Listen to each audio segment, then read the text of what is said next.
Hey kids. What's going on? How you guys doing? What's happening to everybody out there in the universe? What's going on? How you guys doing? How you chilling? What's going on, everybody? Hey, what's up? How are you? How's it hanging? What are you and how are things? And how are things going? What's up? How's it hanging? Hey, what's up, everybody? Hey, what's it? How you doing? It's me, Stream Tom.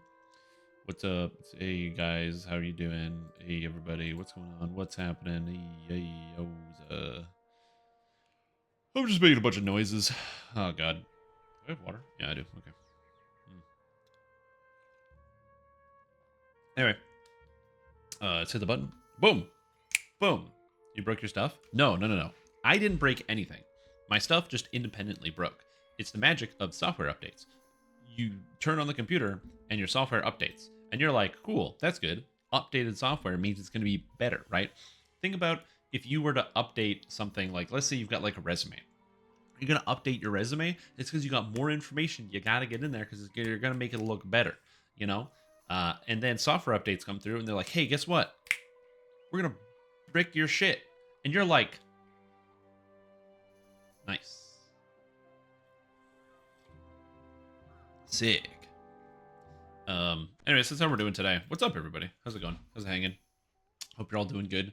I'm doing pretty good other than that. Today's been a good day. Again, like, I don't know what it is. End of the summer. I'm just feeling great, man. I don't know what it is. End of the summer. Just something happened. I will say, compared to last summer, this is a great end. Last summer, in the final weeks of of August, I got the coronavirus, and it was brutal. It's definitely one of the worst experiences of being sick I've ever had. This time, oh, so much better. No coronavirus, caught Pokemans, every video game is fun. It's just all good, all day. End of summer and autumn is best time of the year. I'm a summer guy. I like summer. I like it when it's hot. Like when you can feel the heat just like coming through your clothing and through your windows in your house and you're just like melting and you're constantly sweating everywhere. Oh, I love that feeling. It's like the best feeling. I'm always in a good mood when I am hot and sweaty.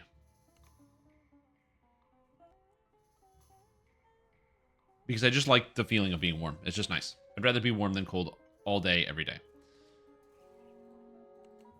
You know what I mean? Are you picking up what I'm putting down? Anyways, what else is going on? I'm trying to think if there's anything new that's actually happening today. I did not have a very exciting morning. I think the most exciting thing that happened to me today was mostly that other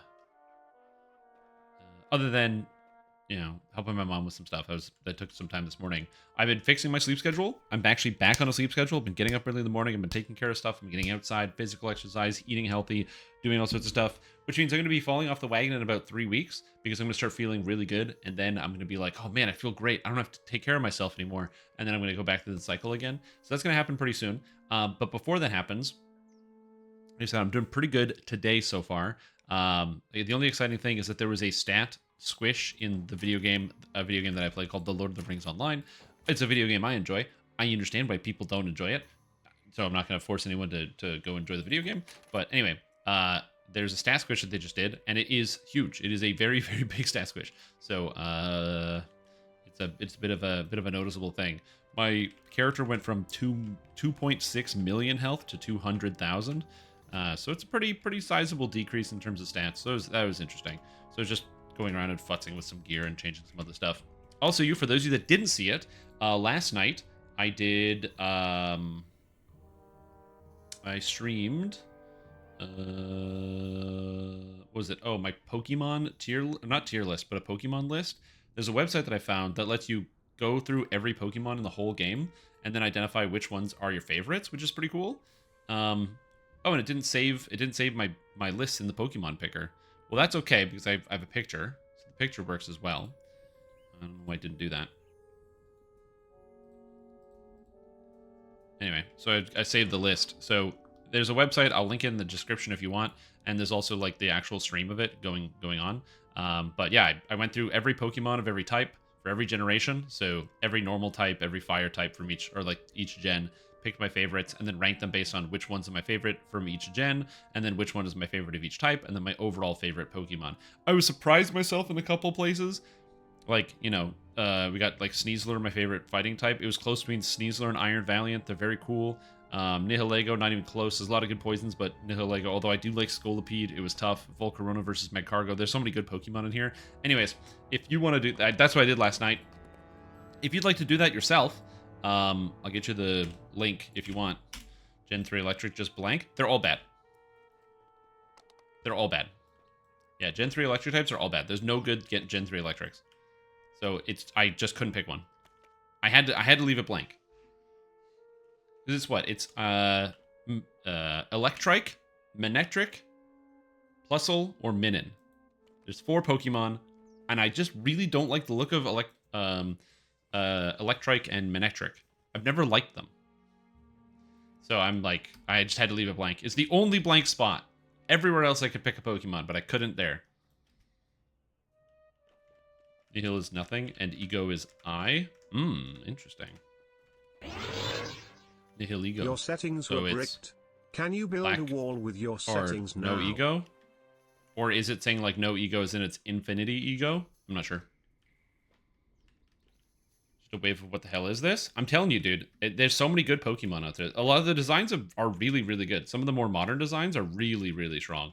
I'm just not as familiar because I didn't play Sun and Moon, and you can't make me. Until they make a good version of Sun and Moon, maybe there's a mod. There's probably a ROM hack you can get on the computer that's Sun and Moon, but it has none of the cutscenes, and it probably makes the games a million times better. But yeah, it's like brutal. You can build a wall with your settings now? Yeah, because I got lots of bricks. Exactly, we can build the brick wall of decaying settings. I am nothing. I'm not sure there's context for the Pokemon. I actually don't know either. It comes from Sun and Moon, a game I didn't play. Ooh, someone sent me mail. A collapsed portable hole. Nice. That's very kind. I couldn't find mine because I had my settings set up wrong. Somebody said, somebody named Silence. You seem to be informed. Hi, I watch your videos on YouTube, and you seem informed, and you happen to know by chance how much longer we're going to get to enjoy the hardcore after party. I prefer to play there, but I'm really stressing not knowing the true date the server will go bye-bye for the end of the season. I searched for the net and no available, and tried watching Fridays at 4. I know that info other than August 15th, which obviously wasn't true. Compose to Silence. Hardcore after party. I wish I had information for you, but I have no idea when it is supposed to go down. Knowing SSG, it'll be at random with a future update. So, I would advise against playing. Oh my god, I can't type. Hardcore. I can't type today. I don't know why. Yeah, some people do like playing on the hardcore server during the after party. I don't know why. And then they will also continue to play when situations where it has happened like that, where the after party hasn't fully gone down. Again, I don't know why. I'm not a doctor. I don't know the answer. Some people just, they really like the feeling of hardcore. I do as well, but I'm going to still stick to the regular server. When it comes to the origin of the name for like something like Nihilego, Friends in Low Places, I gotta do Sharn. We'll do Sharn first. R1 Sharn 15s. I know that Pokemon names are oftentimes references to real world things in a lot of cases, so I wouldn't be surprised if there was like some reference to the fact that like Nihilego is it's a... Oh, it didn't take my quest? Okay. Lost. I guess it's because I didn't type that in. Nihilego is a reference probably to, like... It is a void space. Like, it doesn't have anything inside of it. It's basically like a jellyfish that is made up of, like, the stars. So there's nothing on the inside of it. And it's just, like, this cap of stars. So that could be a reference to it. And then it's also rock poison, which I think is... I don't know. What does the description of the Pokemon say? I'm going to look it up. Nihilego. What is the description? It says, one of the several mysterious Ultra Beasts, people on the street report observing those infested by it suddenly becoming violent. Okay. A life form from another world is WB. Okay. It appeared in this world from an ultra wormhole. Nihilego appears to be a parasite that lives by feeding on people and Pokemon. So it looks like it's empty and it attaches itself to you like a hat, and then it feeds on your soul and kills you. Which makes sense. It's a poison type Pokemon. And then for me, it converts to magic. I'm far too lazy and I'm still harvesting. Yeah, maybe. Yeah, kind of like a Metroid. I mean, this is also par for the course for Nintendo to steal from other parts of the franchise, which I think are like other franchises that they own. Although a jellyfish that steals your soul is probably not a new concept. In fact, I wouldn't be surprised if that was something that already existed in like some type of Japanese folktale or something. Because jellyfish are spooky, and when you touch them, they do cause like, you know, immediate and permanent damage to your body. So I wouldn't be surprised if, you know, back in the day you had people who encountered jellyfish and then are like, oh, this jellyfish steals your soul because it makes you weaker, but it's actually just a neurotoxin. Some jellyfish, yeah. I assume that like any poison that affects the nerves causes permanent damage. Because nerves are very hard to regenerate. Strawberry jelly? Depends on where you put it. But it can. I'd be mindful about that, but yeah.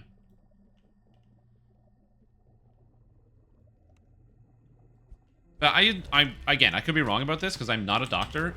In fact, I would just self-describe myself, or I would describe myself as an idiot. So I don't know anything about the specifics of jellyfish or neurotoxins. I just know that nerves don't damage or don't heal very well, and so I assume that if you have some type of nerve damage from some type of toxin or poison, that your that your body would struggle to heal that thing.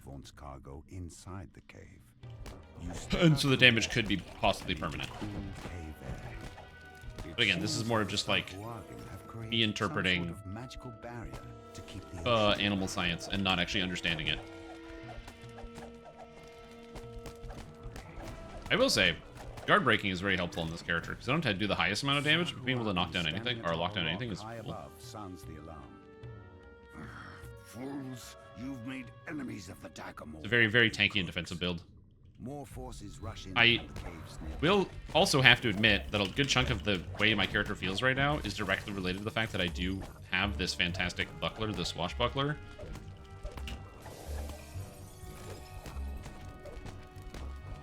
So, like, my character is really tanky and defensive and is not dying to anything, but that's also because I have a weapon that prevents monsters from being able to hurt me. So, yeah, this is going to be an interesting one to write the video for.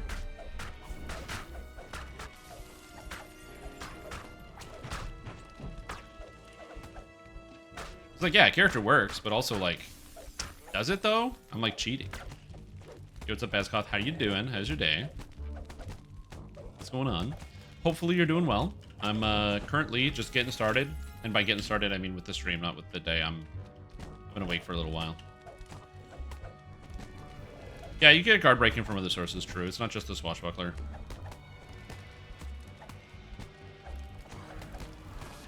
I don't like having such low access to action boost haste.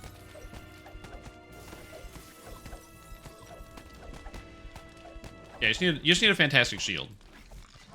Also, I don't know why this guy doesn't see me, but... Oh, there he goes. Yeah, you just need a fantastic shield. I think also the buckler from Feywild, from Witch Hunt, also has guard breaking on it. So I don't think you necessarily need this buckler, but... Elemental form? Maybe you're Warforged. Warforged don't necessarily use the elemental forms. Also, I don't like the fact that I have to shrine here, but I kind of do have to shrine here. Because I need to get my action boost back. I need to find a way to get more action boosts, or just do more damage in general so I don't have to worry about it as much.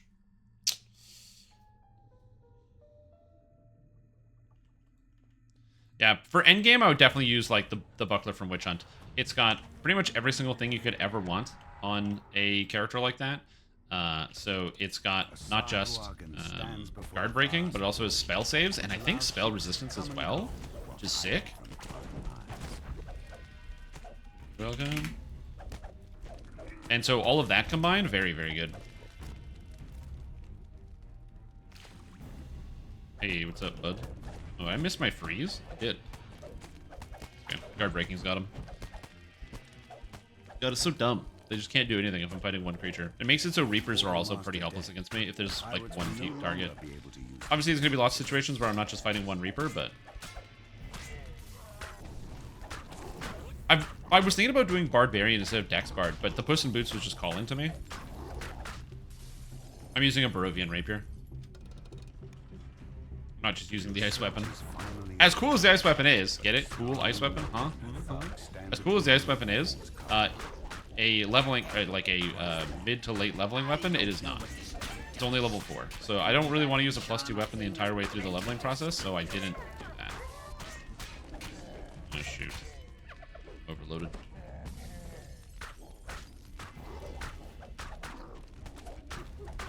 I just wish I did more single target damage. Which is a common problem. That's also the issue I have in Path of Exile right now, is I wish I did more single target damage.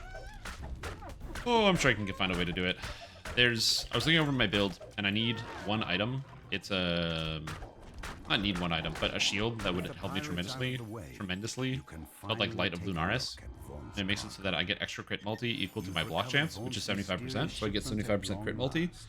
And then also extra crit multi if I haven't crit, and I don't crit all the time. I have like a 98% chance to crit. So in the situation where I don't critically hit, I also then get a huge amount of crit multi as well. I'm like, that's really good for a shield. So I'm gonna see if I can, you know, leverage something like that. But it's also on the private league, so we'll see how that goes. So from the Snow Peaks event, you can get a bunch of ice weapons. You can get a bunch of like ice weapons from the Snow Peaks event, and I'll show you the ice rapier that I have. It's called the Frozen Skull. It's got freezing ice and chilling. Freezing ice just allows you to freeze targets. It has a pretty low DC, so monsters will make their save a lot, but it's not bad for like level 4 to 6. My favorite part about it is that it can't break because it's made of ice. So you can hit rust monsters, oozes, and everything else. It is a very good cosmetic as well. It's called the Frozen Skull for a reason. So there's like ice skull on it. Again, very cool, very stylized weapon. You enter the boarding house, an island of quiet in the hustle and bustle of the city. A genial halfling Playing Blade Vortex? I mean, Blade Blade Vortex doesn't do the worst single target damage, I will say. Like when I was running, I did all the Ubers with Poison Blade Vortex Cultist last league, and it worked pretty well. Was it the best? No. But did it work? Yeah. The boarding house is under an all-out attack. Archer's running everywhere now. Why do you do this to me? This looks more like an Yeah, I'm doing Armageddon Brand. It's actually not that bad. It's funny. The tooltip DPS is like average damage 20,000, and then Path of Building is like damage 200,000, and then I go to bosses, and it like my damage isn't bad, so I dust through the end game. But I'm just not set up for Ubers yet, and that's what I'm missing. I just find it funny that my tooltip and my Path of Building like gives me low numbers, but then I just annihilate everything in my path. Does days count? No, it does not. It does not. Okay. So the problem is, depends, but generally no. So for example, I don't think there's any dazes in the game that count as causing helpless. Similarly, blind also does not cause helplessness. Are you helpless when you're blind? Yes. Does it cause helplessness? Not in the video game. Unless it's the falconry blind. Because the falconry blind does cause helplessness. But it doesn't. Only some of the falconry blinds cause helplessness. The single target falconry blind causes helplessness. The AoE falconry blind does not cause helplessness. Do you understand? Why are you going for a run? Did you skip leg day?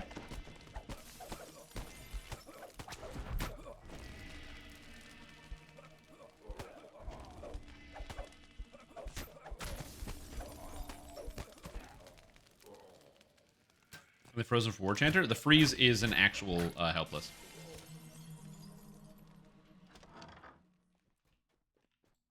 The cultist defenses?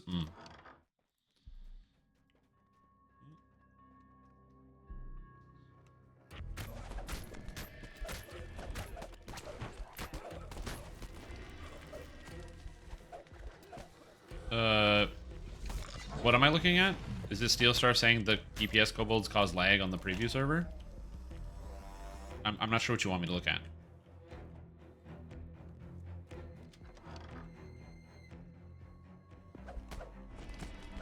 They might get removed. I mean, I don't really care about removing them. I think the issue is that a lot of people use Lamannia as a testing ground to exclusively test out their build or new build ideas, as opposed to actually looking at any of the new content. They just use it as like, okay, now I can test out a build without having to go farm out the gear, which on the one hand is very convenient, and I do understand people's motivation to do that, but I can understand from Sandstorm Games' perspective as well, where they're like, well, you know, people are using our tool to not do the thing we want them to do with it, and it causes performance problems on the server, so then people can't actually test out the thing they want to do with it. So, like, again, I understand the motivation, but yeah.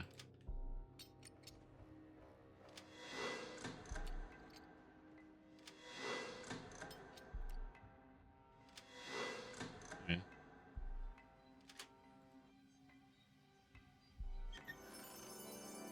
Like, this is not a surprise to me. Also, SSG, also the people that are posting on the forums, like, obviously don't pay attention a lot, because, like, SSG has mentioned multiple times that they're thinking about removing the test kobolds. Like, this is not a new idea either. So I'm not sure where all these, like, I'm just looking quickly. Like, you know, these professional offendees are coming out of the woodwork, being like, well, you would do this? It's like, yeah, they've already done it before. They've already mentioned this in chat. At end of Sharn, welcome. The figure on the sky coach ahead matches the description of Lucien Vaunt. We already did the gather. You can just step in. Okay,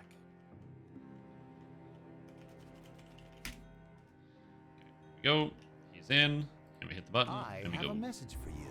The shield from Hunter works well. If this build is right. I'd like an epiphany. Shield from Hunter. Like Hunter be hunted? Hunt or be hunted? I don't know what the buckler looks like. Hunter be hunted. I can't just type that in. You need the word. Add the word DDO. God. Shield of the Hunter. Guard breaking, double strike, armor piercing, impact. Yep, that's fine. If you're using it for the set bonus, probably. It's not a good shield outside of the set bonus, so I probably wouldn't use it generally. But like I said, the Feywild shield is going to serve you better. But if you are using the set bonus, the Huntmaster's favor, then this could be good. Because it does give you artifact sneak attack dice and double strike, which can pair very favorably with some of the items from the some of the items from the other sets. Except they're all using the same slots, so probably not. It's chest, helmet, cloak, plus buckler, which doesn't work, sadly. So tall they block out the night hey, sky. we just finished a Sharn Welcome, and we're on Red Rain. Tonight. A rain of blood has fallen here, and it's up to you to make up the mess. Yeah, I will say that sometimes, especially when it comes to, like, for SSG, there's, like, not a lot they can do in some cases when it comes to, like, you know, mitigating people's deep-seated anger. So the best example I can think about this is that if people are mad about the removal of the testing kobolds, there's not a lot they can do about that because they want to remove the kobolds, and they're going to remove the kobolds, so they can't really mitigate people's anger. He was killed by a poisoned crossbow bolt. His last gambling ticket. Like, this is what people want. They want to remove it. Fell into just one big. So that's what it's going to be. An underground fighting ring down at the cogs. Despite clear attempts to make this look like a break-in, all of Felon's valuables. As I said, I also don't really care. As long as there's something to test combat mechanics on, even if it's like not the thing that spits out a number, but just something that lets me test combat mechanics, I'll be happy. Because if you can at least test the combat mechanics, it's good. If they don't have any testing monsters in the dojo, then that means you can't test combat abilities, so you can't determine if things are broken, which means you have to go to quests every time, which significantly wastes time, makes everything take dramatically longer, at which point, then, yeah, bad move. So if there isn't even a single monster that you can hit, it doesn't have to spit out the number that people want, where they're like, oh, look at my number, and they look at the DPS test. If they don't have that, I don't care, but if they take out all things to test on, so to test an ability, you have to go into a quest. You can't just sit there and respec and change things to make sure abilities function. It's going to take literally 3 times as long to test anything on the previous server, which, no, I would be vehemently against. and check. Because I test things in the interest of helping find bugs and finding other things and making sure interactions work as they're supposed to. And if that's going to become 3 times as long, then they can do it themselves. A small lane that burrows deeper into the heart of Cog's Gate. The door to the pawn shop is unlocked, just as with the other crime scenes. Inside, the shopkeeper's body lies forgotten alongside all the other cast-offs in her shop. Must smash could have emptied the Boromar. These guys are killing everything. I don't have to go anywhere, do anything. Sweet. Armed with your findings, you wonder. So yeah. What connects all these gruesome crimes? The last of the heavily armed halfling thugs falls. Another alley stretches before you. The more you learn about the victims, anyway, when it comes to them removing it, I don't really care too much, as I said. As long as there's a thing I can hit to test out mechanics and abilities, I'm fine. If there's nothing to hit to test out mechanics and abilities, then I would be mad. But they've also like mentioned that they want to remove the DPS test kobolds at some point. They probably just like don't have a good, not even like a solution, but like, yeah, they probably just don't have a good solution, and so they don't have a great way to, again, mitigate the fact that people will be mad. Not even people will be mad, but like some other type of like smaller interim solutions. They're just not touching it. Just gonna leave it as is for a while. Now to meet up with Zelith. Zelith shakes her head. The weight of her brother. I will say I do like not having to do any work whatsoever. It's kind of sick. I love spellcasters, man. But you've got a job to finish. Another crime scene waits for you in an alley to the south. You stoop down to search the contents of Nayrum's pack. Yeah. Looks like he was fleeing. I haven't read a lot of all of this, but yeah. More slashes on the palm. This time, you see the pattern. You wonder how you could have missed such an important clue. The slashes were something, but yeah, like I said, I'm not again. I don't really get too mad about a lot of this. About a lot of that. Security ledger embossed with Vaunt Arcanotechnic symbol. I don't even know what makes me mad sometimes in video games. I get mad sometimes when things are supposed to work and they don't. Especially margin talked about cleaning up loose ends. I get mad. I think it's not so much when things are supposed to work, but they don't. His emergent interactions not working, I think is, for the most part, fine. Not that it's fine for emergent interactions not to work, more so that sometimes if it's not like something that somebody planned out for it to be in the game, but like, so as an example, like raging, turning off imbue dice from Dark Apostate.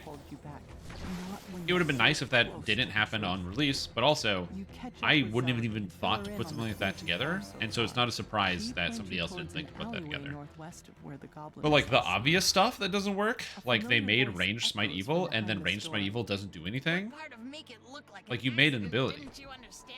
You know, maybe if it doesn't work with something else, then sure, but like if the ability itself that you designed doesn't do anything, that should have been something that got caught on first glance. Don't you think? Somebody should have put the button on the keyboard and been like, this button doesn't do anything.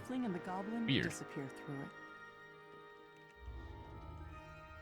It also goes to show and it's harder for the players because you just assume that things are going to work. Like the people, and this is also where it becomes complicated. Also, Brez, welcome back to the stream team for 17 months. Hope you're having a fantastic day.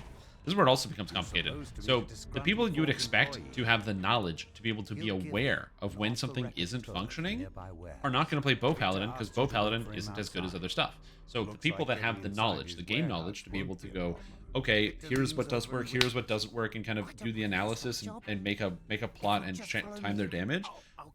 They're not testing Bow Paladin, so they're not going to be the people that would find that this thing doesn't work because they're actually plotting all the numbers. They're not doing this. And the people that are playing Bow Paladin are like the casuals who don't have a good enough sense of how the game feels to know that an ability isn't functioning. For them, they're just like, cool, video game, and they're having a good time. So they don't even know.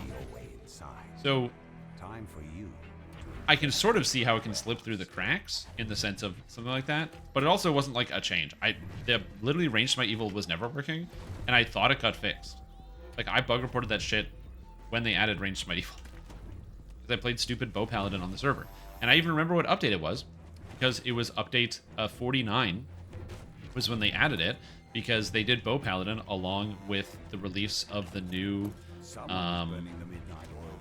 or along with Horizon Walker that came ahead of Saltmarsh, because they wanted bows to be good, so they decided to include bow with Paladin which seemed pretty cool. And I noticed that it wasn't working, and it never got fixed since then. So, you know, 2 years is kind of rough for it to be in the game and for people to notice it, and even me notice it. So I was a little mad when it turns out that that ability didn't work, or like Smite Evil. Seemed kind of impactful, and I just honestly assumed it got fixed. You know, for me, there was like no real way to know that it wasn't working at the time. So yeah, it's so I think that's when I get more upset about like bugs in video games, when it's stuff that's like so glaringly obvious that like the first time you use it, it doesn't work. And it's like, huh, According to this ability immediately doesn't function. It's not an emergent interaction. It's like the first thing that it does. How does this not function? What happened? Where did we get? How do we get here? How do we all collectively get into this place where that happens? That's when I get upsetty spaghetti. Okay, man, I just want to smash my computer. I start punching shit.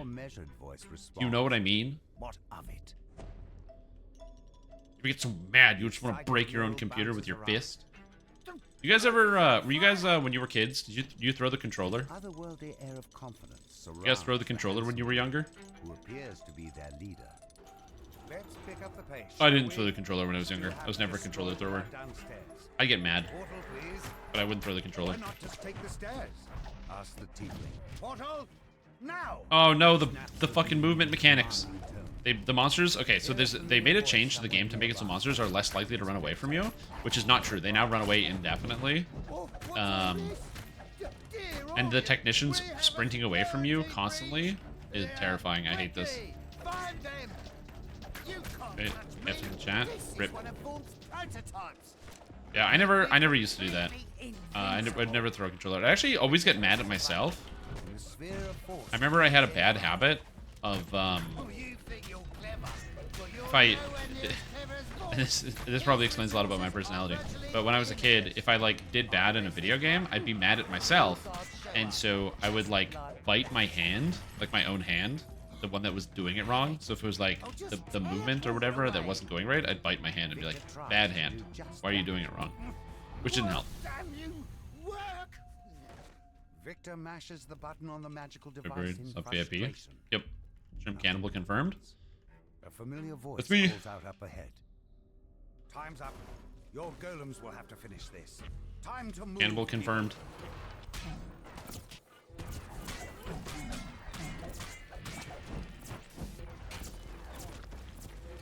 Okay, I think we're good here. I should be able to just freeze everything.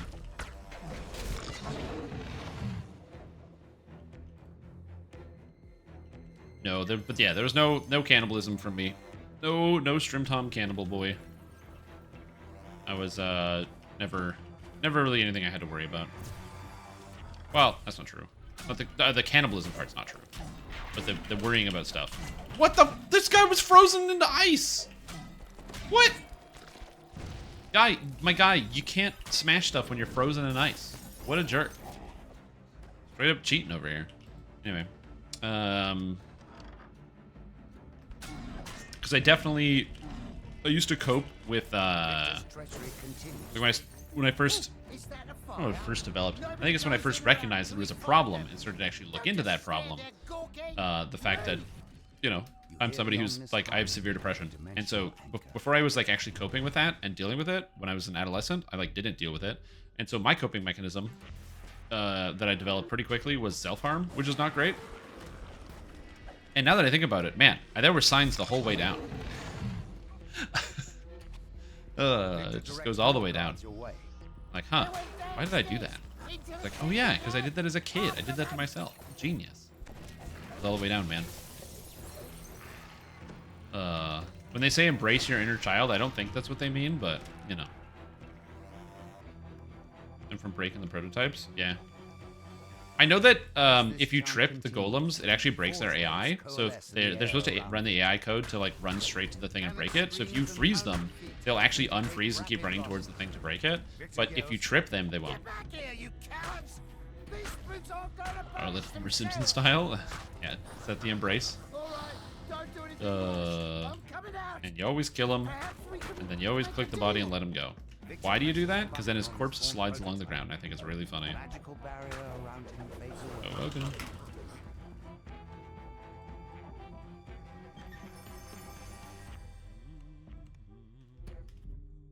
Same old song and dance.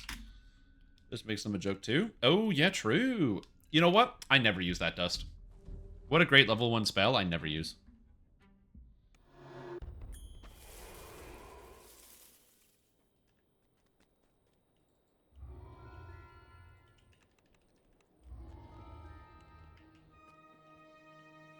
Well, I think it's just because it's a level 1 spell, so a lot of people aren't going to be, you know, clamoring to make good use out of a level 1 spell. They'd rather probably just dig into some of the higher level ones. It's actually the same thing with Glue Bomb. Glue Bomb is also quite good, and I think a lot of people sleep on Glue Bomb. Glue Bomb works on like everything. Pulled some strings to get you on the guest list. Perhaps now you can drive a wedge between the Boromar and Vaughn. I mean, it's a level 2 spell, but alchemists only get level 6 spells, so it's not like the DCs are that bad. The group of thugs suddenly attacks.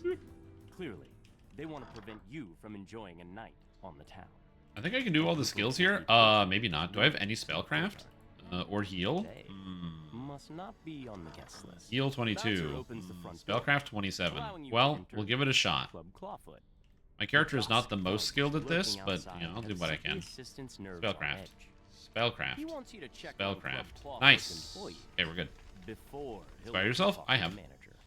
I do it at the beginning of every adventure because the Inspire gives me trapping skills because I'm a rogue. I still haven't taken a second level of a class. I think I'm going to take Warlock. Just because... Okay, here's my thought process behind taking Warlock. Arcane Warrior, good. Right? And, even if I don't always have the Arcane Warrior stats in terms of, like, I'm getting full melee power out of it, 40 spell power, universal spell power, is good enough. I think. It needs repairs. So, for my brain, I think that's what I'm going to do. Also, my posture check? Yeah, good idea. I'll check the old posture. Put the old posture on the top of the table.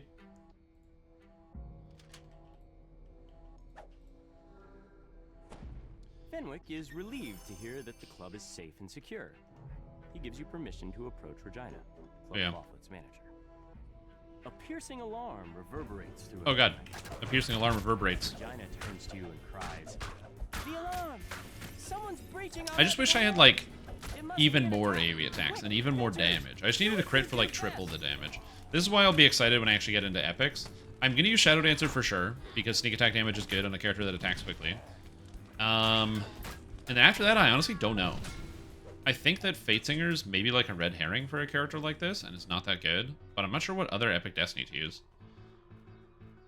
Since I use Stunning, my thought process was that Dire Charge would be pretty good, because, you know, I use Stunning, so, like, why not use Dire Charge?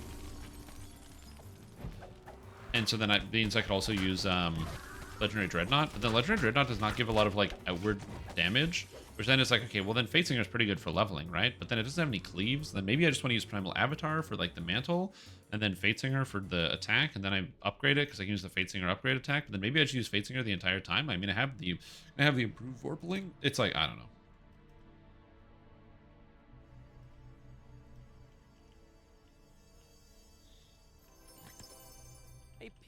And also, how many imbue dice do I want to stack? Also, great question. Maybe I should use Macrotech since it gives 3 imbue dice, as well as no failed reflex saves on a 1, so I wouldn't even need Shadow Dancer at that point.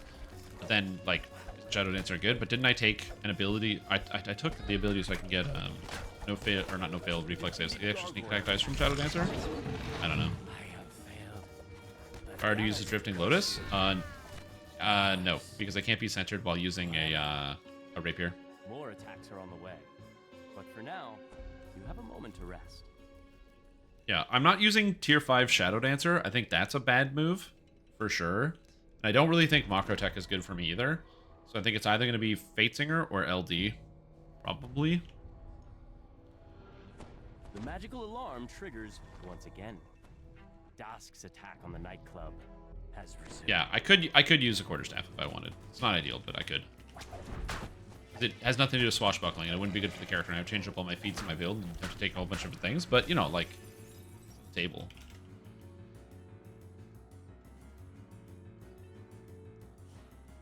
So, yeah. Yeah, my hit chance isn't actually too bad. Like, I'm almost at 100 right now.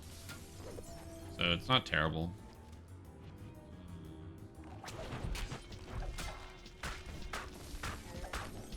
one called? Spaceman. You want a Smash Mouth recommendation? Spaceman by Smash Mouth. That's a good one. Really have nothing bad to say about it. Great song. Entered with Vivace? Yeah. No, you can't. Yes? No. Yes? I don't know. It's made of crystal. Usually those crystal weapons allow you to be centered while you use them. That is a fantastic question. Time to farm sickle? No. No. That's not... Just because I said, oh, I can't be centered, and I can't use a quarterstaff, and you can swashbuckle while using the sickle. No. That's not what that means. It's not time to farm the sickle. No. This build would work with the sickle, though. Oh my god, that'd be so sick. The shining crescents, the sickle that acts like a quarterstaff. So you can single weapon fight and two-handed fight with it. Yeah, Nightshade Shooter's fine. I'm just gonna leave it. I don't want it. But Nightshade Shooter's great. I played my Inquisitive for the year. It's got Vorpal. It's got Nightshade Venom. You can't really ask for much.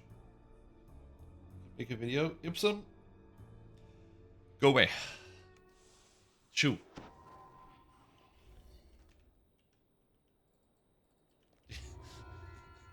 Get out of here with your, hey man, go do the raid that you don't want to do. Think of the mad science? Yeah, I know.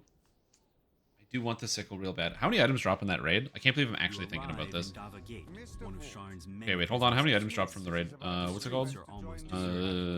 Titan Awakes. Stands idly on the platform next to a sky barge. What we got? 1, 2, 3, 4, 5, 6, 7, 8, 9, 10, 11, 12, 13, 14, 15, 16, 17 items and no runes? Due to your lack of subtlety, shall we say? Yes, well, I prefer audacity to subtlety. I admit that subtlety has allowed the Aurum to do as they please with the 5 pieces for many years. Oh yeah, just get the 20th completion, he says. Yeah, no problem. Yeah, of course.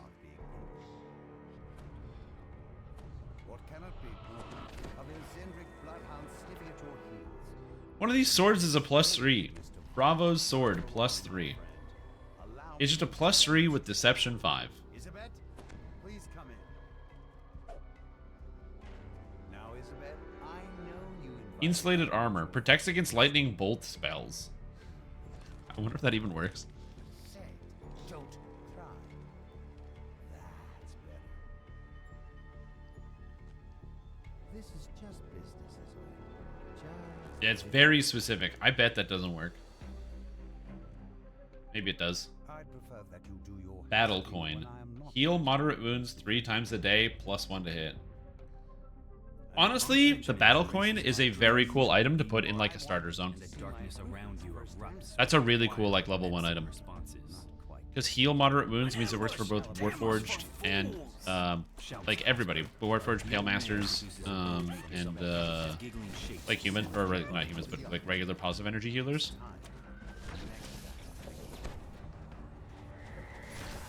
Oh yeah, just in modern times, things have changed a little bit. But they're surely not the last. Vaunt doesn't go in for half measures. Casper wheezes out his words. Jungle Cloak, regrowth 1 charge, which is what? 100 hit points over 2 minutes, and hide 10. That's actually pretty bad. That's actually pretty bad. It's basically a built-in ham. Tasty ham. Help rescue Isabet. To do that, you'll need to clear the way so Casper can follow Amazing. safely. He says to head to the southeast, grabbing a source sled first. Once a day. Oh, that's so bad. Don't forget, shouts Casper. Those source sleds can't go. If it was affected by healing amp, which I don't think it is, it might be. Keep above the fog. But I'm pretty sure it's just regeneration. Push over the higher walls and you'll be fine. Another wave of gnoll mercenaries bursts Big from 4 the Jungle shadows. Cloak? I bet you do. That doesn't even surprise me. Cries Casper from behind you. For Mythic Jungle Cloak? Yeah, I'm imagining it. Position on the bridge. And then the 7-fingered gloves are so sick. They give UMD 5 and Arcane Spell Failure 10, both of which are interesting. A strange looking goblin. Better than you thought? Yeah, Web is amazing. Bridge. The problem with web for a long time is that people use a lot of fire spells, but in modern DDO at endgame, web can still be not only very powerful, but also nobody uses fire spells anymore. So if you actually just have conjuration DCs, let's say you're a blight caster, and you just like slam web on people, as long as you heighten it, you can web all day. Also, web lasts a really long time, even on R10. Runs after his retreating comrade. A mob of gnolls and goblins have taken up positions atop a nearby wine shop. Bad news? What's your bad news? For Casper to pass safely. In the distance, you hear the gnoll snarl. It's not compatible with swashbuckling? Wait, do you have it? I'm pretty sure it is compatible with swashbuckling. I know it's definitely compatible with single weapon fighting, for sure. It's the stupid who die first. Does it say that on the wiki entry? Replies the goblin. Let my flying pets soften Shining them up. Crescents. Now move before the fireworks start. A swarm of bats clouds the street before you. Some kind of metal glints on their bodies as they flit about, blocking your path. Says on the wiki. One ambush down, but more to come, I'd wager. Shouts Casper. Head north, We can do the friends, puzzle side up of the the Titan skyway. pre-raid. I'll Buried in watch the your wall of back. text, eh? It is a pretty deep, reasonable Gods, wall what of a text. circus. Who's going to explain You know what they should do? They should just make a this? new City one. watch come the Give me morning. a Legendary Titan, give me a new Shining Crescent, and we're all set. Coasts along the Also, I was going to say, I don't know if I would trust the wiki either, because that item is very old, and what, there's like 8 people that have it in the whole game? You think that wiki is going to be right? I don't know, dude. An air skiff equipped with a mage fire cannon waits for you near Old Tully Tower. Goblins swarm over the tower It'll itself. work for spells when we get Firecasters again. Casper calls Yeah, I don't think the Rune Arm's going to work for Spire spellcasters, but it didn't work at all on Lamannia, so we'll have to wait till Lamannia 2 to see how it goes. I'm assuming they're going to do Lamannia 2. Because there were enough problems, especially with the items alone, that they would probably warrant a good glance. Or they're going to leave the items as they are and not make any changes, which is not unheard of. An iron defender prowls the story. Once you get rid of him, this may I don't know, there's something amazing about just being able to freeze literally everything and everything always being crowd Skyscapes controlled, which makes it descend, cool. and a supporting patrol of gnolls The people are testing the leaves sickle with line. each update? True. Is there Sometimes any way updates change the to launch a game. mercenary army? Like right now, there's a bug where I can rapid slash on with any weapon type I want. It's very buggy, but it's very good. So I won't say no.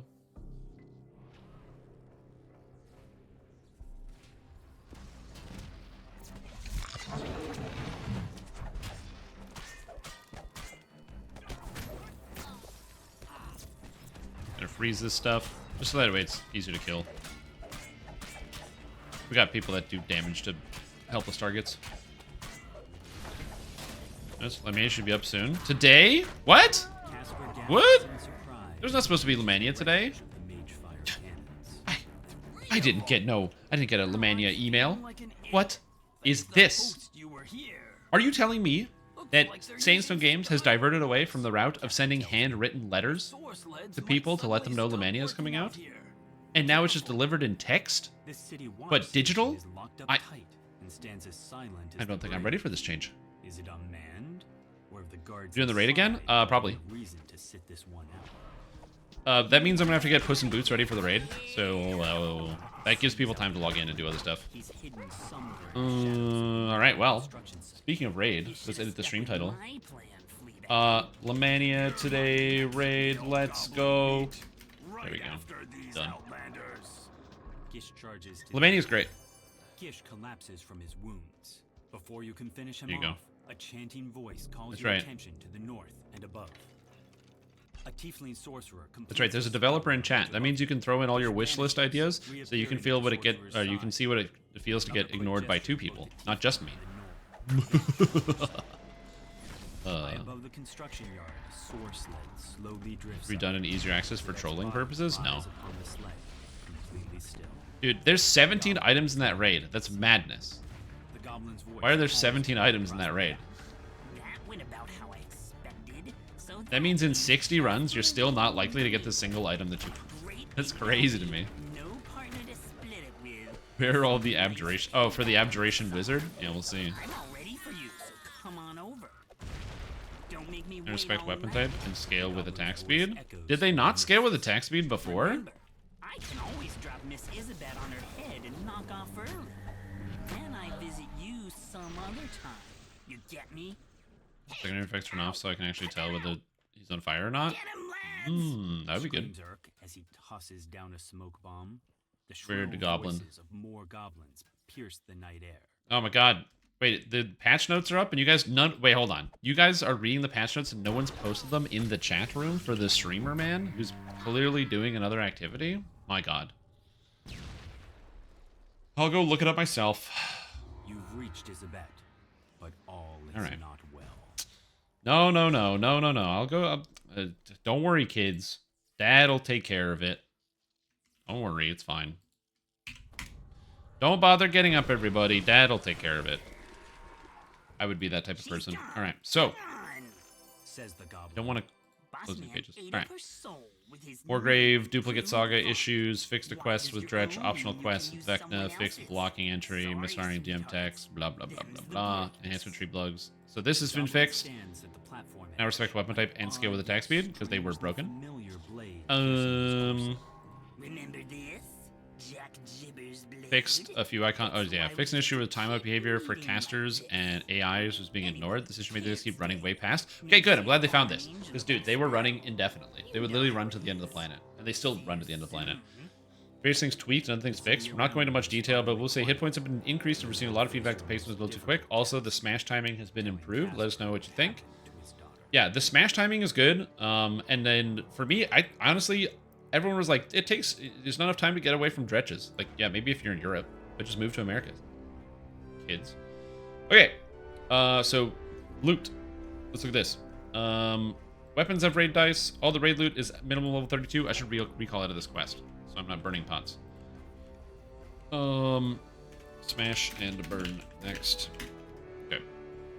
All items have been correct purpose for scaling. Okay, so good.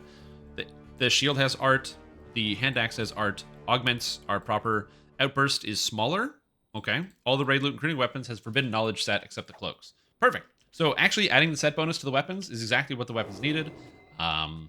It's basically what the treatment they got in Isle of Dread, and it makes the sets dramatically better, and the weapons dramatically better. So that's very cool. What else do we got here? Oh, alt tabbing doesn't work.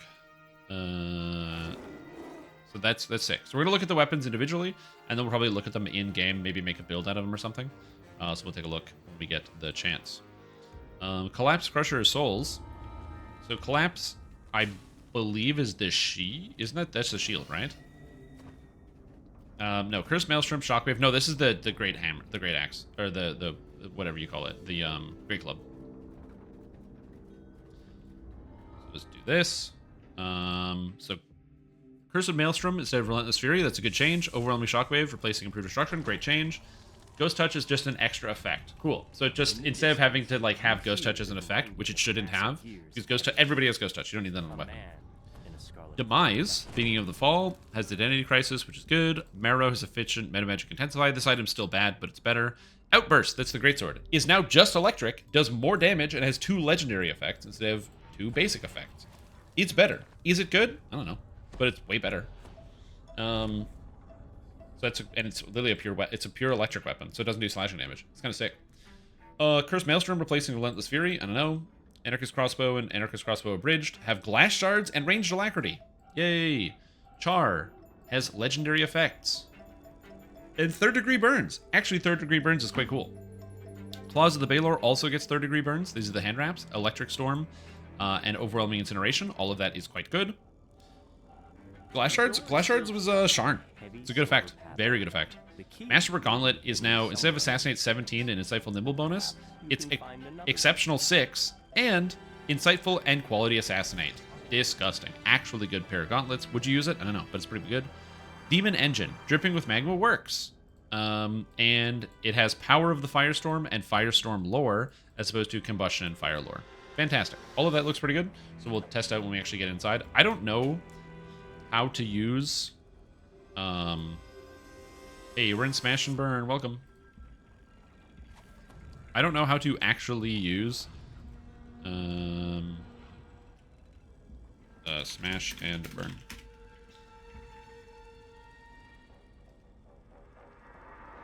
Yeah, I don't know how to accurately use the greatsword, so we'll have to take a look into that. I'm going to test out the rune arm to see if it actually functions. Intruders. I mean, the text says it functions, but it said that before, so we'll see.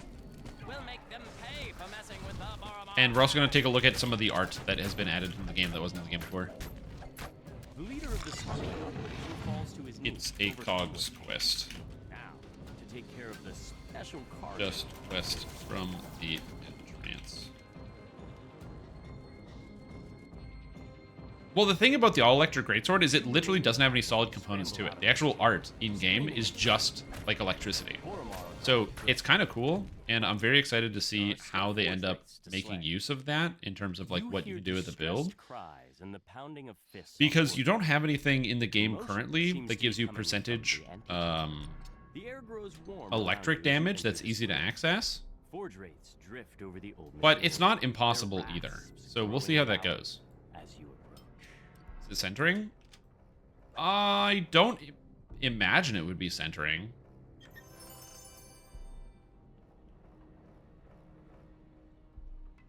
Yes, the old the platinum knuckles problem. The Yes, last I'm of the familiar. special cargo crates is smashed. and Yeah, I'm splintered. familiar with this issue.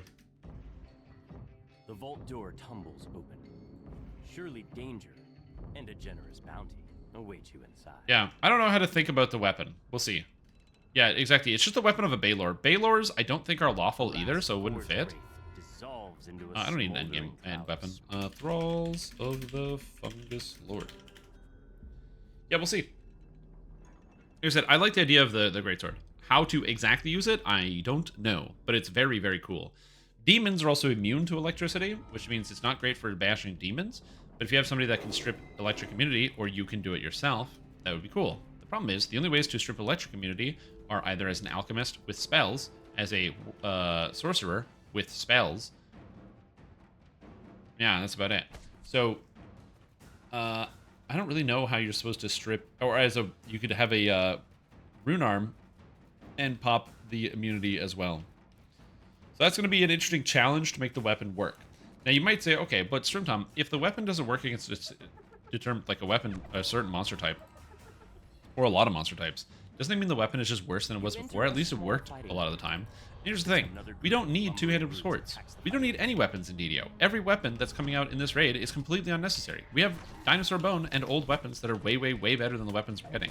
These weapons don't have legendary green seal effects, or really any of the major effects that people have been using for the past 2 years that scale damage all the way up to the friggin' moon. So, since you don't need any of these new weapons, it means that SSG should take a shot and like take a stab in the dark and try to make something cool and unique. And making a weapon that's unique and has the possibility of opening up for future use by different classes or new builds is a better idea, in my opinion.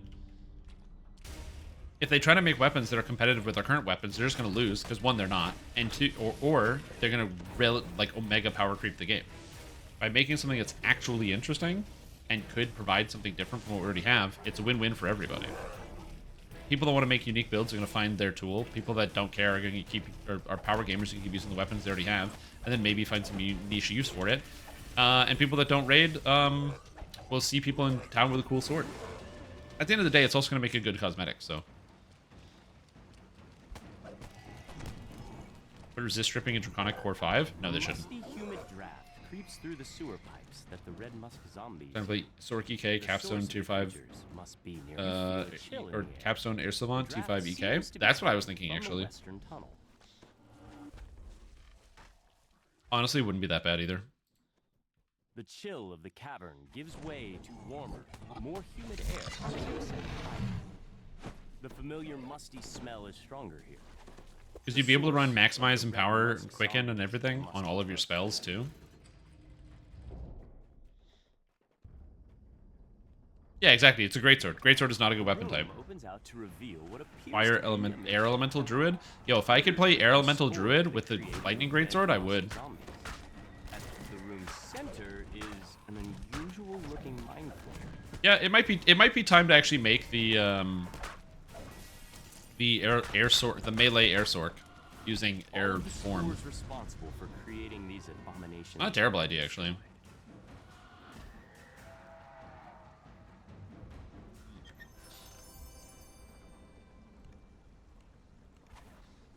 A lot of stats too. Because you could easily go Macrotech, Primal plus Draconic, and get the 9 Imbue dice. And you can actually use all those trees effectively. And you're scaling lightning spell power, and you go for like over 12 or like over 1,000 lightning spell power, just flat number, not including maximizing power or anything else. Out of favor, people have been playing Falchion since the release of Tale of Zulamates. Wraith Callers.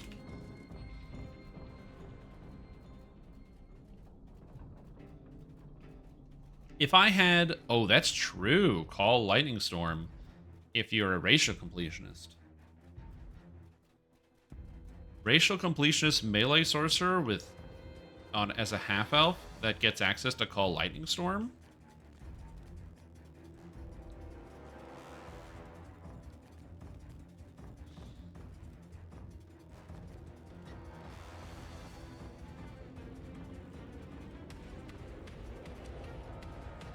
That does sound cool, doesn't it?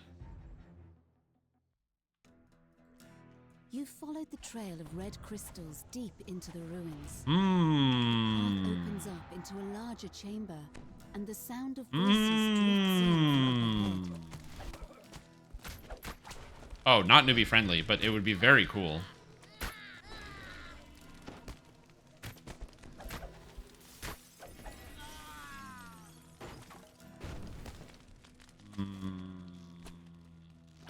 Disturbing chants can be heard. And because you have the whole half-elf tree at your disposal, you get the extra hit chance that you want. You can pick up probably just free saves from the paladin element of it. Okay, but how do you get charisma to hit and damage? You pull the lever, and the mechanism that controls the door grinds into action. Did you fall? The voices grow but louder as you need round the capstone corner, in tier 5. accompanied by the sound So is it a strength-based build? Gotta be a strength-based sorcerer, right? Worshippers kneel before a makeshift altar. In their prayers, the cultists offer their service to the avenging Forge Wraith and implore the creature to punish those who If you're not have wronged iconic, or Wood Elf's the paladin yet. I'm trying to think. How would you get charisma to hit and damage?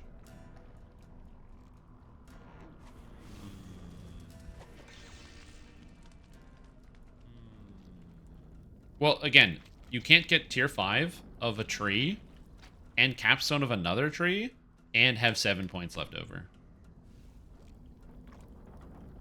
I don't think there's any way to get charisma to hit and damage on that build.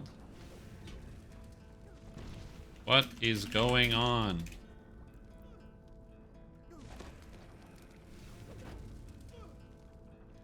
I'm so confused. How? What's the route? Oh, Purple Dragon Knight. You have to be a Purple Dragon Knight Air Sorc?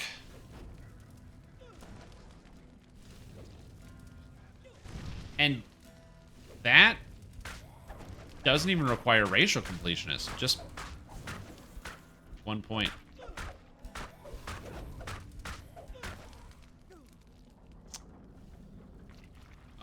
But that would give you charisma hit and damage, and you really want charisma hit and damage. But Purple Dragon, it gives you other stuff, doesn't it?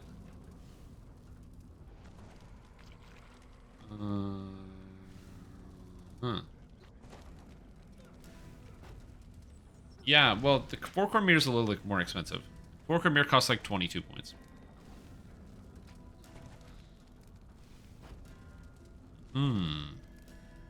Problem is, you wouldn't use any of the tacticals at all.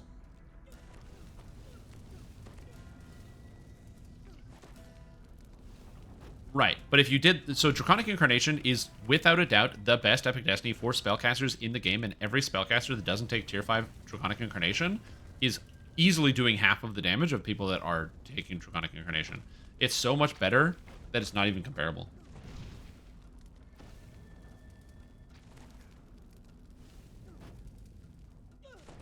Hey, you made it in.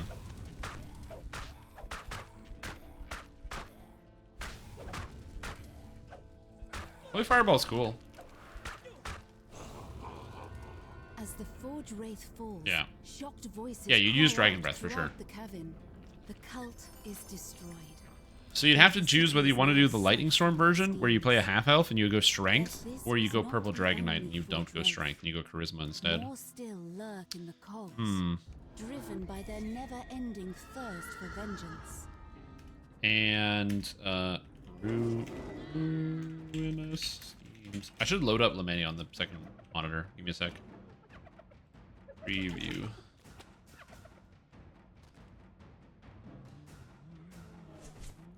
Oh god. The game is patching. That was my bleeps and bloops. My game's patching. I just don't know when Lamannia is actually open. Oh, we should look into this. Okay. Alright. I see your game, Flame Spirit. Sunflies have AoE? No.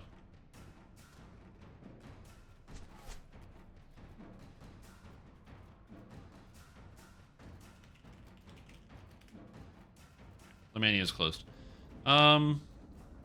We will have to think about this.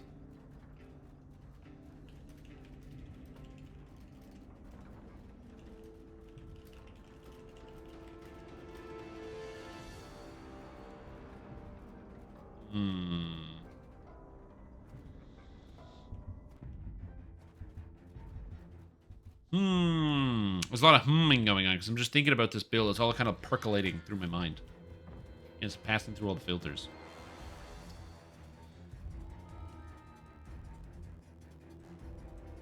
I like this. Most common immunities. It's also not the most common immunity, and you could just swap to another item. Loyal to Dask are stirring up trouble in these ancient hobgoblin ruins. Which is also an If option. you gave them a gentle thrashing, it might teach them a lesson. Although if you did that, you wouldn't need, like, most of the other parts of the element. But the idea of being a pure lightning build is very cool.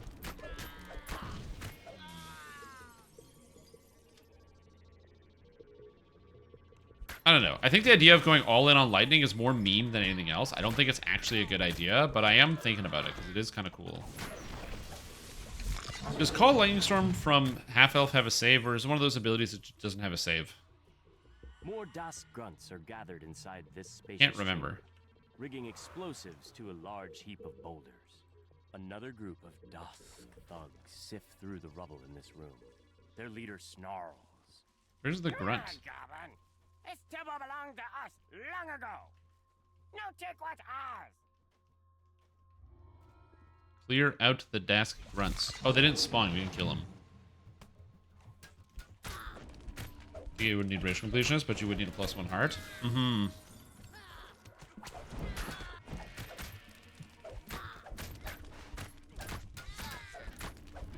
Yeah, probably. Because you get the lightning vulnerability 10%, so you get the extra pure damage. And then you just use a regular greatsword when the monsters are immune to lightning. And you actually don't focus all in on lightning. Find out more about the strange artifact that they were trying to unearth. You pull the You could just have like a standard dinosaur bone, you know, greatsword or falchion, and kind of use that into the interim. The blast dies away. You 10% damage is nice. Voice coming from the platform above. Is that Malik the gnome? Yeah. Malik calls. You also wouldn't be able to multi-class, Thank you which is for also an clearing out annoying the part. Dask for me. It was a great help. Those fools had no idea what they were dealing with. Friendly gnome transforms before your One tree eyes. and capsule another with this someone's left team grabbing all the tier 5s, the tier 5 tree. As an Eldritch Knight, all of the tier 5s are good. +1 multi is good.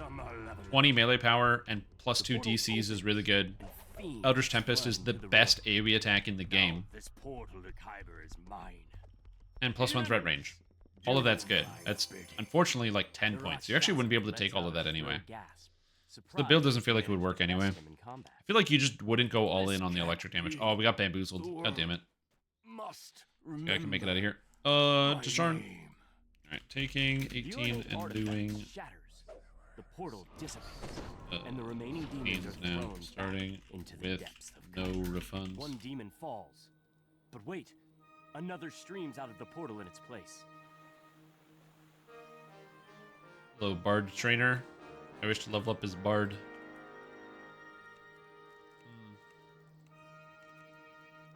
Oops.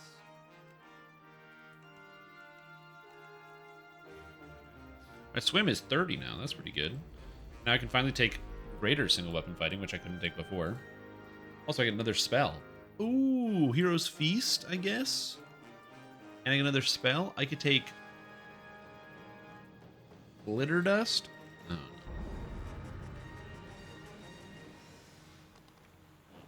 Okay, 1, 2, and then we go with No Misstep. And I need to max out No Misstep, so I'll do that in the future.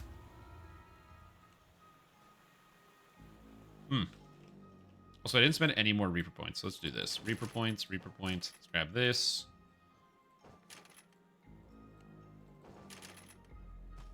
And grab one more dodge.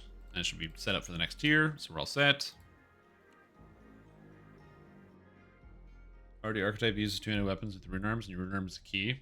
That'd be kind of cool. See, that's... No! I got the bug! Fuck, dude, I got the bug! No! I got the bug. The visual one. God, is there a way to get rid of this? Okay, so for this quest, I'm just gonna put it on me. So you guys can look at me and we can chat. I just don't want to show people any of this, in case someone has like some type of epilepsy or something and they like die watching the stream. So you're just gonna have to look at my beautiful face and listen to the sounds as we run through this quest real quick. Because resetting can fix it, but like the quest is gonna be done by the time I reset anyway, so I might as well just like quickly run through. New visual bug? This is not a new visual bug. Since the release of Sharn, this quest has had this bug. Yeah, this quest has always had this bug. So since 2019. I have no idea why it hasn't happened in here. Triangle God? Yeah, I can't see anything, by the way. There's so much shit covering my screen. It's and it's constantly flashing everywhere. I'm very happy I don't have this type of condition, because if I had this condition, I'd be on the floor right now. Yeah, it's kind of like Isle of Dread crashing, yeah. Something to do with the circular map shape? Honestly, I wouldn't be surprised. Look at it when you jump at the start of the quest. Oh, I had it right away. Like I finished loading and it was already on my screen.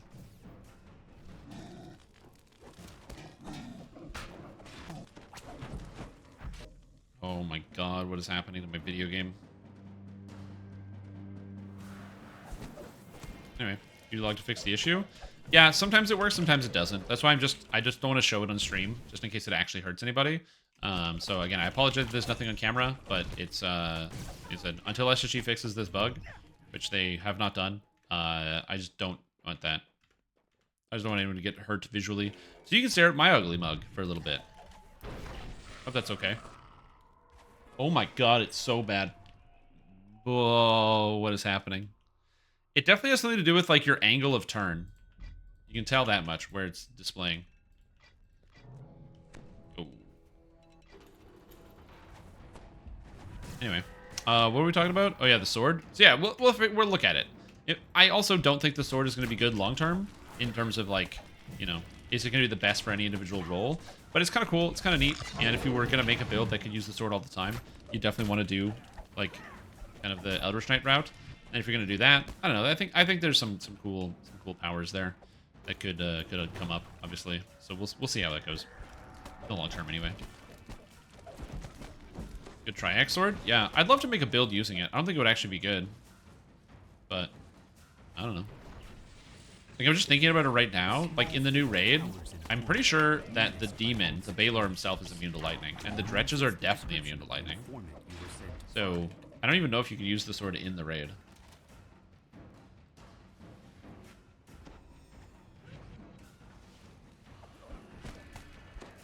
Oh, that fixed it. Dude, first person fixes it. Amazing. Oh, no, it doesn't really.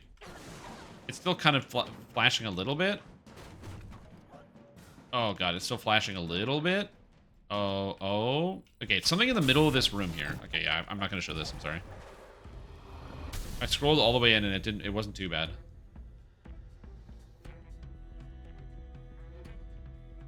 A small card by the door reads Puss, store manager.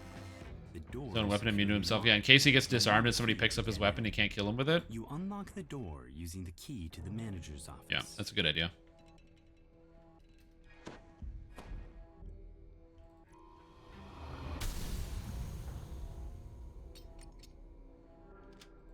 Again, has 2 effects on it. You're joking, right?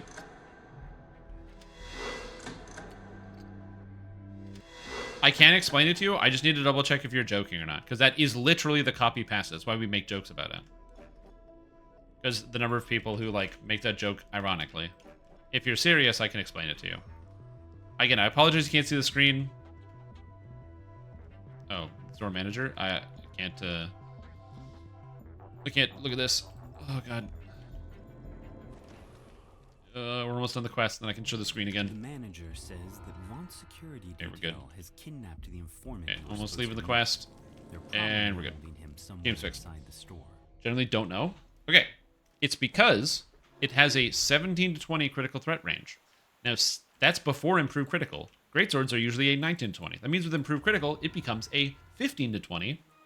And that means with a +1 critical threat range from an enhancement tree, it's a 14 to 20. Which means 30% of the, or 35% of the time, you critically hit. On top of that, it also has a ×3 critical multiplier, not a ×2. Which means that's 100% more critical damage. 100% more critical damage. That means you critically hit for 100% more damage. 100% more damage on critical hits. 100% more. Evan Greybeard, your would-be informant, lives somewhere upstairs. It's in the this best sword small in the caved game. tower. I can't stress enough how big, that's why I don't use +1 crit multi, because +1 underscores how much it is. It's 100% more. 100% is a really big number, and 100% more is like a really, really big number. It's 100% more damage on crits. And it crits 10% more often. 100%. 100% more crits. Very good. Very, very, very good sword. What sword? Sorry, you missed it. We're talking about the Sky Pirate's blade. Your recent encounters with an odd gnome inquisitive and undead spirits notwithstanding. Yeah.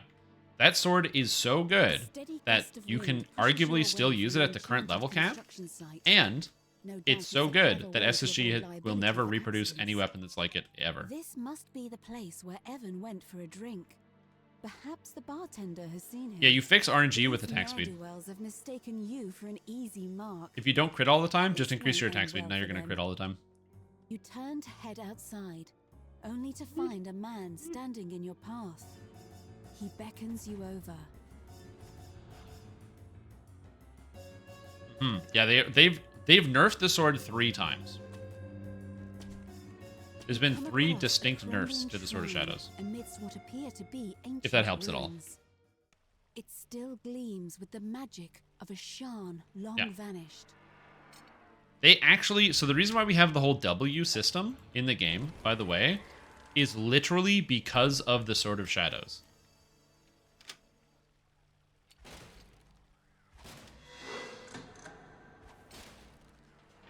Like they had to change they had to end the improved critical feat because of the Sword of Shadows. They changed a feat and an entire weapons system and the structure of all weapons in the game because of how powerful the Sword of Shadows is.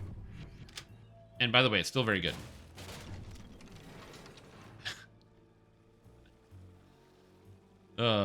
It's such a huge weapon. I feel like I should make a YouTube video about like the history of the Sword of Shadows.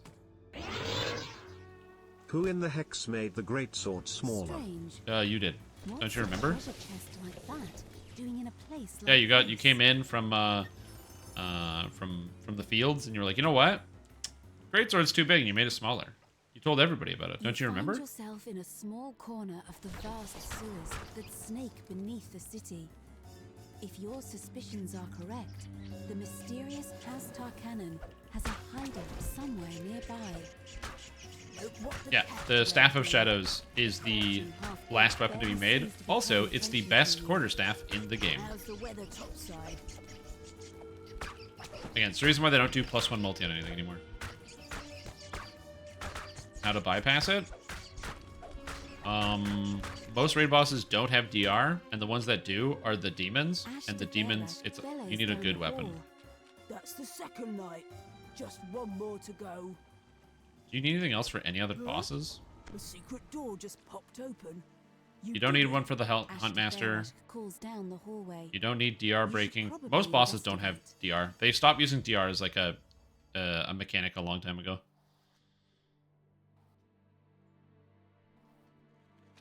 At first, Lady Crystal and Flora for gazes Pixie? at you I like do a you? startled deer. Then she sighs with exasperation. Don't think you do need Crystal. Cursed Oh, for the Pixie. Oh yeah, for the Pixie Once something's probably. done right, you've got to do it Maybe. yourself. Honestly, I don't know.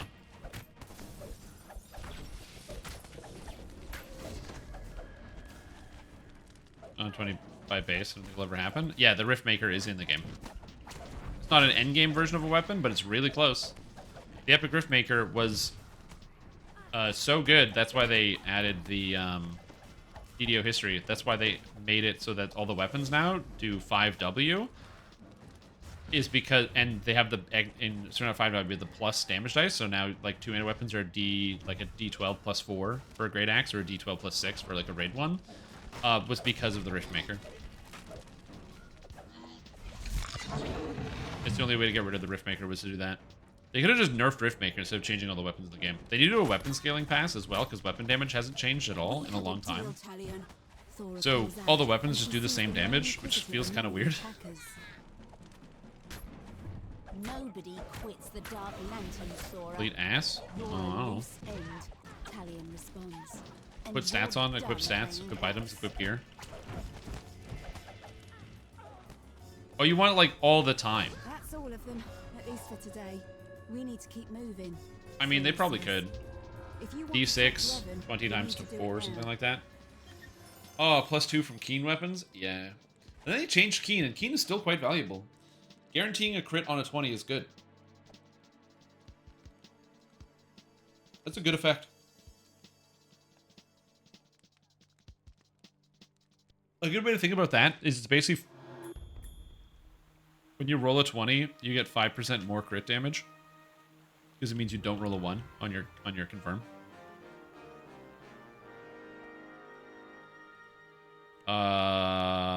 Whenever they changed it so Keen didn't add W anymore.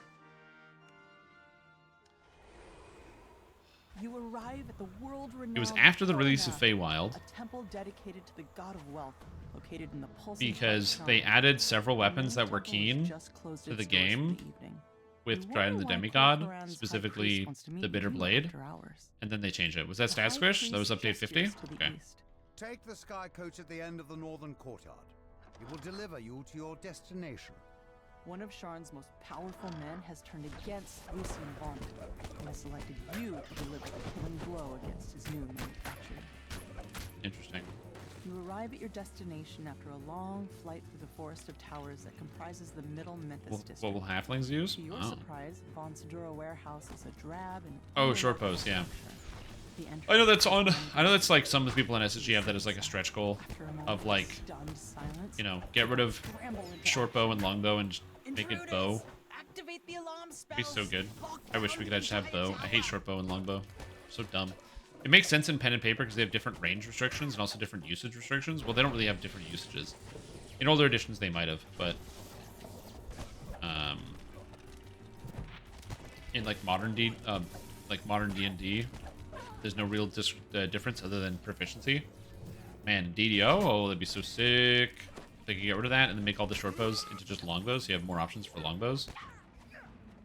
a large group of guards has formed ranks in front of the tower's lower door. Problem is, if they're faster, they're better. That's it. End of Shouts sentence. in command.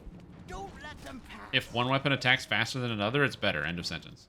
Pushing open the doors unleashes a Attack wave speed is a of really hot funky air. stat. They can't have different Keeping weapons have life different more attack of this speeds. time down in the cogs than of the middle city. The floor suddenly gives way beneath your feet. The rumbling clank of machinery. I love the Salt Marsh update. It was really, really good. Down the passage. I agree. It was like one of the best updates we've ever seen in DDO. The pipes in the room Ever. begin to rupture, and steam hisses from the pipes. Another pipe breaks, and the machinery itself begins to shudder. Pulling the final lever causes the Also, the actual room expansion, the Salt Marsh, wasn't too bad either. system breaks down. So, you know, that's always good.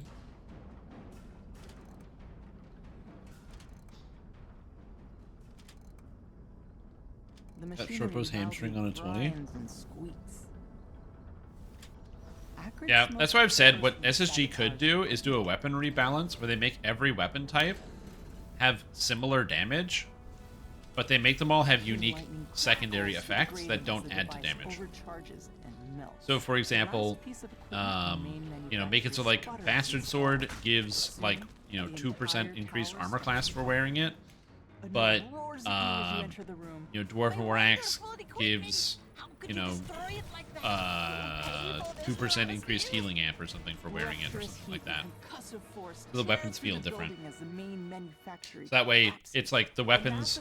Because the problem is if you make the damage different, people are just going to use whatever gives the most damage all the time. Because damage is the most important stat in every video game. The construct finally grinds to a halt. 2 damage. Both the XP? Yeah. Both of those would be good ideas. I'll tell you what people don't do. And that's run Heroic Salt Marsh for fun. I mean, some people do, but most people don't. Could just be a special effect on Vorpal. Imagine if every weapon is a special effect on Vorpal.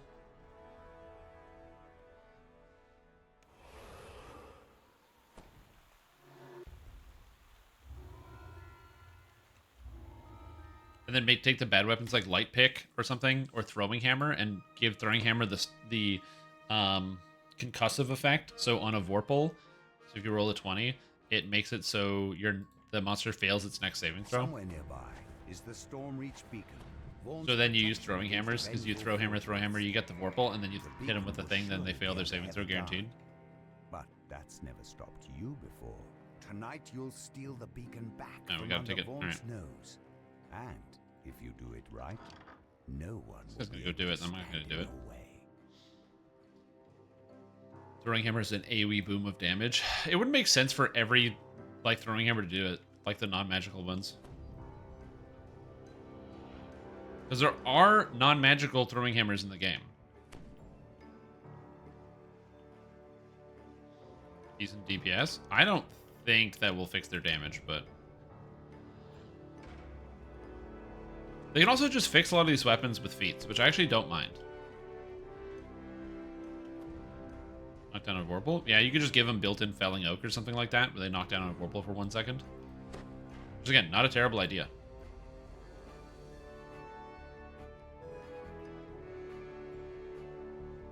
And also, they'd be... Well, they would be redundant? No, because Great Clubs are only a D10, I think. Great Axe is still be better. But they're both... what do you call them? Martial weapons. So, in theory, they should be comparable. They're just not. Hello, Arcanist. Goodbye, Arcanist. Whoa. So we'll take a look at it when Lamannia comes up. We're gonna have to gather people for like the raid and we have to figure out the builds and stuff, and all that's gonna take some time. Yeah, I gotta settle on what lightning character do you run? Do you just run the sorcerer? I could probably just run the sorcerer thing. Lamannia's up, by the way. Is it? Oh, it is up. Shit. Nice. Alright, I'll go check that in a sec.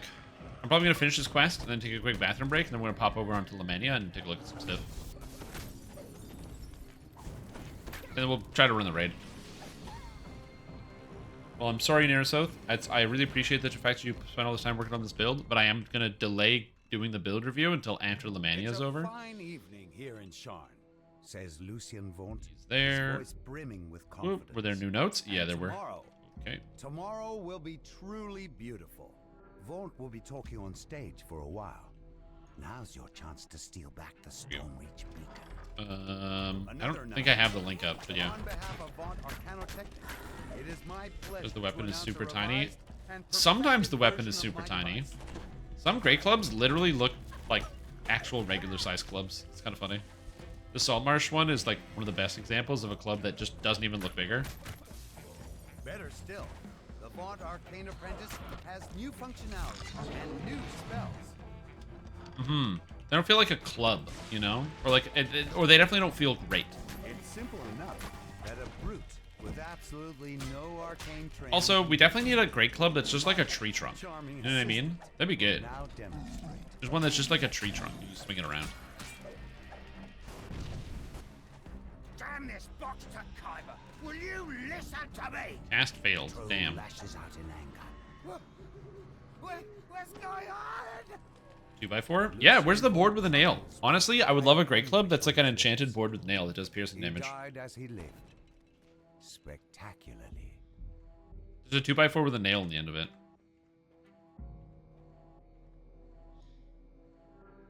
You want a light pole? What's a light pole?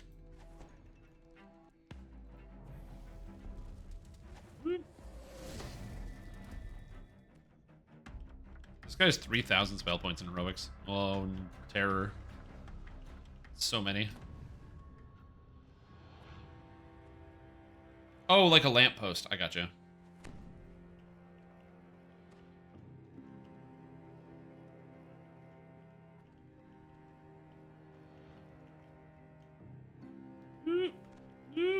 I'm bad at the video game.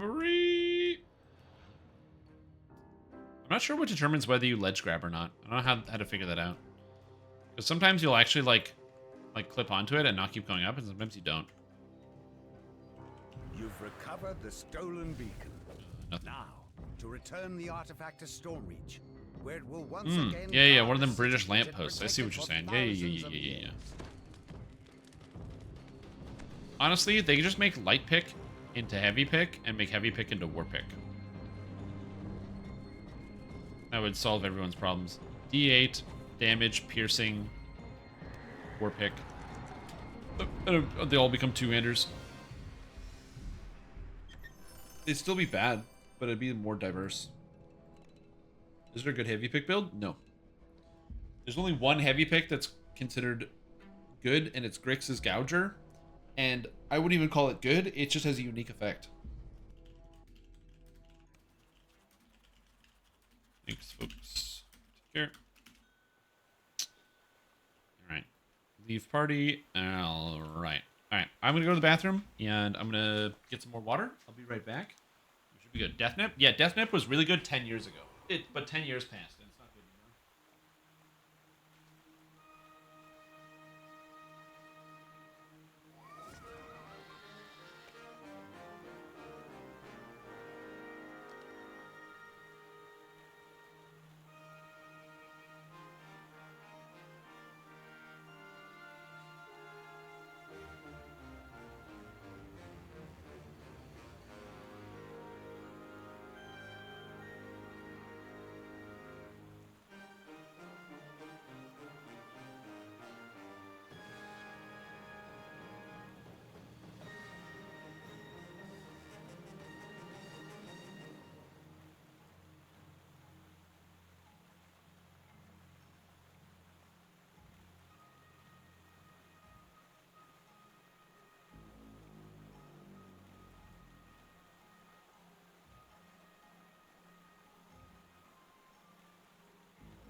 Way to crunch villagers. Notice what to do with these piles of fillies nobody will ever use. Yeah, don't loot them or delete them. That's usually what I do. Or throw them on the auction house for cheap for people that don't have them. Also something that I do. You know, because I'm just a hero that way. I'm just a legend. I don't know why I have this here. Okay, there we go. See, now I can cast No Misstep, and it gives me 9 points of damage. It increases my freeze DC to 60 in heroics. Gross. Alright, anyway, what was I doing? Oh yeah, preview server. Alright, let's do the preview. Maybe it's because it doesn't seem we're getting new sets or dropping any future sets. Yeah, Lamannia. Lamannia. So I'm going to quickly load... I'm just going to transfer my characters, and then we're going to look at some stuff. I didn't notice that there was anything else on here that was actually like posted, because there's the patch for the preview. But it looks like that's all the bugs that were fixed. So I don't know. Yeah, it looks like the Arcane Bolt is still not working. I'm just looking at the thread here. Arcane Bolt and Blast. Dun, dun, dun. Okay. I think that's good. I'm just making sure I transfer all my characters over to Lamannia before I forget. Okay, yeah. Okay, we're good. Okay. Yeah, because looking at it here, yeah, the raid adjustments we're not going to see. We have to run the raid, so we're going to be running the raid here as well. Good chance multi attack speed is something else. Kosis? Just kill him. Just use DPS per second. Anyway, but this fix is good. This stuff is good. But I don't think any of the class balance stuff, like all the bugs in the classes, I don't think they're in this preview. Show us what it looks like. Can't get into the final fight due to the portal being blocked by the door if you're outside it when it starts. Oh, that's interesting. I didn't even know that was an issue. One occultist per second minimum DPS. Yeah, that's a bit of a problem. And then there's the raid loot. We'll be taking a look at the raid loot here in just a second here. I'm excited to look at Colossus, and I'm also excited to look at the Breaking Wall, which is kind of cool. So the art and Health and Chard. So we'll see both of these. We'll have to see the size of Outburst. The Forbidden Knowledge set is also cool. And I'm excited to see the new effect of Outburst as well. As I said, I think I might make an Outburst build for doing the raid today to test it out. We'll see. Go North Path first. Yeah, I also noticed that one. We did that too, and we broke it. And I don't know how we broke it. Yo, nice, dude. Congrats. Did you get the one you needed, or do you just get a Lethal Pride because you need strength and you have no other way to get it? Which, like, fair.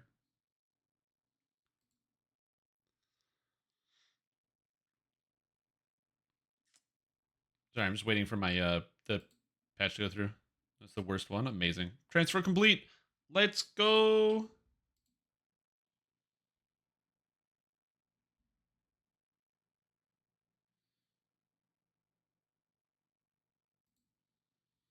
Okay, we're good.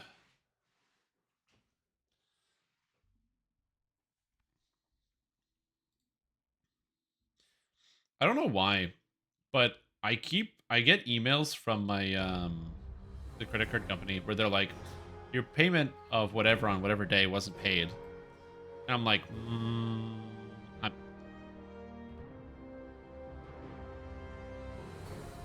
I'm so dumb. I logged in the wrong server. Anyway, they're like, yeah, we didn't receive your payment. And I'm like, are you sure? And then the next day I get one that's like, oh, we received your payment on like 3 days ago. And it's like, okay, well, thanks for letting me know you received my payment 3 days ago and not telling me. It's good. Thanks, credit card company. It's very cool. There you go. Just get direct to farm like you won like everyone else. Yeah, I need one as well, but we'll get there. Grand chance multi melee to image regen percent strength. Oh, all that sounds really good. Well, if we get another one, you know, we'll look. I can look over it for you. Okay, so let's go look at the raid gear, the art.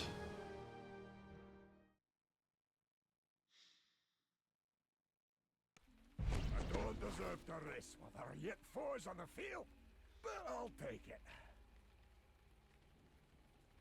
Oh, you have a lot of emblems? Nice.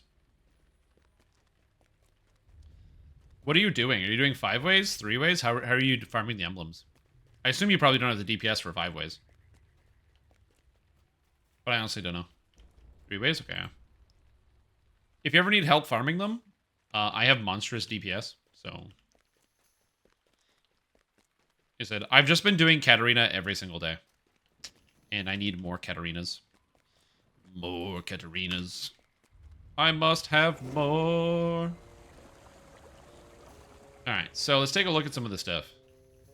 Or DPS and MF. True. I also am a magic finder. So. I said I have 200 magic find. Great loot. Alright. So in theory, all of this loot has been made way betterer, which is very cool. Because now they all have the set bonus. Physical resistance rating, all ability scores, attack and damage, melee range spell power. Very cool. And profane spell DCs. Colossus, Char, and Outburst are the 3 weapons I want to look at visually. Okay, so Char.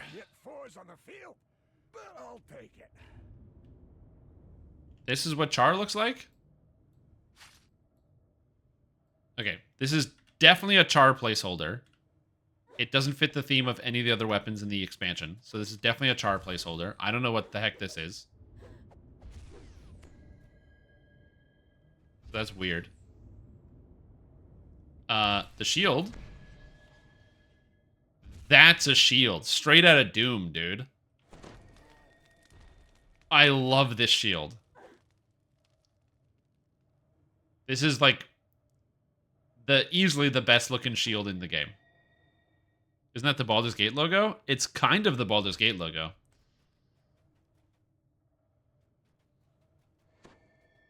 And then, of course, we have the Greatsword. Which... What is this? What'd they do to the art? What is this? It's like 2-dimensional.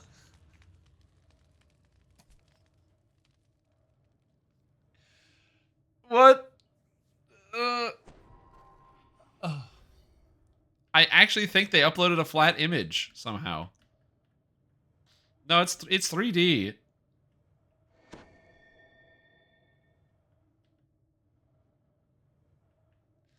Yes, now we have Outburst, the needle. I mean, it's a pretty convincing needle. If this was a needle, that'd be kind of cool.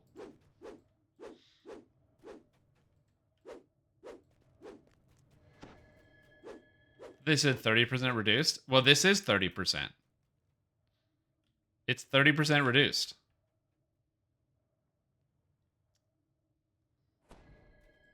Alright, hold on. I just gotta write this down.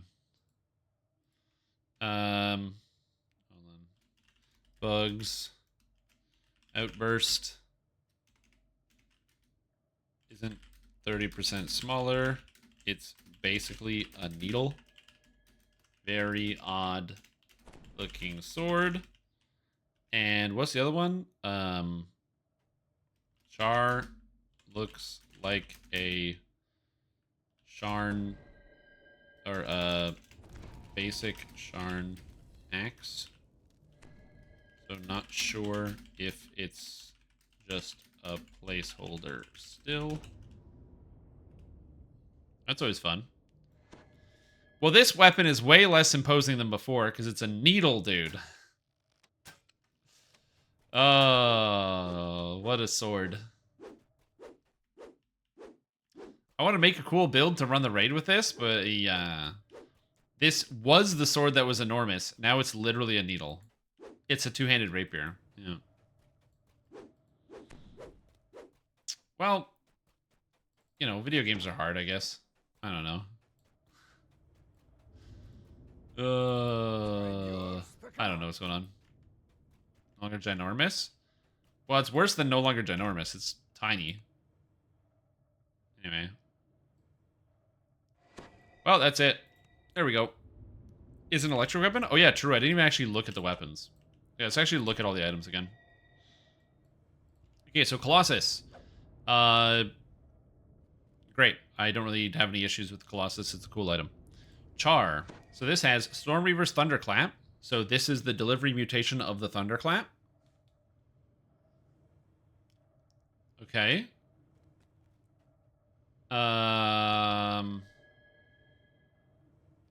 I don't know what this means. Char also has a bug with the Stormreaver's Thunderclap, where it doesn't say what it is. Go proc it? I don't even know what I'm supposed to be procking. But yeah, I can go proc it, I guess. Let's just go proc this thing.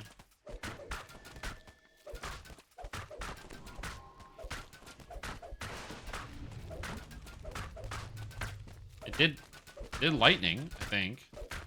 Okay, so the 2nd degree burns is active. 3rd degree burns is taking fire damage.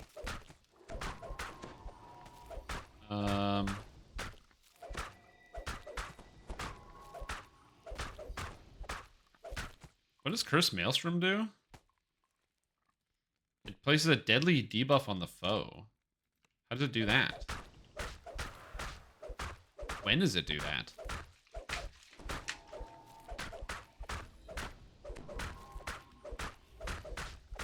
Does it? Oh, there's melted armor.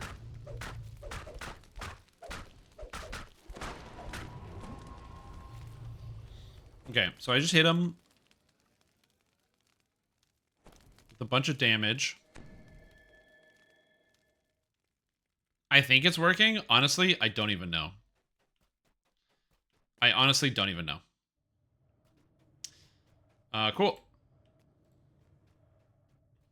Cursed Maelstrom does work, yeah. I saw that. Collapse. I mean, this item is just supposed to be better. It's D10 plus 6, which is correct, but everything else... And it has the 4 effects now. Felling Oak, Cursed Maelstrom, Blunt Trauma, and Shockwave, so that's fine. Demise, Fetters, Slay Living, Identity Crisis.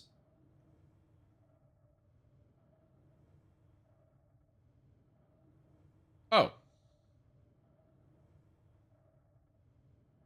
Are they both just Identity Crisis? They're both just Salt now? Okay, cool. So Demise is now a Salt weapon. So they're both Salt. Honestly, it's not a bad thing, having both of them active. It just, you have Ignition, which has Paralysis, versus Demise, which has Keen and Fetters. Well, this weapon's better. Demise is very good. I don't have Rain? No, I don't think so. No. Marrow, this item has greater elemental spell power. Gives 100 stacking mana. That was not on there before. Was that on there before? This item is still bad, but anyway, it's there. Outburst. It does say electric damage. We can actually test to see if it does electric damage. Pestle is still there. Oh, so I'm checking the dice to make sure everything is good. All the dice look good. D10 plus 3. Yeah. Anarchist has Glass Shards, has Cursed Maelstrom, has Alacrity. That's fine. Glass Shards, Maelstrom, Alacrity. That's fine. We have Claws of the Balor, which has Legendary Electric Storm, Cursed Maelstrom, 3rd degree burns, Overwhelming Incineration. It is a D6 plus 3. The Gauntlet looks like it's working. These weren't changed because they're pretty good. The Augments weren't changed. And the Demon Engine, which we have to test if this actually functions. Okay, so let's see if this actually does lightning damage.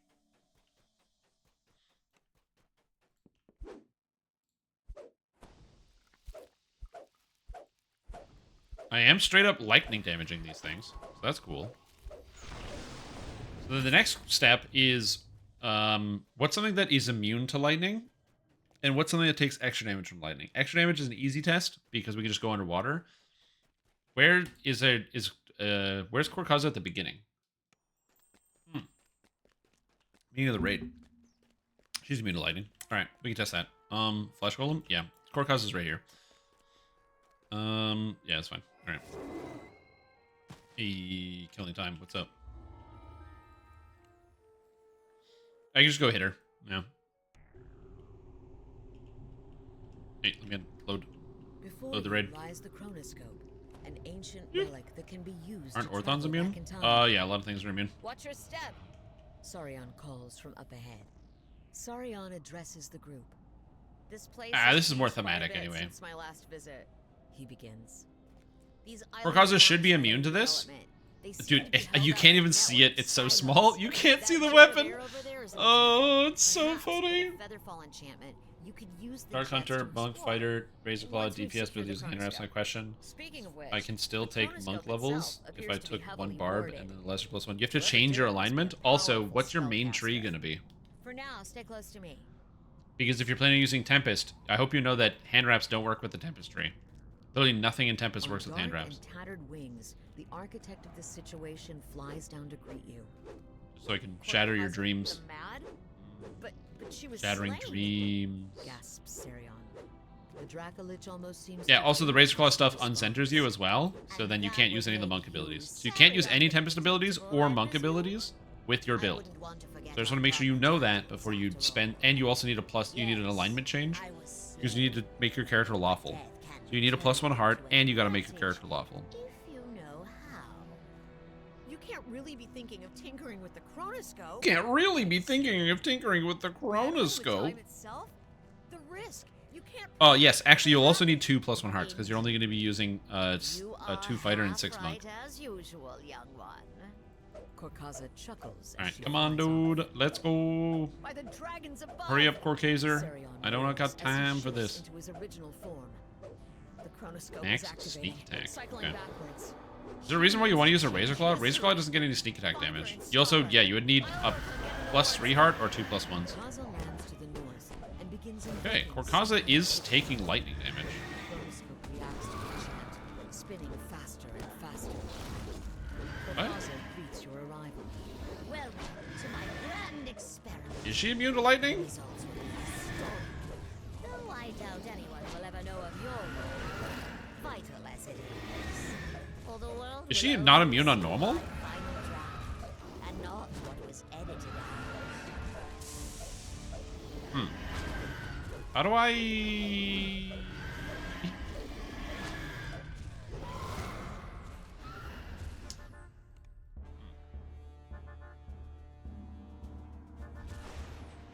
No, they got rid of that. It doesn't have it on hit lightning thing. This dark pit is filled with boiling tar, not to mention the hulking demons sprawled on the far side of the room. Well, we'll go underwater. Dretches and Beyond Rift. Yeah, they should work as well. They're pretty close to the beginning, right? And into the mists. All right. Would too.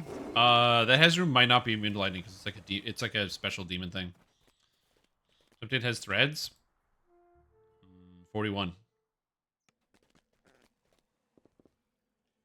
I think. I'm pretty sure it's either 40 or 41. One of those two.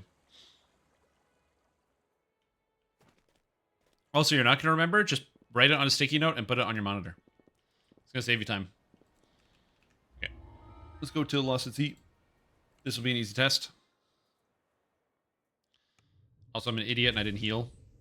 Do I need to heal? Nah, that's probably fine. You appear underwater, encased in a Oh, I can magical sneak? bubble of Okay. air. Okay, so this should take extra lightning damage from my attacks. Because we're underwater, so you take extra lightning damage from attacks. The ship's cargo. And it does not appear to be taking extra lightning damage from the attack.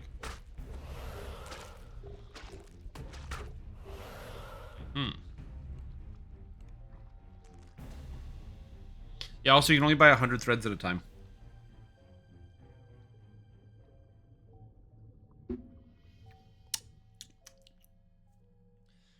So this might not be true lightning damage. It might just actually hit everything in the game, but we'll see. At which point, it's a sword with no DR.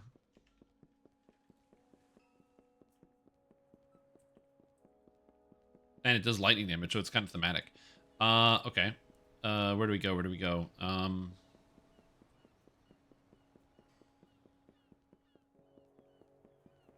Yeah, where's the, the dretches right here. There's dretches here. They're immune to lightning. Flat electric resist. Slads.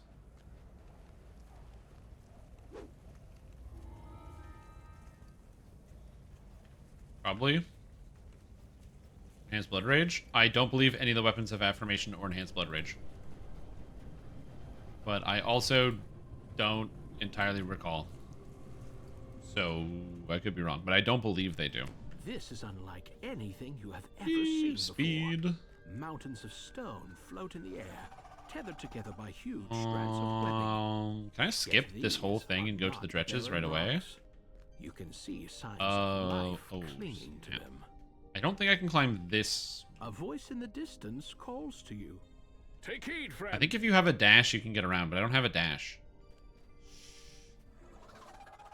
Scale with negative MRR. Trust me, guys. I'm testing as fast as I can. Okay. What brings ye into the demon web? Ye must have come through the rift. Hurry up! Let me talk to you, made. you bastard! I just need him to open this door, and I can do the rest of To it. the other world. Perhaps ye have come to mend it. 'Tis no small Can you with task. Featherfall? I can aid ye in If you all can, this, that would be very but convenient. It will not be easy. Come with me. Because you have to get around here, right? It goes up. I know if you have a dash, you can get around this. Vile goddess Loth. She and her course. sister, the Why did I do this to Spitter of myself? Shadows, are the source of thy current troubles. Ooh. Just open the door, bud. Get him, Elmy. 'Twas only possible for me Get to come him. here because Loth let Open her the door. guard slip There when we the go, we're rift good. opened, and I cannot. Alright, so there should be easily some leave the dretches I demon can go web slap with until this. she slips again. And then we'll see how this goes. Rift, Ooh. her sister, Nope. the magic Oh, shard. no, I bumped my face. Fuck, I'm just gonna listen to him talk the whole time. Damn it. I never do this skip anymore because you need to have one person not do the skip or else he despawns and you never get completion credit. So you need one person to stand, so I always just stand there and wait for it while other people do the skip and run ahead. So I'm out of practice, so I'm screwing up. Okay, hold on, we can do this. Sense that she has dropped her guard again. Beautiful, look at that, first try. Occupied with her sister, most Alright, like. anyway. I must leave while I can. Find Shut up, my way Mister. to Evening Star. I will meet you. The hunched creatures ahead make some strange, There are no hunched creatures ahead. disgusting sounds as they root through Well, old there should be. bones. They produce even more disgusting Honestly, smells. I might as well just wait, because they're gonna respawn here, because I'm so slow. Okay. Alright.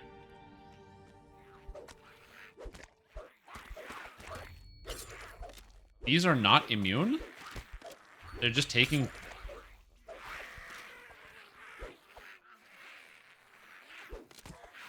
Oh, it's just doing slashing damage. It says electric, but it's very obviously just doing slashing damage. Okay. Where I need a skeleton. The fastest skeleton in the West.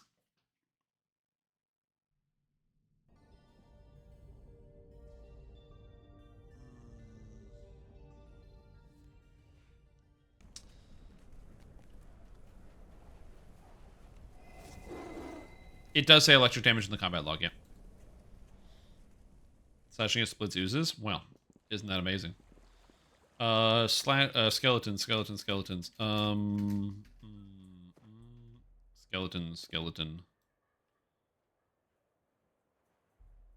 Delirious. Right at the beginning, yep. Delirious is good. House J. Dude, Delirious. Delirious Tomb has one right at the beginning. Good call. If I kill him in one hit, the combat log's not going to register properly. I need to not kill him in one hit. Alright. Hey, what's up? And I never even did this quest. Nice, I got some extra favor. Again, I'm really hunting down the bugs. I'm trying to get them.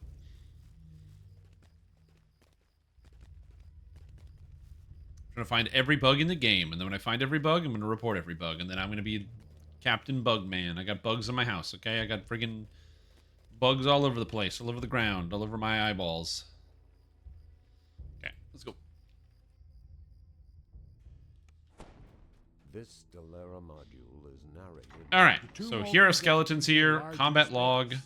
The The underground structure is much bigger than the surface entrance. The sound of the bridge dropping is followed by that of caskets breaking open. I have a scroll in my hand because I'm stupid. Undead have arisen around you. Alright. Alright. 608 points of electric damage after 36 were blocked by bludgeoning damage reduction. So it's just still slashing. It's just a slashing weapon. Okay, so now we can confirm.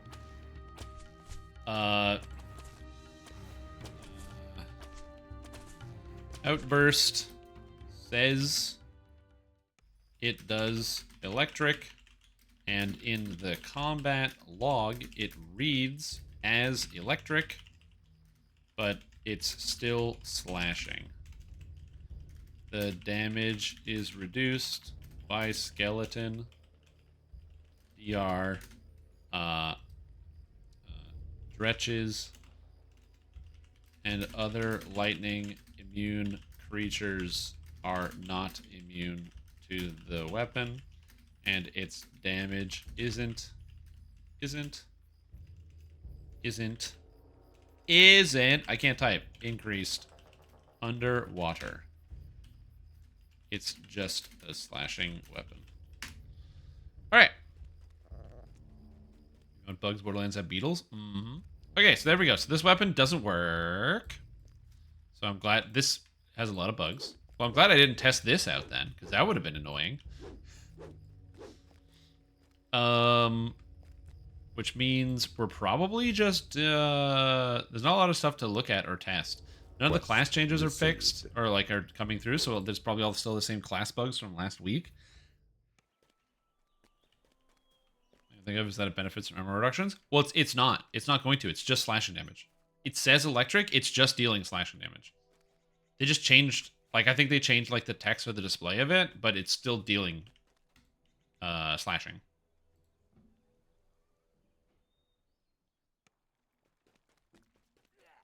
I'm sure if I added, like, adamantine damage to it, it would bypass DR. So, yeah. Okay, so, what do I do then? I want to collect people for the raid, but I think we need to give people some time to get on for the raid. Will the cransons be based off magnetism? No.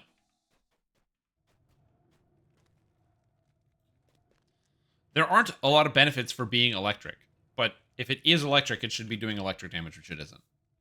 It's doing slasher damage. That's called electric damage. Which means it's not doing electric. Alright.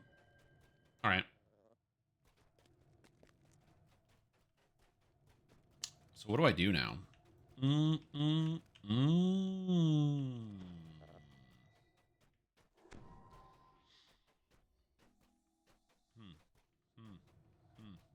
It's unexpected. Unexpected that nothing would work.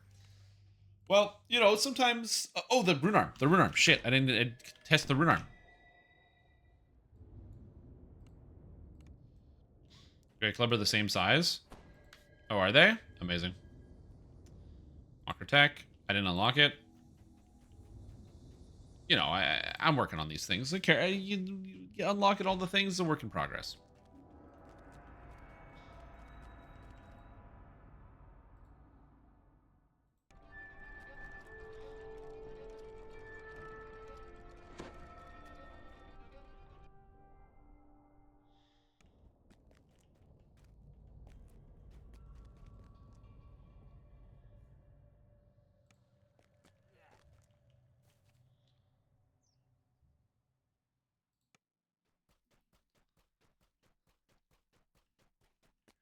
Okay, so I can now do this. Sorry, I was reading something. Okay, so now that I have this, I should be able to put the rune arm on, and I should get dripping with magma. Also, it's now oriented the correct way on your arm, which is sick. Good job. They fixed that. Well, it is taking damage over time from dripping with magma, so that is now functioning, which is cool. Does it work on spell damage? I don't know if I have spell damage I can deal. I don't think that counts. I need spells. Here we go. I have a spell now. I have Tonkines. See if Tonkines functions. So I go to this thing and I Tonkines it. And it does get dripping with magma. It does, in fact, work with spells.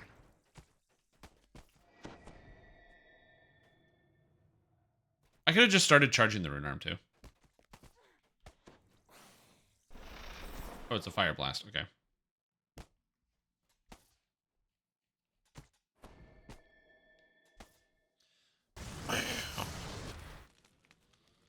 Does it proc dripping with magma on its own?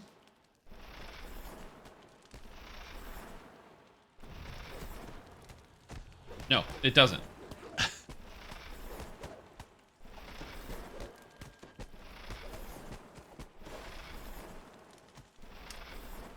But it does work on spells, just not on rune arm fire. I think rune arms can't proc effects. Yeah, they don't proc spell effects, which is interesting.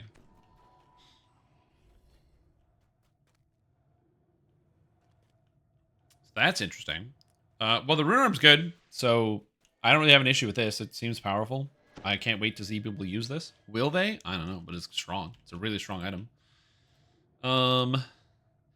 Yeah, you said something about the collapse. Oh my god, the Great Club is so tiny! Oh, the Great Club is so tiny. Oh my god.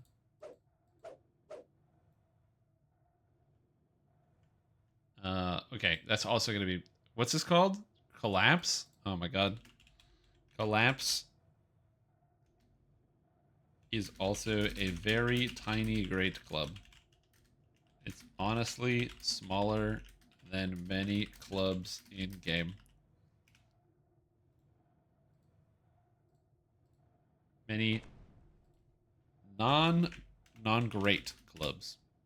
It's so tiny. Look at it. It's so cute. Look at my cute little Great Club. Yeah. Honestly, this is smaller than the mace from from Killing Time. Like update 41, I think. Yeah, it's Lamannia. What stats Rune Arm have now? Fire and lightning spell power. Dripping with magma. Probably something else I can't remember. It's not this one. Where's Killing Time? Killing Time, where are you? Yeah, the Hellstroke. I'm pretty sure the Hellstroke Heavy Mace is bigger than this. Yep, Hellstroke is bigger. And this is a Heavy Mace. Amazing. Anyway. So that's funny. Oh yeah, what does the Rune Arm do? So the Rune Arm, it has, Fire spell power, Fire and Lightning spell power, Insightful Fire and Lightning spell power, Fire and Lightning spell critical, and Dripping with Magma. Actually very good Rune Arm, and fantastic for Artificers. So that's pretty sick.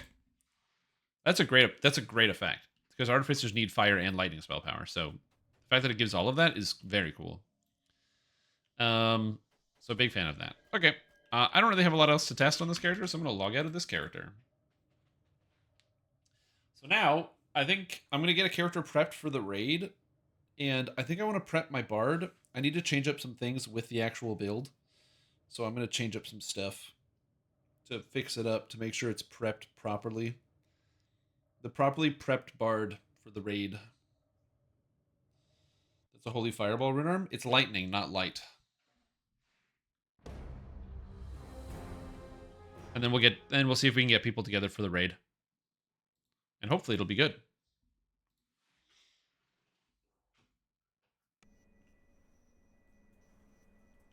Yeah, not lightning.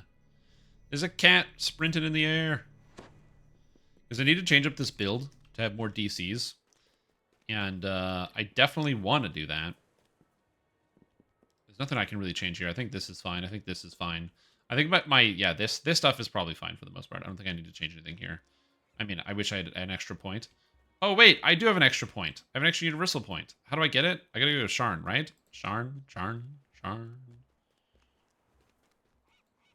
What about Ninja Spy? Is Ninja Spy cool? It's mostly just, like, getting all my equipment sorted. I think that there's also still no sentient items on here as well, which is gonna cause me problems, but, you know, whatever. It's a problem for a later day. Hey, bud. I need an item, please. I need the tome. Thanks. Do I have Lindal's? No, it's a dinosaur bone belt. Okay, I was about to be like, is that Lindal's belt? Amazing. But it's not. Alright. So now we teleport to the market. I don't have teleport abilities because I don't have teleport scrolls. Why would I do this to myself? Okay. So, I've been meaning to do this for a while, but it's hard to get a chance to actually look at the gear. My thought process is, I need to improve this character's stats. I need more charisma, and I need more... I need a lot of things. Right now, my current set bonuses is I've got the Glacial set for damage, which I'm going to drop entirely for sure, because these items suck. I'm using Vivace, which is very cool for damage, but not great, generally. And here's some Spittle. Which is also kind of bad. So I'm going to drop pretty much all the damage effects and focus all on DCs. And then the DCs will give me more damage because monsters will fail their saves more often anyway. So that's currently the plan here and what I want to do. And also going to get rid of the Autumn for some of this stuff, a lot of the crit. And we're going to go in a different direction here and just pick up more DCs. So that's going to be the goal. I want to see if I can make a character that is like just a little bit better generally. So we'll see how that ends up going. I like this shield cosmetic. If I can keep it, I will. Oh, because I have the Reaper shield. There's a Reaper shield? I'm just going to get rid of all this garbage.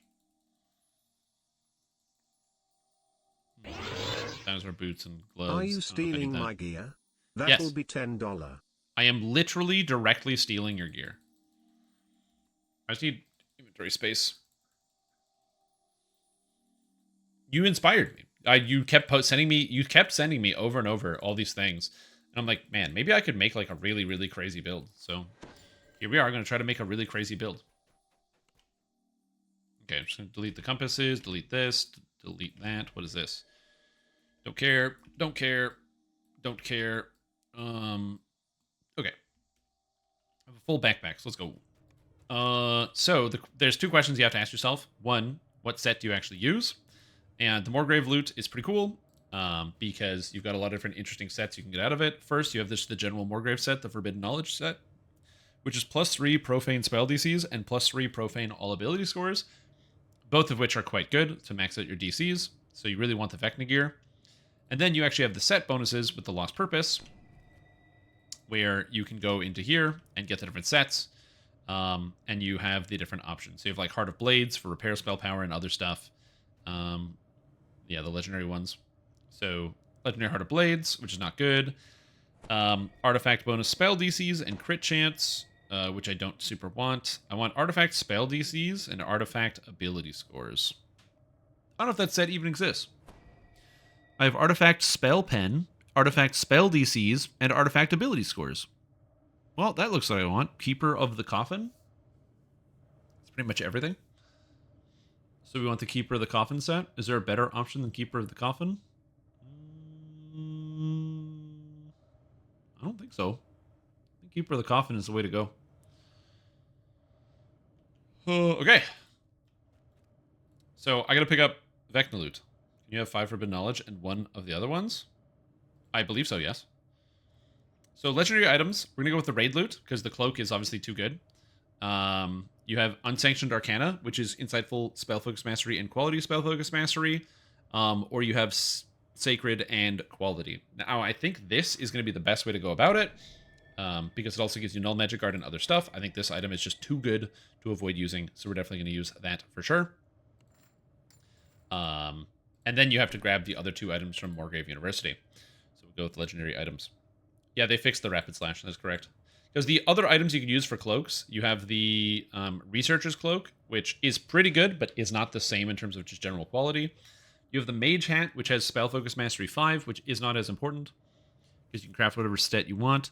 Immunity to Fear and Spell Resistance is not that great. Champion Helm, I don't need any of those stats. And Sentry Helm gives Shield, Armor, Insightful Fortification, Resistance, which is much better than the alternatives. But all these stats are still kind of bad. Now, Wizardry, Potency, Spell Sight, this is not the worst, so I think I probably would use that generally. And then, what are we doing here? You need an armor piece, right? Oh, I'm a docent guy. So we have these spells, so I just have the spell sealed docent. Doesn't matter which one I take. So it's either America, parrying, fortification, and whatever. I don't need any of the stats. Or fortification, insight, reflex, spell saves. Well, I'll take the spell saves, because it seems a little bit better.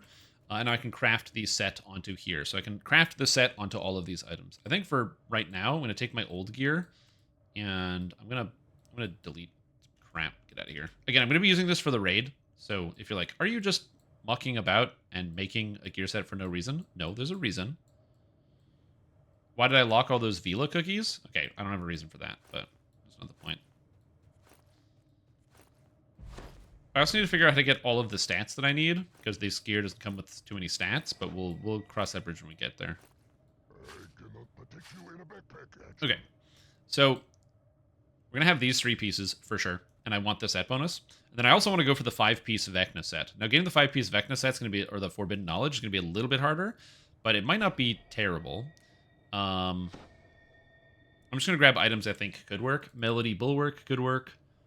I don't need Charisma 14 because I'm going to use an artifact for Charisma. I could also use a Vecna artifact. And the Dex boots are interesting because they do have quality spell or insightful spell focus mastery, which is kind of funny. So I might actually consider using that.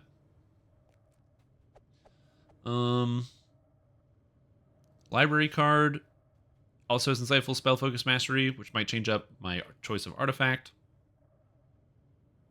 This has ramp and insightful sheltering and profane life force, which is not terrible. This is insightful charisma. We're picking up every item I think could work in the build. 3 shoes. These are bad. These are bad. And insightful con and electric stats are okay. Gauntlet of quality spell focus mastery plus other useful stats is interesting. Strength, double strike, constitution. Constitution belt is not bad. Absorption gauntlet has quality spell sight and other good stats on it. These are orbs. I don't really like any of these orbs. The insightful stats are kind of interesting, but I don't really need those. The core of the war machine is still useless, but you know, it is what it is. And then of the shields, this character can actually use shields without any issues. But I don't think I need any of these because they all kind of don't really work well for the build. Although I could just slap on a tower, so that's always on the table. So we'll buy all these and see how that goes. So this has quality spell focus mastery and insightful spell focus mastery. I could alternatively use the Mocking Passage, which I don't like the quality dexterity, but it gives the insightful spell focus mastery 3, and then that would allow me to use the other cloak from the raid. Which instead grants Sacred and quality spell focus mastery, which means I wouldn't need to use anything from the Isle of Dread, and I could use another set piece instead, or another piece of gear, which is interesting. Am I using a rune arm? I don't think so, but that's also an option. It's also on the table. I kind of want to use an orb to get the set bonus, but we'll see. I don't think any of these weapons are going to be good for my build. I mean, even like Marrow, Demise of the Bone of Demons, I don't think is a good idea, and the rest of the weapons don't really fit. So a weapon's normally not going to fit here. Also, there's Snare, which could be okay. I don't know. Yeah, the boots have 4 filigree slots, yes. So that's all interesting. Several spell focus, so Mocking Passage when required. Oh, does it? It does, but this item is pretty bad generally, so I don't know if I would want to use that over one of the other items. Like, for example, the Chime Locket, which has Insightful Magical Sheltering, which is not bad, plus it's got Melody Bulwark for the PRR MRR. Or alternatively, you have the Blade Mark Amulet, which all of these stats I can actually use. Physical Sheltering, Profane Life Force, Fortitude, Ramp. So that's kind of also important. Alright, grab this. Let's pretend here for a second that I have the Spell Shield Docent, which is going to get, not Traveler's Guidance, what's this one called? Coffin? Okay, so go just type in coffin. So I'm going to put that there. And then we're going to take the helmet, and we're going to put coffin in here. And we're going to put this, and we'll put coffin in here. What do I need? Oh, I didn't put the legendary coffin on it. Interesting. The raid items don't take the legendary set bonus. They only take the heroic set bonuses.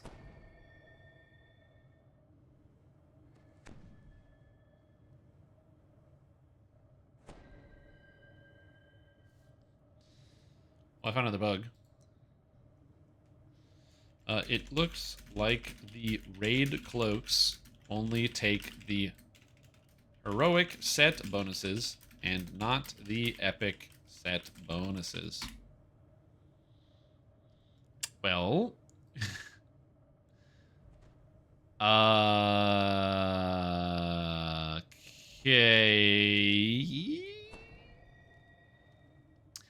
Looks like we have to use a regular cloak.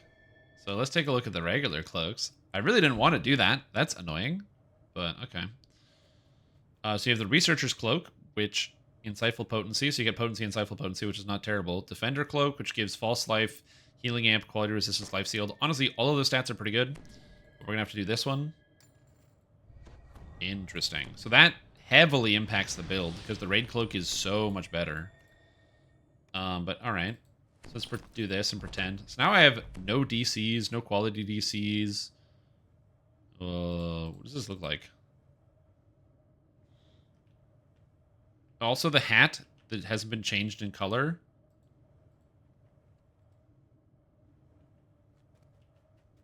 Oh, this is another...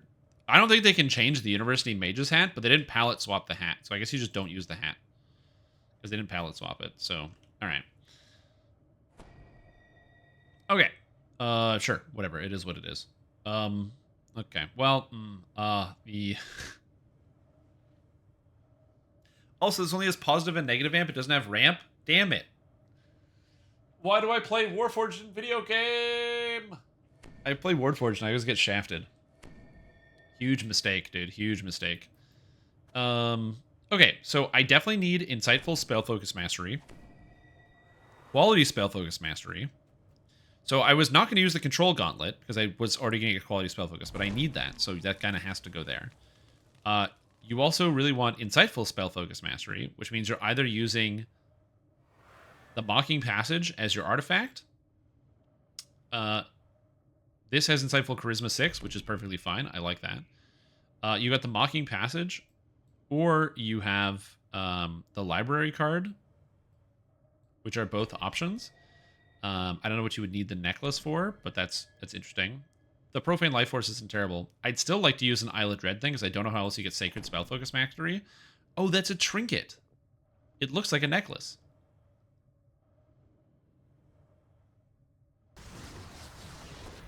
Then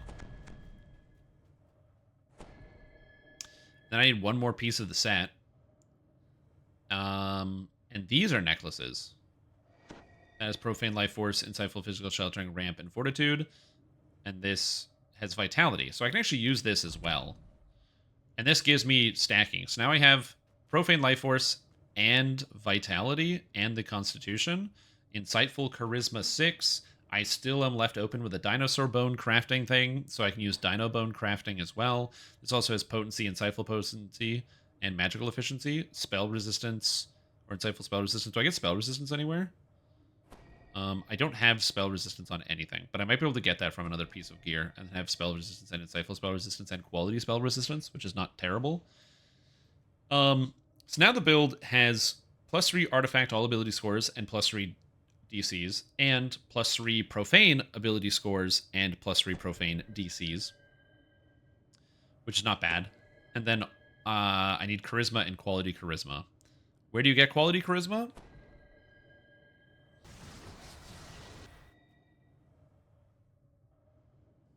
I don't know.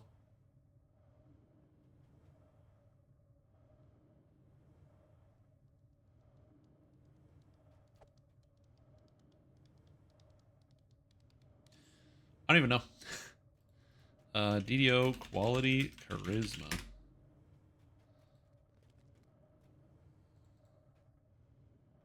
shoes, the mage gloves, there's a piece of armor, powder packed barrel,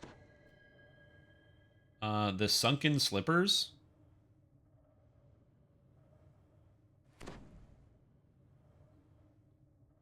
Sunken slippers is not terrible.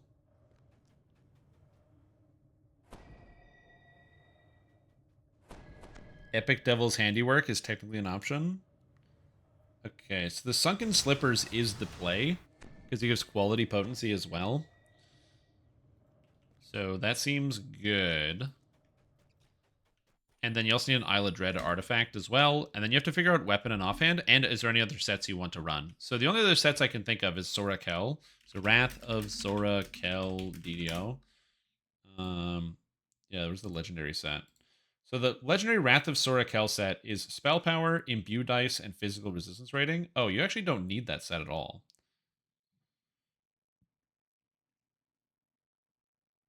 And isn't there like Perfect Wrath or something? Which gives +3 ability scores and helpless, which is pretty good. You have to use a bad artifact. So you don't need that at all. So you really just need to fill in the stats that your character is missing. Which is not that hard to do here. So let's go to Isle of Dread. I need a augment. Ingredient and augment, please. Plus you're already using. Yeah, it's fine. I don't know what is going on, but my Discord is bumping, man. Okay, so you need, in a build like this, Topaz of Necromantic Power, Enchanted Power, Evocation Power. Those are the 3 DCs this character casts. Bump, bump, bump. Yep, exactly.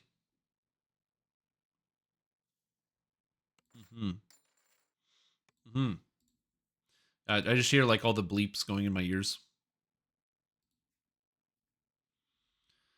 You don't need the Dino Bone set because you actually already have all of those stats. Well, does this give PRR? It does give Profane PRR. Yeah, so you don't need any of that. So that's unimportant. So instead, I can just grab a Dinosaur Bone ring, probably. Actually, it's the only one I can use. It's either ring or gloves. So that's good.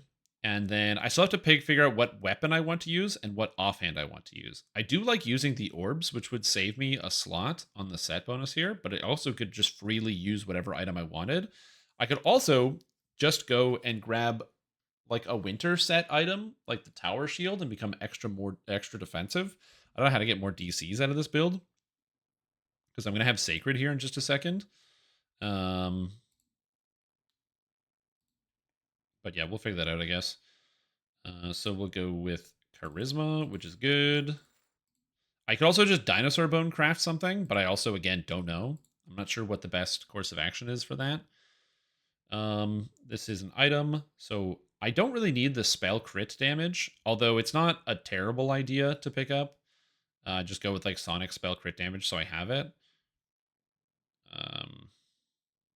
And I already have repair amplification because this item is very good. I actually like the Blade Mark Amulet quite a bit, so I don't have an issue with that. This character also has quality physical sheltering, and if I throw on a shield, it gets even better, so maybe that's a good idea. So we'll go with Sonic spell crit for the Fang. Isle of Dread loot. Dinosaur Bone stuff. Claw. Now, I believe I get magical sheltering, but not physical sheltering anywhere on any piece of gear. So I can actually grab physical sheltering here.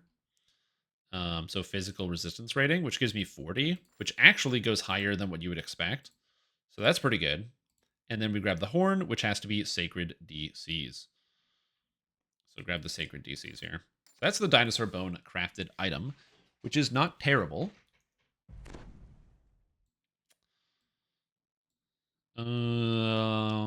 Sure. Does this character have... I don't have insightful magical sheltering. I don't think I need insightful magical sheltering, but you know, it is what it is. Insightful wizardry, charisma, quality will. Okay, lots of saving throws. That's good. Quality spell focus, quality spell resistance. Okay, that's good. I'm just planning it all out here. You know, I'm taking the time. This is one of the problems, not one of the problems, but one of the things that makes a lot of these pieces take a while to put together, like the builds, is because you have to like meticulously plan out every piece of gear that you're going to be putting on your character. Okay, Dino Bone Ring. Perfect. Oh, this is the Claw, Horn, Fang, and Scale. So then I need Quality Charisma, which has to come from those boots. So I'm locked into those boots. It's the only place to get Quality Charisma that I can think of. Or Slave Lords crafting. But I can't Slave Lords craft here on the preview, so we're not going to do that. So it's got to have to be update 43, Legendary Sharn 2, and take this. So you don't turn off the auto-gathering bag, so you have to find your augments. That's honestly not a bad idea, is to turn off the auto-gather, so I don't have to find it. But, yeah. All right, you. Listen. You think you're smart? You think you're better than me because you're smarter and better than me? Are you not a Dragonborn? No, you're not. Very sad. I'm a Blade Forged. I'm way better than Dragonborn. Dragonborns are for losers who aren't Blade Forged. Like, just true fact. If you're a Dragonborn, you are a chump and loser. Yeah, I gotcha.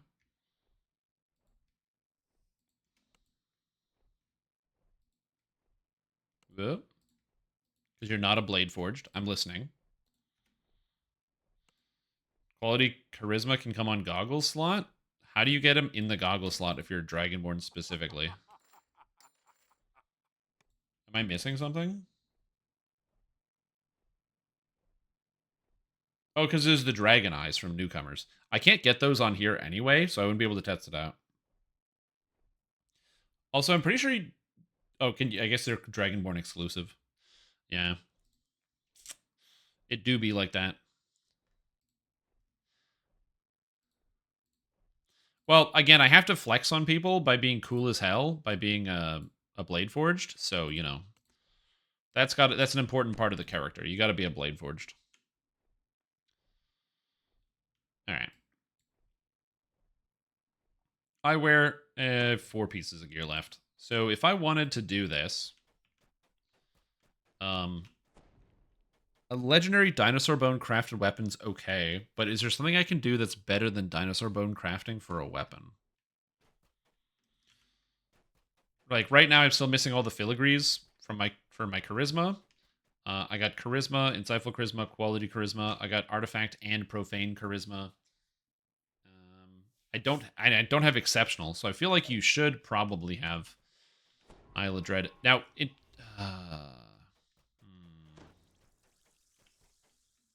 I also like that I have 167 physical resistance rating, which is fun.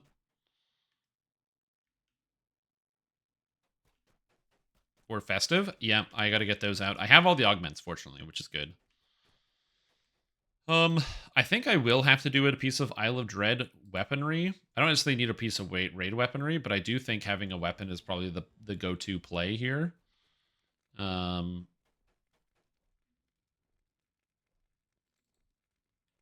I feel like that's pretty good because I don't really have any other choices, and I don't know what else you would put on here. Because you need the horn, you need the claw. So the claw is the stats, the horn is a debuff, the fang doesn't really do anything, and the scale doesn't really do anything. But what other weapons would you need? Yeah, I like the robe. It's pretty good looking. Is this the Abjuration Archmage? No, Archmage is still broken, so we can't test that out. They didn't change they didn't patch Archmage here. This is the Legendary University Spell Shield Docent. The unique. Couldn't you get the unique exceptional +2 spell focus? You went Dino Bone Staff. Oh, that's true, and I don't need an offhand. Because a shield would make me more defensive, but I could get an extra +2 exceptional DCs. That's true. Would that be worth it? Giving up an entire item slot for +2 DCs?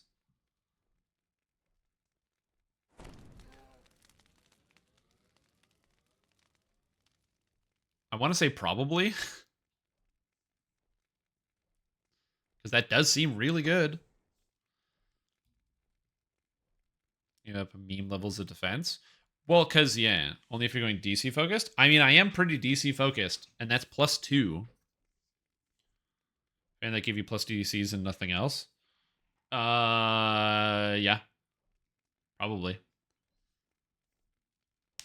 Interesting. I hadn't even thought about the dinosaur bone thing. Because, yeah, there's, of the scales, which one is it? Yeah, it's this one. Iridescent scale. It's this one. +2 to spell DCs. Stacking. Yeah, probably. I probably would. Because the other alternative was grabbing 2 winter items. Grabbing the tower shield from winter and the winter ring, probably. Which would give me 30 PRR and the tower shield PRR and the tower shield MRR. Shield and recover 1 DC. You could also do an alchemical shield, which is interesting. I didn't even think about an alchemical weapon. True. And I could have a tower shield. Because tower shield's kind of good. Huh, that's interesting. I never thought about alchemical. What's that? Update 46?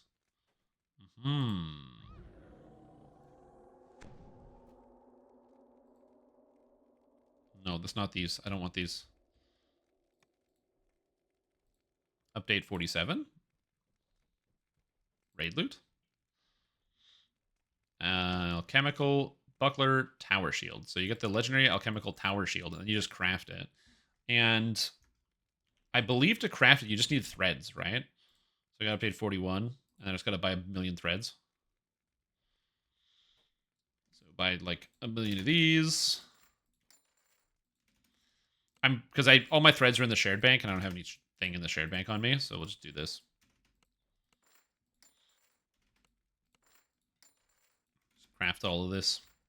I don't actually know how many threads you need to craft it. I don't think I've ever made an alchemical item before. Just because I've looked at it, but I don't think I've ever actually done it myself. Also, do hell and back charisma sounds kind of good. I don't think you want any of these other doubles, but these are good. Okay.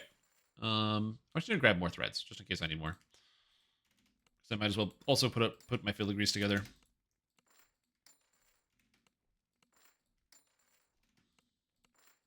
And I still have an open goggle slot, which I haven't thought about what I would want to use for that for, but, you know, it's still on the table. Okay, so we go to update 43, box 2, and I believe I put the shield in here. Okay, so now I have to go look at the website to see what you actually craft on it. So crafting,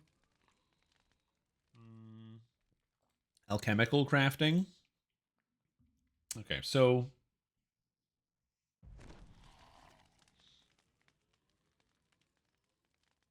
I can get air, spell resistance, magical sheltering. So I could get spell resistance on this shield, which is interesting. Or I could get resonance and sonic lore, which I actually don't have, which would be cool for the build. So tier 0, I get to pick an element of this. Well, obviously, I guess Mithril gives you +2 on your max dex bonus. So I guess Mithril. And then for air, yeah, you either take magical or deflecting of spell resistance or sonic spell power. I feel like the spell resistance is pretty good. Alchemical charisma is water.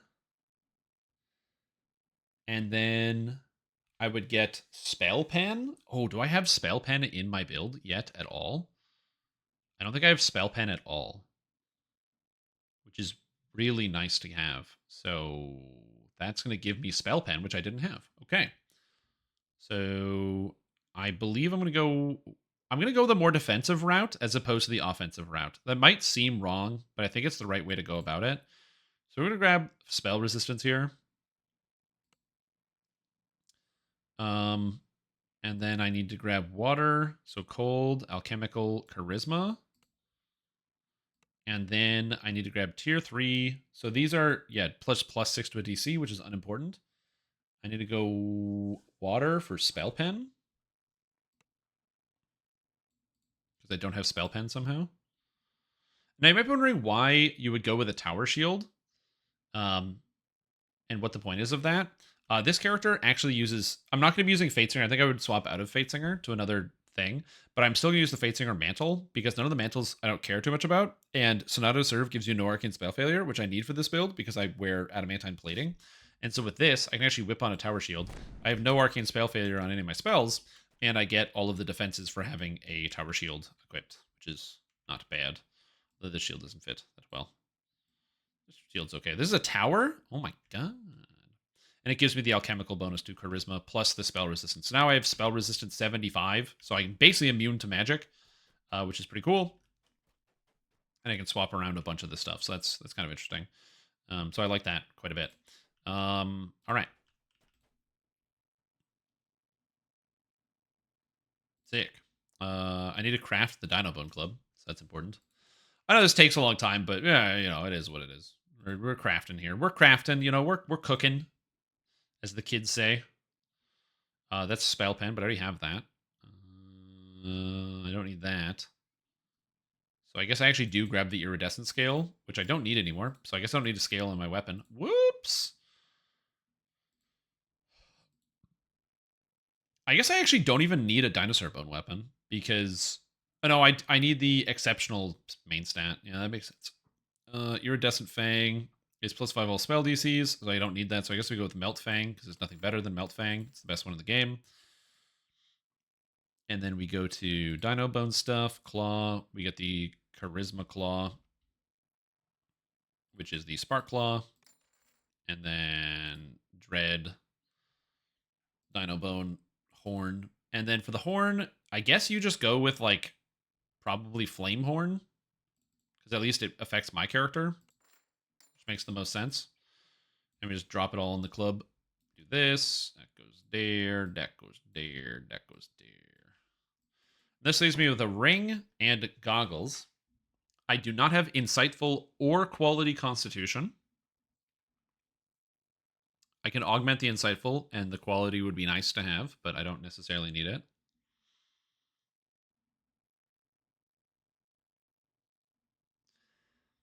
I have magical sheltering, but I don't have insightful magical sheltering. I don't think that there's an insightful magical sheltering item that I could get here, but ring and goggles is interesting because I believe that is the... I believe that is the temple loot, isn't it? Ring and goggles?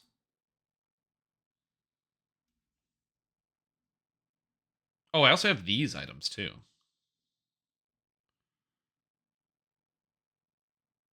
I already have all this stuff.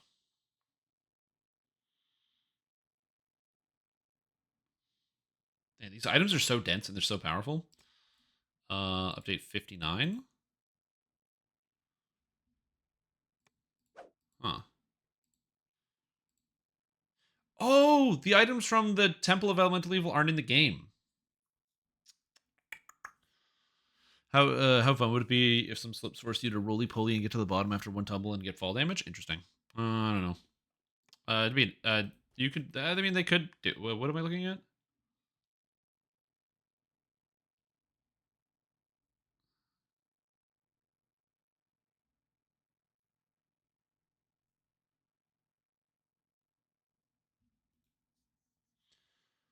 Like Guardians lenses from TV have quality con.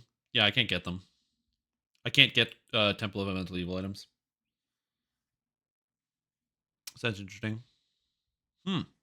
Which is a problem I didn't think I would have to deal with. So then I have a ring and goggle slot. And I need Insightful Con, Quality Con. And then I don't even know.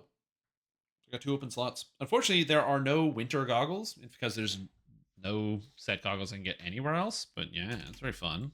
I'm gonna go farm it. I'm not farming it. Great idea though. Okay. Well, let's go grab some jeweler's toolkits. Back to the oldies. You know, collective site could work. Unironically, that actually could work pretty well. Now, the reason why I say that could work is because feather falling, greater necromancy. Okay, perfect. Extract the augment. Thank you. I need that in my new build. I don't need a Sapphire Defense. I need a Festive Charisma Diamond, so we'll get that too.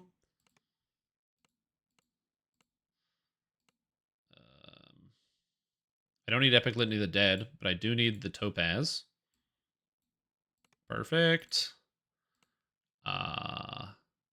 Swiftness, I can just buy a new one. Festive Con, yep, I'd like that too. Because this gear set is also really achievable, the one that I'm currently wearing. I actually have almost all the ingredients right now. So that's cool. Okay, so I have the augments here. Again, all of these augments I actually need, so that's good. And I can put the items into the pieces. Do I have any yellow slots? Or is it all greens? Okay, so this is yellow. So I'm just going to put a yellow item into here. That's good. Caster gear. You know what? We'll just put that in there. And then this is a Festive Constitution. Do I have my other augments that I wanted? The ones that I bought? I need all of these, so these all have to come out. A lot of yellow augments, I'm realizing, which is kind of funny. So we'll grab this, put that there, and put that there.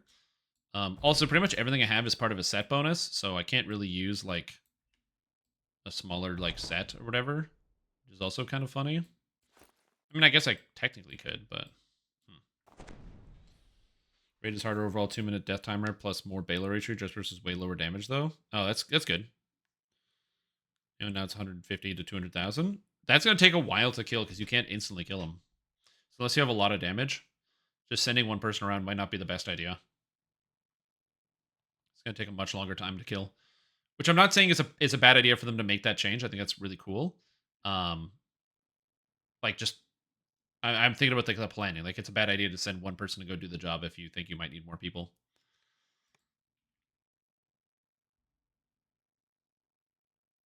They also have CC immunity? Oh, interesting. Okay, they didn't have CC immunity before, so that's interesting. Okay, actually, I think Collective Sight is the key here. Sharn Loot, Legendary Accessories. You're 25% effective. Damn, dude.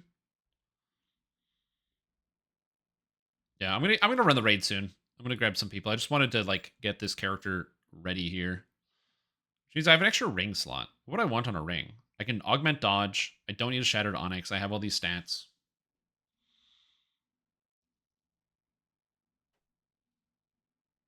Band of Insightful Commands. This is a spell singer. Yeah.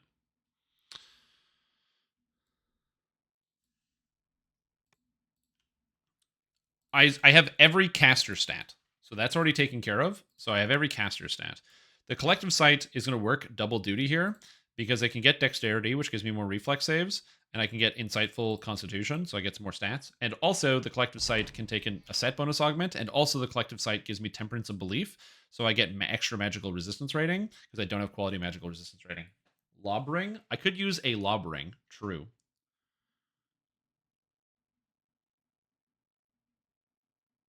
I could. I already have a Lob Ring here. I have the Bound Elemental Ring of Lightning, which would give me Elemental Air Attunement. And Lightning Crit, which could work. Because, yeah, the only stat I'm missing is Quality Constitution, and I have no way to get Quality Constitution as far as I know.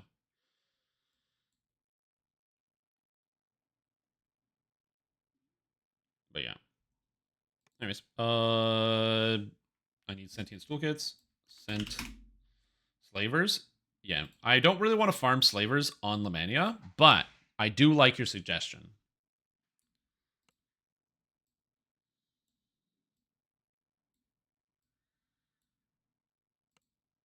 Okay. And get this Heresome's Fiddle out of here. So my character overall feels like just generally tankier and stronger. So I'm feeling pretty happy about this. Delete this. I don't need an extra thing. I don't need this. What's this? Yo, what's up, Cruiser? You can run ToE Earth Node? True. I could farm Temple of Elemental Evil. I'm not going to do that, but you're right. I could do that. Did they add the boxes? Tensors? Tensor? Tensors are not on Lamannia anymore. God damn it. Raid feels like a raid, though. That's nice. That's good. I'm glad to hear that.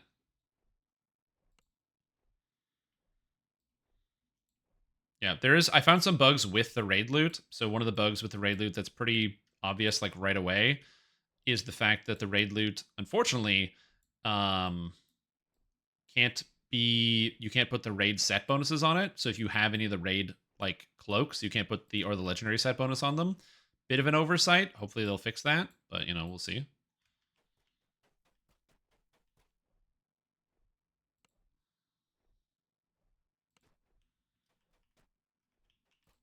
Yep. Small club is the biggest issue. It's actually smaller than most heavy maces, so that's also an issue. Yeah, Lamannia. When's Throwbarb? Never. As far as I can tell. Yeah, SSG just hates the concept of Throwbarb, and they'll never do it.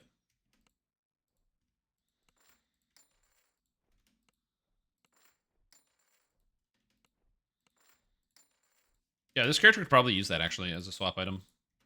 Which is kind of weird. It's a weird idea. Well, assuming you're using a dino set.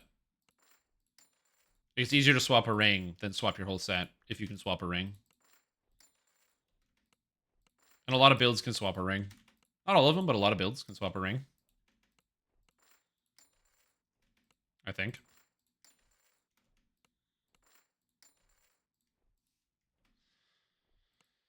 Better role-playing game? Barbarian Thrower's Gate 3. Yeah, that's the better game.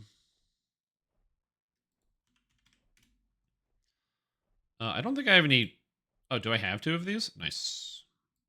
Let's get these going here. Oh, I do have these. Okay, good. Oh, did I get the sentient jewel off? I don't think I did. No, I didn't. Okay. So I put this on here.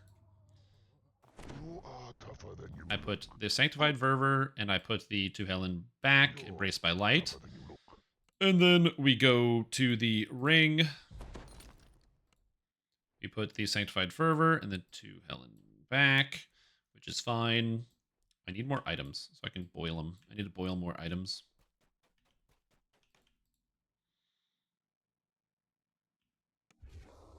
Do a throw-up Barbarian? You can do a throw-up Barbarian, yeah. You definitely can. I never took a lightning hit. Ooh, interesting. Wait, lightning hit? What's the light? Oh, the lightning from the like the guy when he's like raining lightning down on you at the end. Yeah, the Baylor Storm. Yeah. Interesting.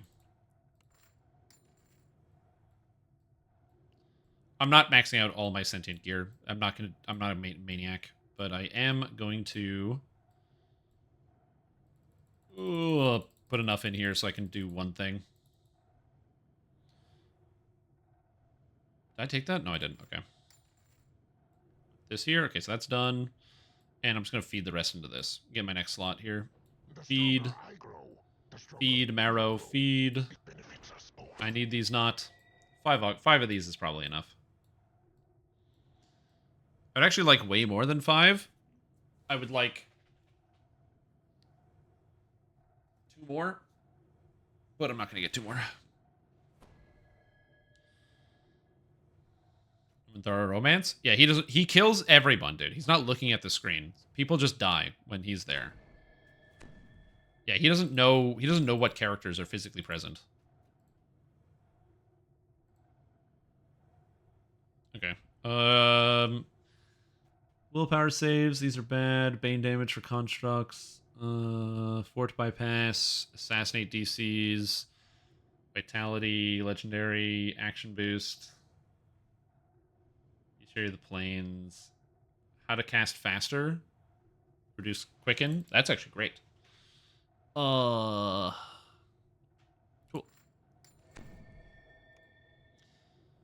Do I have an extra green slot? I do. I have an extra green slot. In you go. Oh, do I have an extra blue slot somewhere? Yeah, I do. In you go.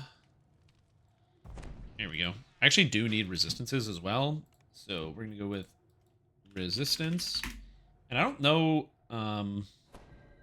Sapphire resistance 10. It's good. Put that there. Just dump that over top of this one.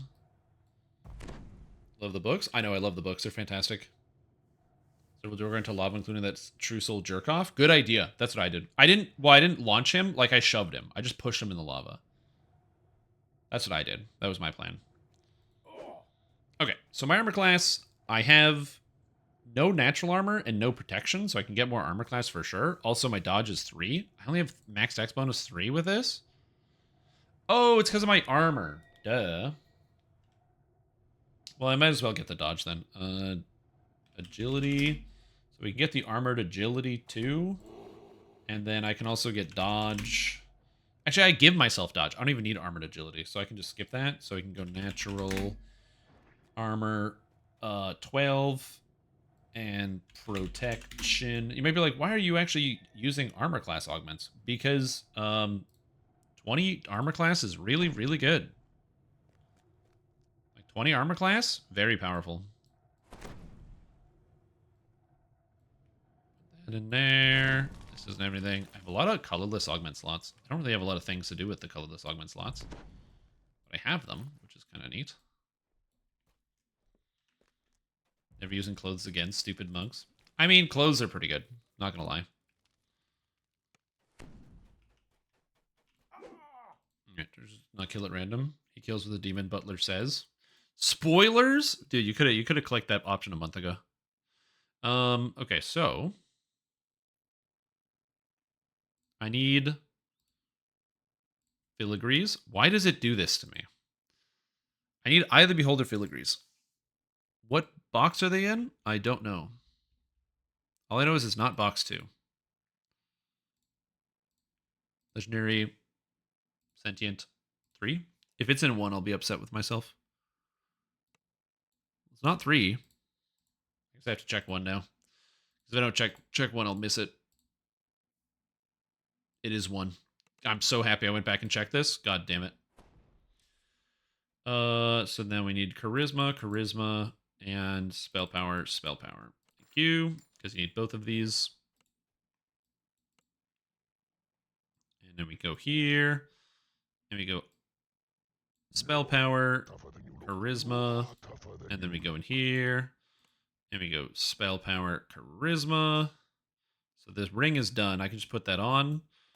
And then in the weapon, I just have an extra slot. So I'll just grab a charisma. Does Nice Tool have charisma? No. But this, To Hell and Back, has MRR. Does Hell and Back have charisma? And I don't know where Hell and Back is. Oh no! I don't need every filigree in the game, but I just want to get the right ones. I guess I'll just, yeah, Hell and Back, charisma. Nice, it does. Okay, cool. The reason why Hell and Back is nice is because Hell and Back gives extra defensive stats for having the 3-piece set equipped. So that's done. That's equipped. So now the character's like fairly defensive. I mean, I'm a bard with 115 armor class, 190 physical resistance rating, and 112 magic resistance rating. 95 charisma outside of Reaper, which is higher than I had before. This is not including Yugoloth potions, or store potions, or my own personal bard buffs, which is not bad, or Reaper points. I mean, obviously I could get higher if I had access to the autos or filigrees, but I have I do not have the patience to put 100 or 200,000 sentient XP worth of items into here. No, I do not. I don't need dodge. I already added resistance augment. And then the last thing I could do is get an artifact bonus to defenses if I wanted with tough shields, which is pretty easy to do. And I can't get any spell crit augments or anything, so I don't need any of that. So these augment slots kind of go unused for the most part. But I could get more set bonus augments. I have 1, 2, 3, 4, 5, 6 items in theory. Because 2-piece Isle of Dread doesn't do anything. So I could get, Feywild? Yeah, Feywild. No, 48 is Feywild.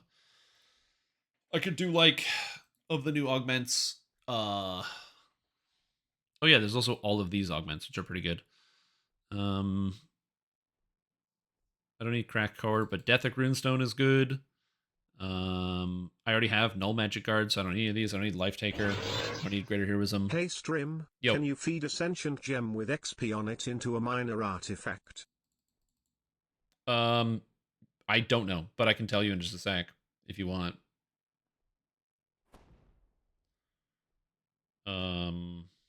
Tough shields. Tough shields. There we go. So with this, so this is 1, 2, 3. This is 1, 2,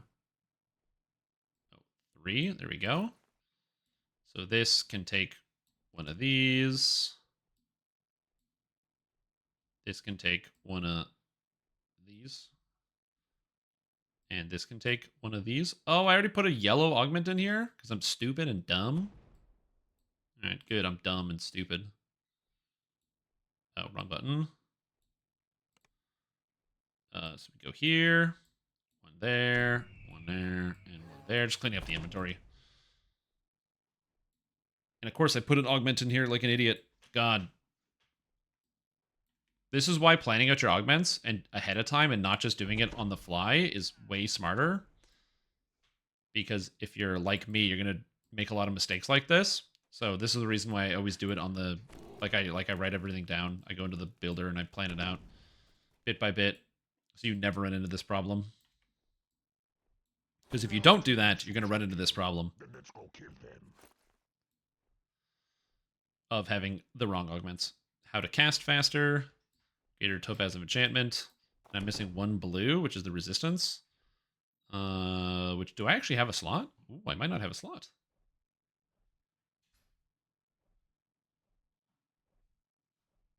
Okay, I actually can fix this.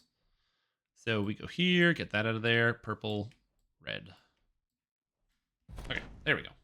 That's what I was talking about. There you go. Now you got 220 physical, 142 magical. My dodge, I just buffed myself to get dodge, so I don't have to worry about it. I also get armor class, technically, and the bonus to saves. So now my dodge is capped. 120 armor class is not terrible. And then you just got to figure out store pot, so I can get the store pot in there. I got the Reaper points that are going to come in, so I get up over that. And now I'm at 106 on my DCs. That's it. All those changes, and I'm still only at 106, 114 on Cut the Strings. No, I got to do the Epic Destinies now stuff now, too. And my enchantment's at least 110. Okay, so I got to reset all of this.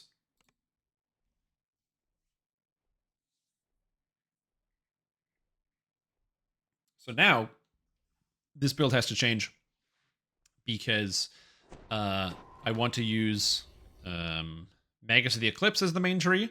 Not because Magus of the Eclipse is good, but because you get Spell Pen and you also get Null Magic Aura, which is super duper defensive for a character, for pretty much every character in the game, and it's really good for a character like this.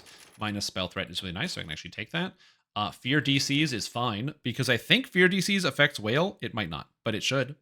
Anyway, we're just going to take that. We're going to get the extra Spell Pen, because Spell Pen is good. You're going to grab...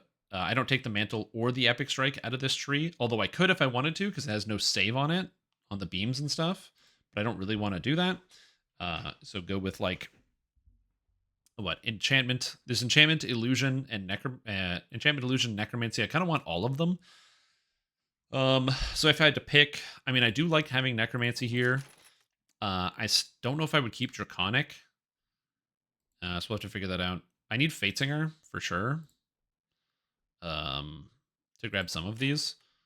I mean, the Harmonic Resonance is good. The Epic Strike is good. This is good. So I like having more of these pieces. I'd still need to take the Mantle.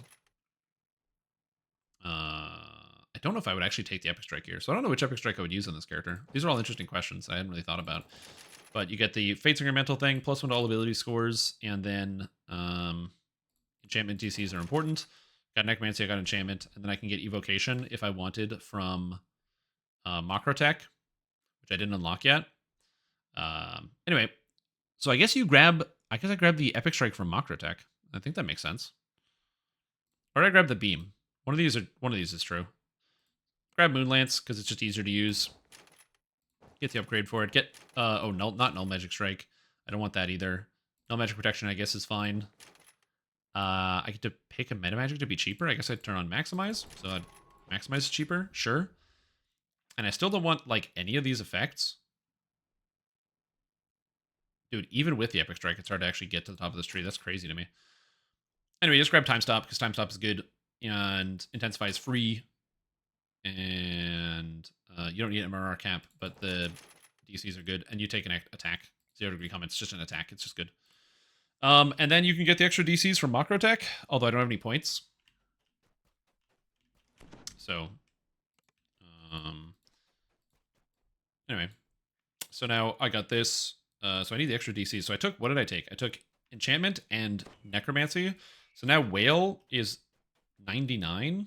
That's the best I can do. And it's only 108. How did I lose 2 DCs on Enchantment? I went from Fatesinger to Draconic and I lost 2 DCs. Does Draconic give DCs? Weird.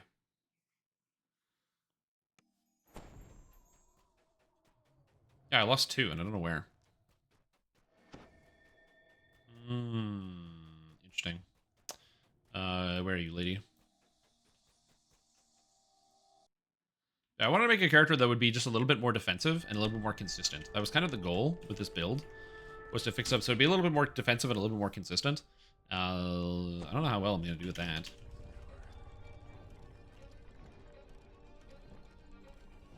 My healing didn't work on me either, which is interesting. Arcane Spell Failure. Oh, I didn't put on the Mantle. Like, that's why it's not working. Mantle effect. So I should be able to still heal myself. Yeah. And my healing is also a lot higher, because I just now have all the spell powers scaled up a little bit more, which is good. Oh.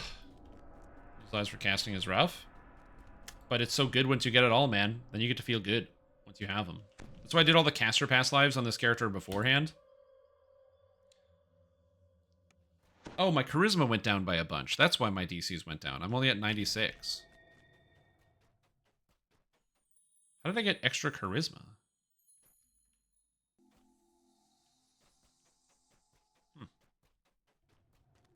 I had something that was giving me excess charisma, and I don't know where or what. I don't need the Metamagic Attunement. That's not important. I don't need any of this stuff. Now, to be fair, I could go for Hear My Voice Friend, which would be nice, because it's a good, really good secondary effect and ability.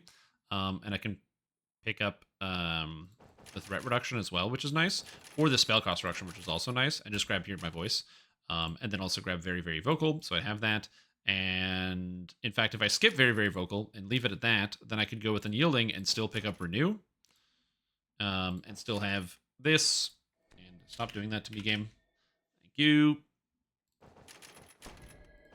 And do something more along this line and get more defenses. So now I can still shout into combat to heal people. But instead, so I do less damage, for sure, than I did before. But now I got Moonlance and 0 degree combat, so my single target is technically higher because of all of that. I'm just going to make sure I have everything turned on, so Heighten is turned on. I have Empower, Embolden. Do I have Intensify? Because I get Intensify for free if I had it. But I don't think I have Intensify, so I actually can unspec that and get 2 points back. Or 1 point. I don't think that's an emergency, though. I have the Mantle active. Null Magic Aura is a fantastic defensive ability. I don't know why my Color Spray is gone. Oh, I lost Charisma because Color Spray unspec'd, or Fade Arc Illusionist unspec'd itself. Okay, I was like, why did I lose a bunch of stats? This now makes total sense to me. Hey there, Buster Brown. I see your theory crafting over there. What if I told you that I have beaten the game? Yeah. By making a true Blizzard Entertainment PA to win build? Buckle up and open your wallet. It's ready for whenever you want to lose some more brain cells reviewing it. Okay, sounds good. I'm excited about this. Cool. So I get Renewal back. I get to keep this. I get Time Stop. I get Null Magic Aura. I no longer have this defensive ability, but that's okay. I'm going to put this and this over here. And I got Time Stop now, which I can use as my big finisher, which is nice. So now the character does like a little bit less damage, but all the spells are more consistent. Unfortunately, more consistent is not very consistent because I still don't have my DCs high enough, but you know, it is what it is. Are the raid augments from Dread on Lamannia? No, they're not. They never have been. What character's class? What Char's class chat? What Char's class chat? I don't know what you mean by that. Do I have guild buffs? I should have guild buffs, yeah. So a couple of changes from the way my character was before. More defensive, so I gained about 100 hit points. Way more physical and magical resistance rating. So I gained like 50 magical and like almost 7 or 80 physical resistance rating. Saves are way higher. I have 72 spell resistance, so I'm pretty much immune to spells at that point. Reflex saves look low, but I have spell saves on top of that, which is pretty good. So that one's good. I also gained a bunch of mana, so I have 4,000, and I gained spell cost reduction, which is nice, so my spells cost less. On top of that, I also have spell pen at 45 now, on top of what I've got, which is better than I had before, because I get an extra 10 spell pen from the set bonus, because it gives artifact 10 spell pen, which is really nice, on top of having regular spell pen, and then picking up the spell pen from Magus for an extra 7, and the spell pen here. I also get the spell pen from Sonata to Serve, so I'm rolling in spell pen right now. And then also with the immunity, which is good, so I got the null magic aura. So I think the character's a lot more defensive and tanky now, and it's basically fit to be a crowd control and slide in side healer. And you might be like, oh, but isn't a sorcerer better for doing that? And the answer is, yeah, a sorcerer is better for doing that, but I can provide bard buffs and a sorcerer can't. So take that, sorcerers. Go straight to HE, double hockey sticks. That's right. I said it.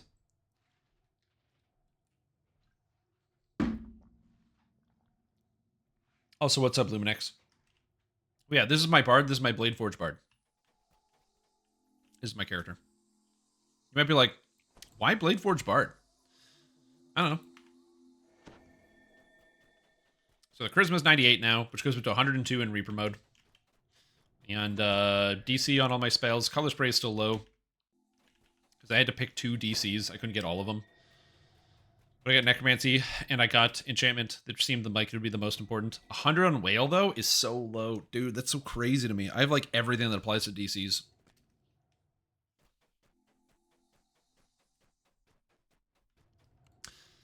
Now all I need to do is stack, like, Completionist and Racial Completionist on top of this. Oh, man. Then I'd be set.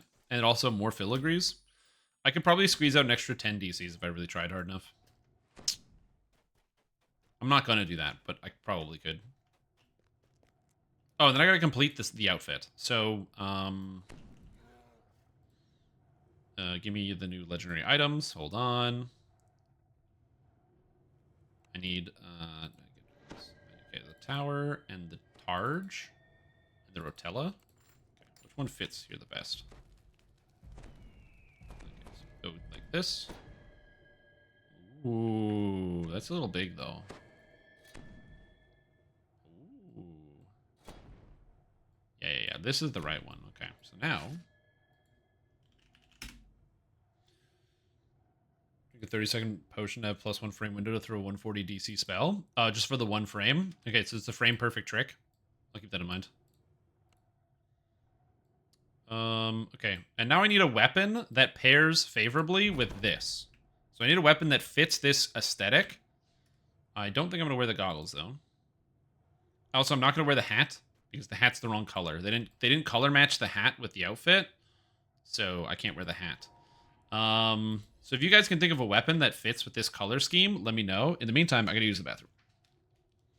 Because I drank a lot of liquids.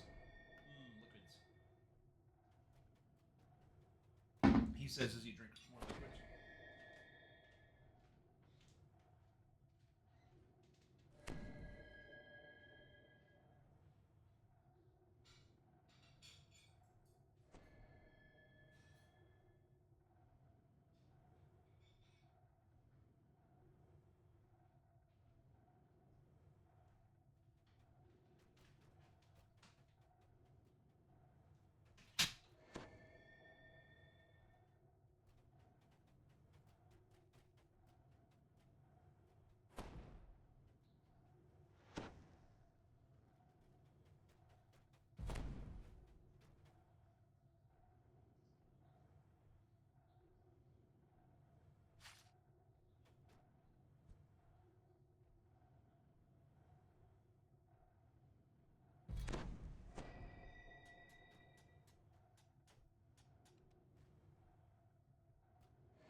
So, I thought about this.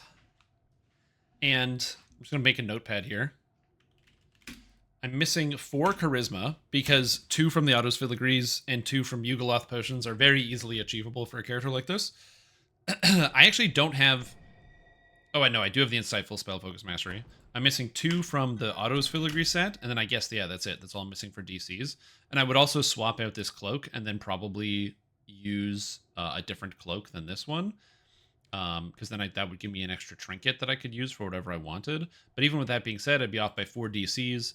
And then in Reaper mode, I get an extra 4 DCs and 4 Charisma, which is an extra 6 DCs. So that is 10 extra. So that would give me 119 Hold Monster, 110 Whale, which is not amazing. But, you know, it is what it is. And then, yeah, Greater Shout, 112 Horn of Thunder. Which, like, you know, I'd like better, but yeah. Pamora's is kind of like a needle, and it looks blue. Ooh, Pamora's Impaler. Good option. 2 from Rempots. Yeah.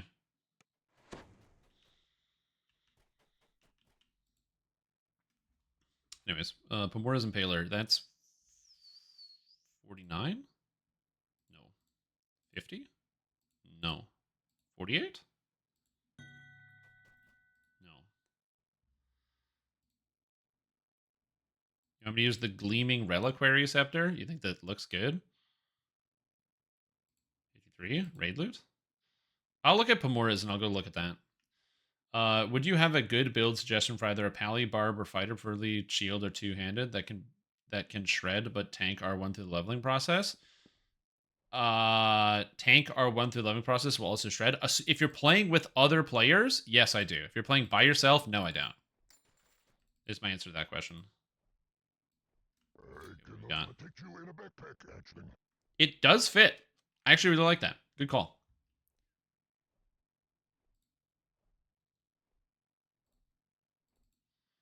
Well, I was mostly going to say that unless you have a lot of past lives, Barbarian, Paladin, and Fighter are really going to struggle in Reaper mode because you're going to hit a Reaper and lose almost all your hit points every time.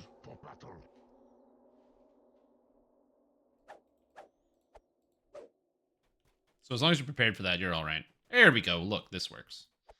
This is beautiful. I like this weapon. Look at this outfit. My character looks so good now. Beautiful. But I do have a Fighter Vanguard build that I ran through the game by my solo, which is pretty good, which could work for you. It's a First Life. It's a Warforged. But yeah. Again, if you're by yourself, Reapers are going to just ruin your day because you just need to DPS them down quick. Most other monsters are going to be a big deal, but Reapers will just ruin your day. I have 1631 hit points. Damn, it's a lot more health.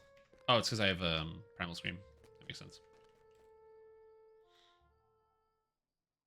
Yeah, and Carnage Reapers hit for 80 damage. And then on the second hit, they hit for 130. And the third hit, they hit for 180. Yeah, you'll easily do Elite solo, no problem. If you want to build to follow, again, I have one for you. If depending on what you want. But on Reaper mode, it's not that you won't do well. It's just that you need to make sure you're ready for Reaper mode. You got to have the gear set up. You want to have an ability to stun Reapers or lock them down. One of the reasons why I recommend Vanguard is because they get the shield smash, which is now on a 15-second cooldown, which is way better than it was before. So every time a Reaper spawns, you always just stun it and get rid of it right away. So that's why I'd recommend Fighter Vanguard, but it's up to you. I think that Fighter Vanguard is a good way to, like, low life get through beginning of Reaper mode. Also, fighters can heal themselves really well. And even though I say Fighter Vanguard, it's mostly just Kensai with a little bit of Fighter on the side.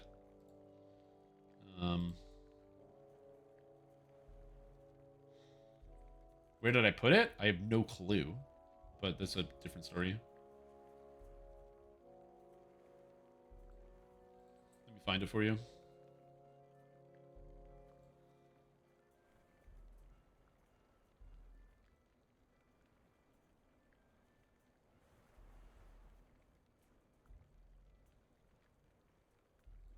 Sorry, I'm like reading YouTube comments now. I got distracted. Yeah, R1 is also, if you want to solo R1, it's meant for people with past lives. It's not that you can't.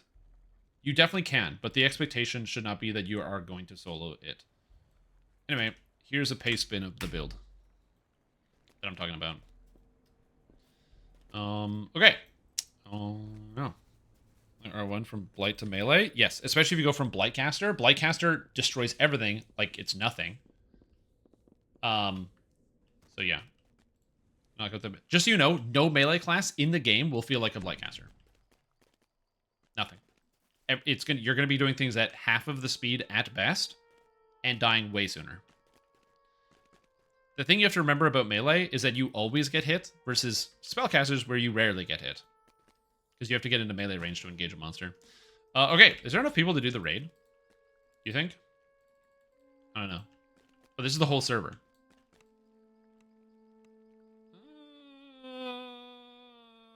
I don't think we have enough people to do the raid.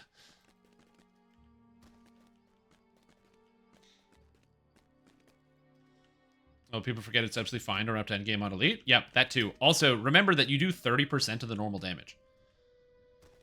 Oh, yeah, we'll just give it a shot. Alright. New raid Lego. What's the new raid called? It's not on here. Nice. Sorry, 70% damage. You have a 30%. A 30% is how much damage reduced. You deal 70% damage on R1. 70% of your damage. You have a 30% damage reduction, and it goes all the way down.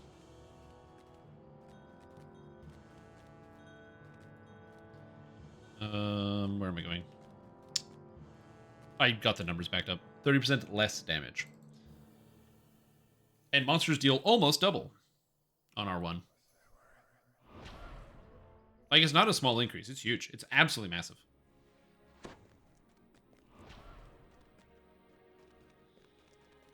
Nice. More people.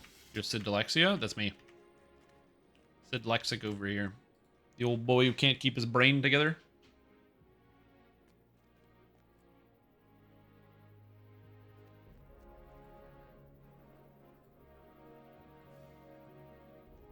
One sec.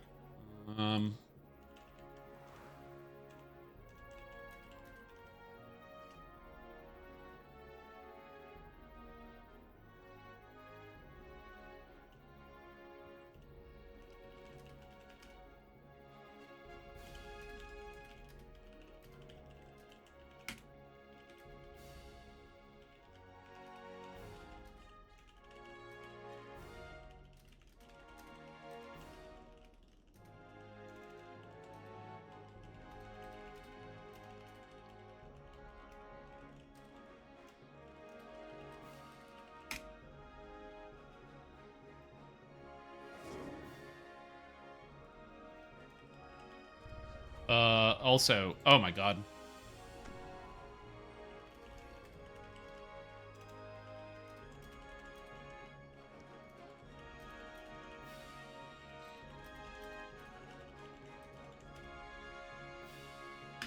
Okay, we got 3 people. Or 4 people. It's almost enough. Is Lamannia more active than Arganesson? No. Lamannia is the least active server in the game because it's the preview server. Barely anybody logs into the preview server.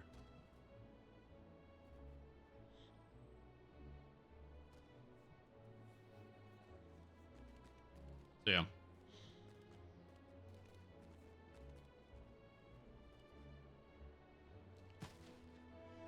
God. That's a fucking microphone.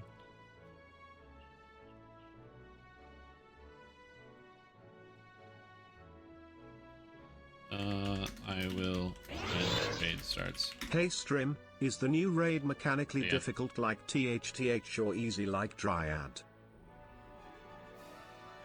Is the new raid mechanically difficult? Easy like Dryad? On normal mode, anybody will be able to do it. On the higher difficulties, it's going to be harder. It's going to be way harder than Dryad on the higher difficulties. If I log in the preview, do I get to test legendary characters? Yeah, there's an area called the Test Dojo, which has every item in the game, for the most part, and all of the... You can, like, level up fully and stuff.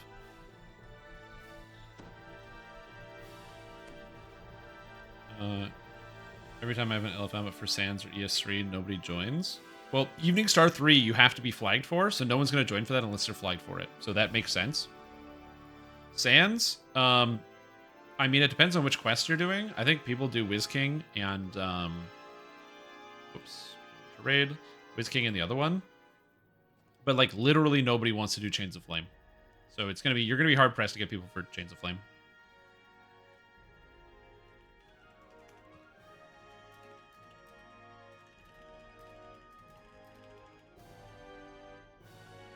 Chains of Flame is the most annoying epic quest in the game. It's so annoying. There's air jets that knock you off and knock all over the place. There's triple the amount of traps, and they trap the trap boxes. And it takes like 30 minutes. And you have to walk there. I cannot in good conscience recommend any human beings partake in epic Chains of Flame. In fact, if you've partaken in epic Chains of Flame in the past 6 months, contact your doctor immediately, because it means you have a degenerative brain disorder that is quickly tearing apart your ability to interact and be social with other human beings. Please, if you have a situation where you do Chains of Flame regularly, you gotta see a doctor. It's gonna cause a problem. It's gonna cause a problem. Yeah, that's not a good idea.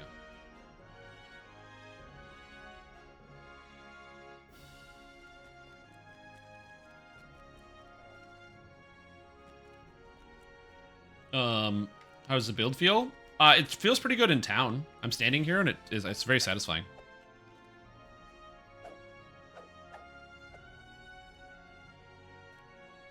Yeah, that's the other thing too. So the other thing about raiding is a lot of people don't use threat reduction. They use threat increases. So they'll be playing like a fighter, but they'll have, this guy doesn't have it.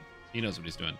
But they'll have, where's the fighter? Your fighter's not here. But they'll have the 150% increased threat generation. And what happens is they hit the boss a few times, they pull aggro, the boss turns around, it's got frontal cleave, it kills everyone, and then it goes back to the tank.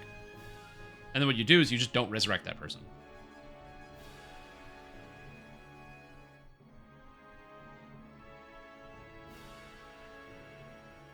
Yep.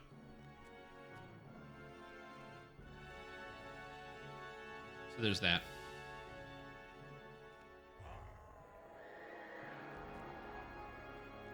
This guy's got a guild named Nerd. Oh my god, that's a great idea. I can make a guild anytime I want.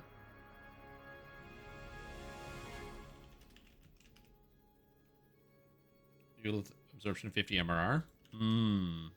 Yeah, my character should be fine.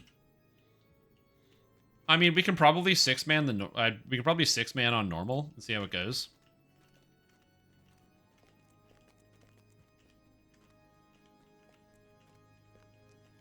Do we have damage? Do we have the DPS for a quick normal? What are you? Are you a DPS? This looks like a DPS. Bard, though. I don't trust it. Agility engine. Shirati. Alright. This guy's a DPS? Wizard. Null magic. Oh god. It's one of these. The Magus of the Eclipse. Wow, at least we got double things. Double time stops. We should be able to bang out a normal real quick. So we can try to bang out a normal. Hey, we got another person. It's a human being, a DPS. I definitely don't suspect the Bard DPS, 100%. I'm not saying you don't do good damage. It's just the last time I saw Bards, like people playing Bards and being a DPS, I was like, it was a long time ago, okay? It was a long time ago. Again, not saying Bards are bad in any capacity. I'm not that stupid.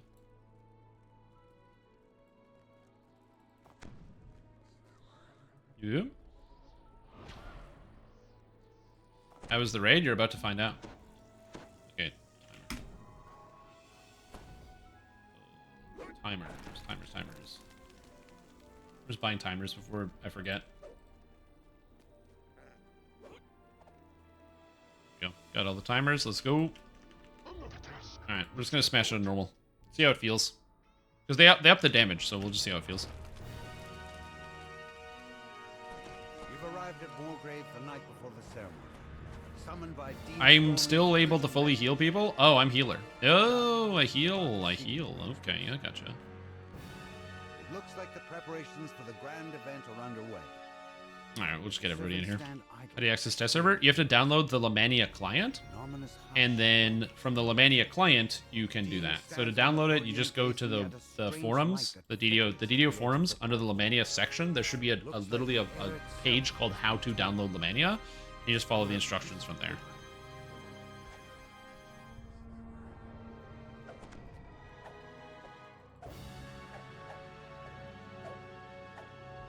Don't worry, I will be screaming it.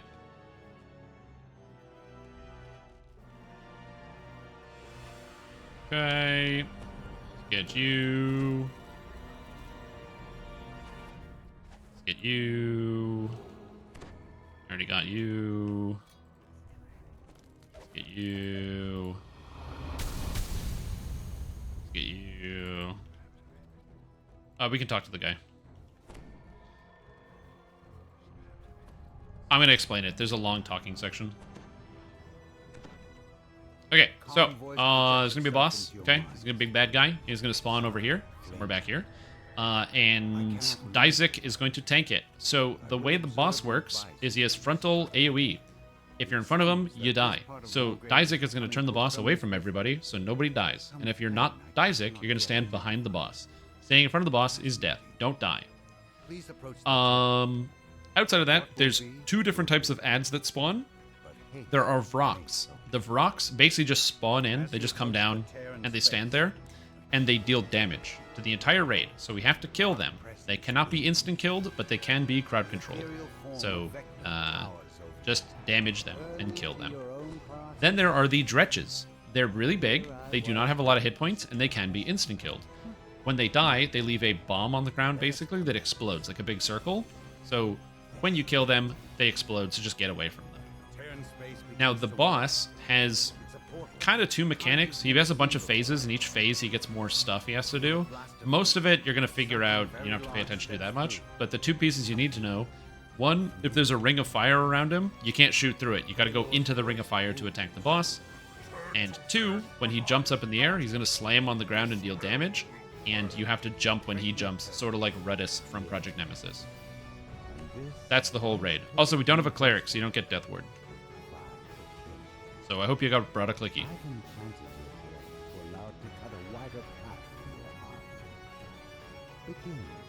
Yeah. Raid look good now? Yeah. The raid loot is cool. There's still a lot of bugs.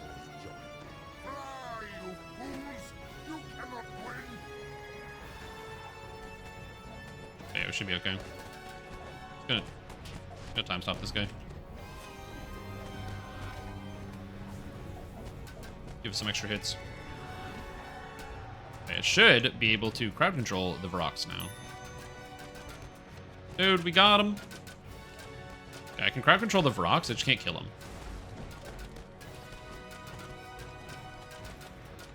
Again, I don't know if they bumped up the health on this guy. I know they said they were gonna. Fine. So either they reduced the damage and or did they up the animation? I'm not sure.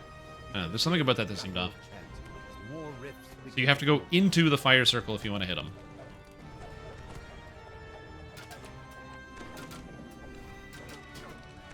Here we go. We're just gonna get him. With everybody stacking, by the way, as a bard, or if you're playing as a sorcerer, you can just spam shouts to heal people, which works very, very well. Just keep that in mind. Isaac's gonna dodge all the attacks and not get killed by stuff. How's the new Toon raid going? It's alright.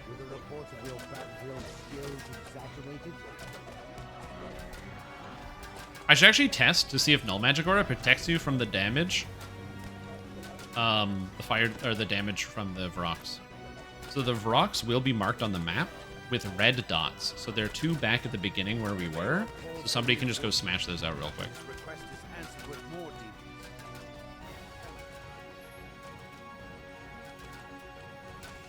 Reckless stretches glow, barely contain demon fire. Look quiet. Damn, you took a lot of damage, man. What the heck? Gonna freeze this guy, so that's good. Jump over that, which is alright. That still does a fair amount of damage. You're getting the hang of it. Got rocks at the beginning. I think I can stop them from doing stuff if I just go crowd control them. Like so. He's doing something to me. He's reducing my defense. Everybody else seems pretty good. You definitely don't want to have your healers going and running around and crowd controlling stuff, but interesting. Making it dance caused it to come in. I thought this was Caster Bard. Yeah, I changed it into being more crowd control and support oriented. So I can now stun with no save with Moon Lance, and also my character picked up an extra 10 DCs and more spell power for healing. And also Necromancy DCs. You already have longsword bonus. Elf, half elf.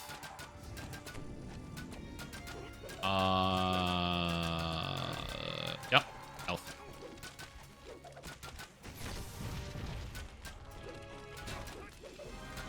With magical training, get charisma and damage on Sacred Fist. You get charisma and damage at level 6 on Sacred Fist. Unfortunately for me, I don't have an instant kill for the Dretches at range because I'm a bard. Update from Lamannia testing, you cannot feed a sentient jewel to a minor artifact. Oh yeah, I forgot about that. To do so, you will receive a minor artifacts cannot consume sentient jewels. Error. I don't know.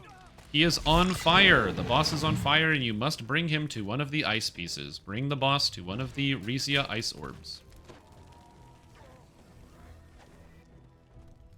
So we have to bring him to the ice orb, and then we need to break it when he's next to it. But the boss needs to be, like, right on top of it.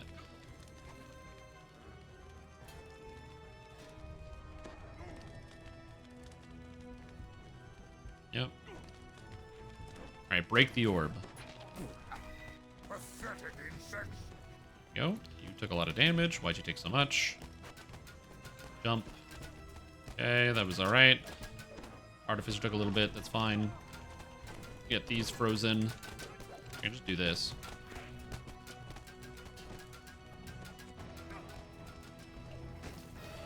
The guy got exploded. Fortunately for me, I can get him back up pretty quick. A lot of stuff going on here. We're not done. We're not even on the final phase yet, so we gotta keep focusing here. Jump.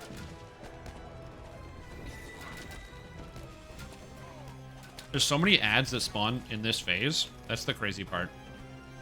There's a number of ads in this raid is huge. Is he not phasing? I thought he was supposed to phase. Oh, this is a good opportunity to check if I'm going to be immune to stuff. So, null magic aura, you still take the damage from everything. So, can confirm that does not solve your problem. Yeah, the whip is very cool.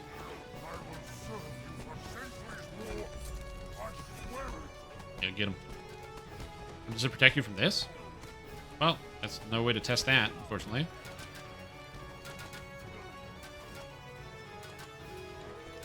And then at this point, it's just a DPS race. So we're just killing it as fast as we can.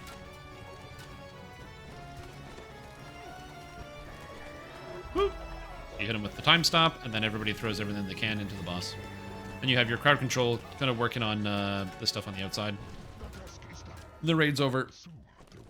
Alright. So, it definitely seems like pretty much the same.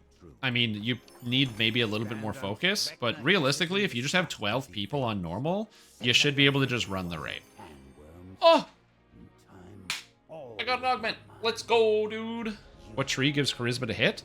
The Paladin class. So at level 6, you get charisma to hit and damage as a Sacred Fist. So Sacred Fist at level 6 gets charisma to hit and damage. That's just what it gets. There's not a tree. You don't have to spend any points. Just at level 6, that's what you unlock. You know how at every religion at level 6 gets like a special power? You get it at level... that's what you get at level 6. Yeah, in the place of a deity feat. So instead of getting like unyielding sovereignty or something, you get charisma to hit and damage. You also get to count as wearing heavy armor, even though you're not wearing heavy armor, for the purposes of like the Sacred Defender tree. So you can take all the stuff in Sacred Defender that is like, oh, you, while wearing heavy armor, you gain X bonus, but you count as wearing heavy armor even though you're not. Okay, so seems fine. I don't think we're gonna get enough people because I still have the raid thing up, and that's pretty much everybody on the server right now. Yo, let's go! Level 10! I don't think we have the capacity to gain any more players, at least not right now.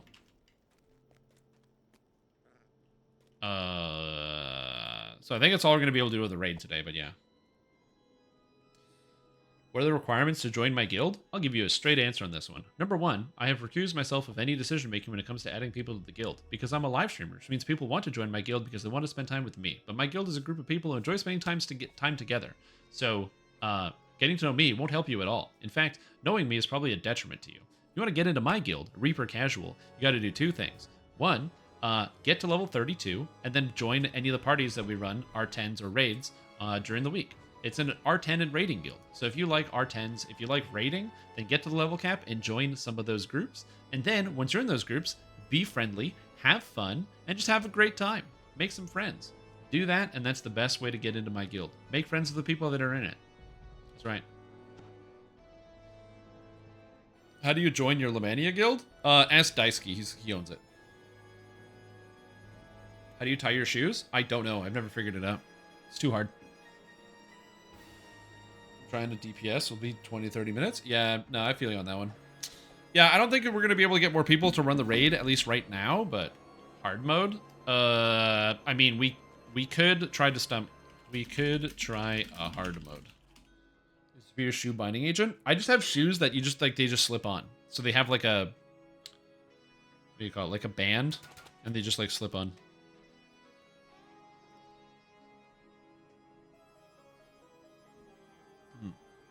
Monthly Horticulture Book Club. You have to make a sacrifice at midnight on January 23rd. So if you can do that, then you can get into the club.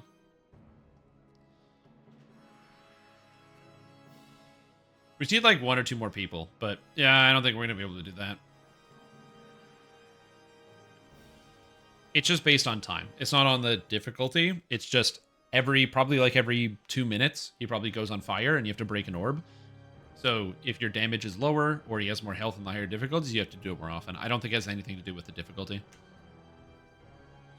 You think that's added to the shown bonus? I don't know. Everything in every raid is always on a timer, if that helps. Like literally every mechanic in every raid in every video game ever is on a timer. So that's why people keep track of stuff. Like in Dryden the Demigod, everything is on a timer. Like it's either on a timer or a specific trigger at like a phase. But like the boss attack, so every time he does this jumping slam, the whip spin attack, the whip lash, it's all on a timer.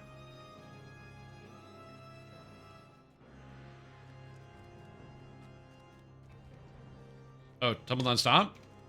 You gotta tumble controls. So you go expand, you gotta go UI settings or gameplay, experimental tumble control, and then do that.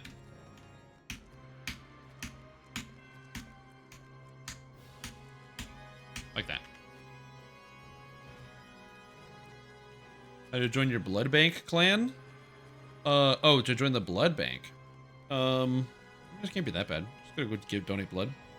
More for the raid, just on a TR train at the moment.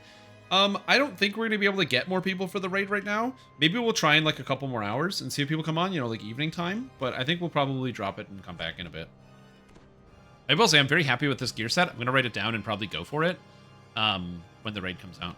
Because this shield I can already make. This weapon I can already make. I literally already have this. I already have this. I have to farm out all of this stuff from the new content. But these are all regular items. I can craft a collective site. That's not hard at all.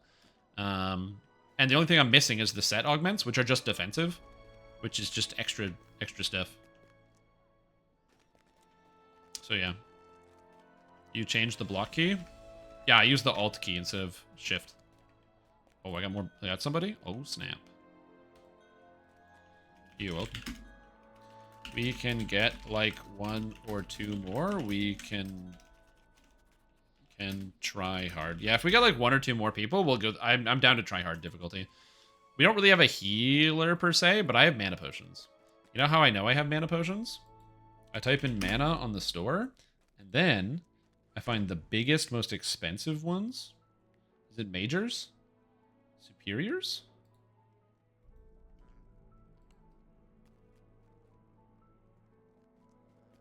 Yeah. There we go. See? Problem solved. I don't buy mana potions. I don't know. 7 kilobits a second? Oh, rip, dude. Yeah, but now that you have Lamannia... Also, Lamannia is open for the next 3 days. So there's going to be people running the raid testing all sorts of stuff.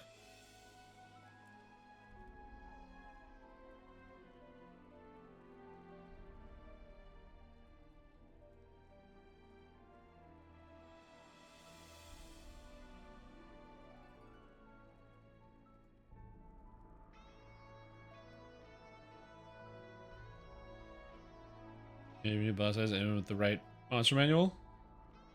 For the boss? Isn't he the first Baylor in the game? We shouldn't have an accurate account of how much hit points he has.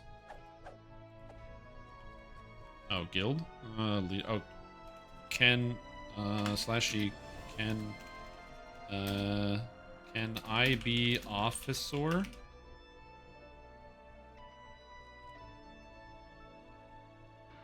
we go. Perfect.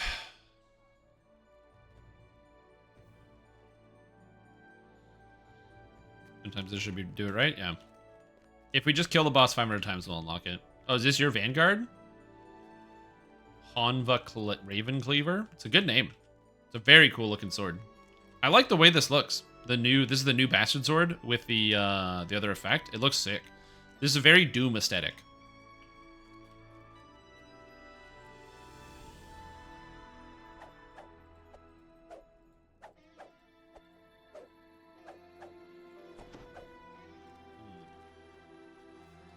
Oh,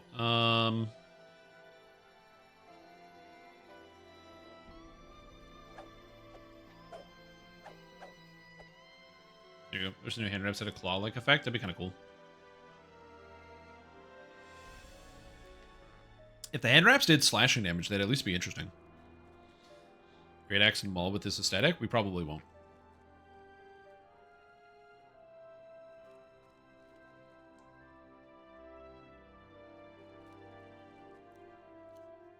So I'm just chugging this drink back. It's very good.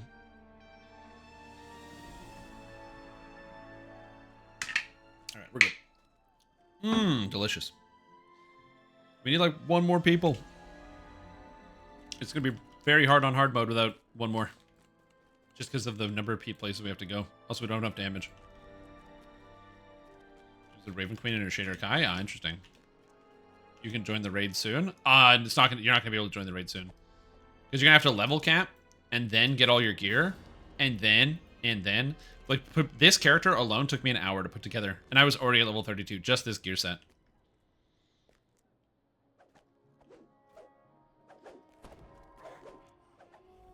Alright. 5 minutes, then we go again. I'm just going to see if anybody else... I need a global channel. I wish you could, like, do a global announce and be like, by the way, we're running the raid. This is the whole server.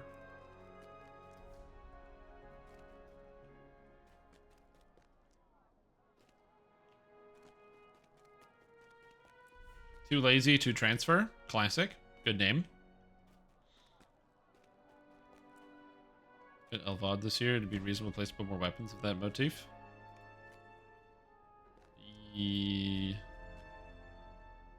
Don't we have Elvad already? It's in the game, ain't it? Do you mean Tower of Despair? El-Tod? El-Tod, Wouldn't trade or advice work? No, because those are all regional. So trade is Moorgrave University Upper Commons trade. Each area has its own unique trade channels, which is such a waste of time. If there was, I wish there was a global channel, but there's no global chat channels in DDO. If you're here, you're here. That's how it works. They were global for some reason.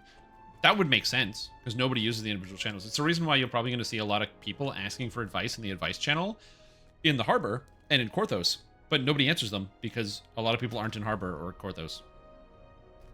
Just go to the dojo and spam it? That's not a bad idea. Alright, I'm going. I'm going to get a teleport item. Teleport. I should have a teleport item on my own, but, you know, it is what it is. Actually, I can just message all these people. 1, 2, 3. Hey. We're doing the raid. Wanna raid? Hey, we're doing the raid. Wanna raid?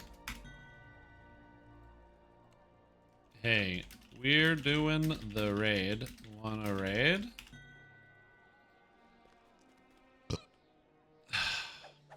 I messaged all the people that are on the server.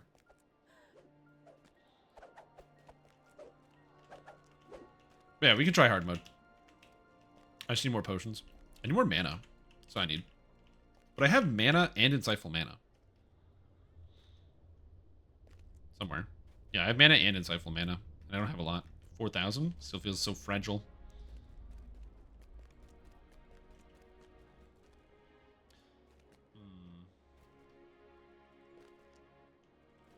Oh, I didn't summon my Tressim again, so I'm missing out a bunch of spell power, too. Whoops. That's 15 spell power I needed. New rating, none of these set up at the moment. No worries. Oh, what house? I got you.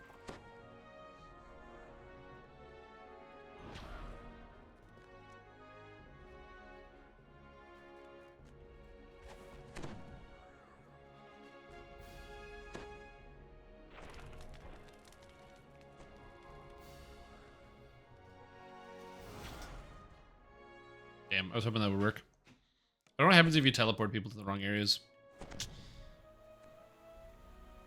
House Moorgrave? House M? Yeah. Oh, that's everybody.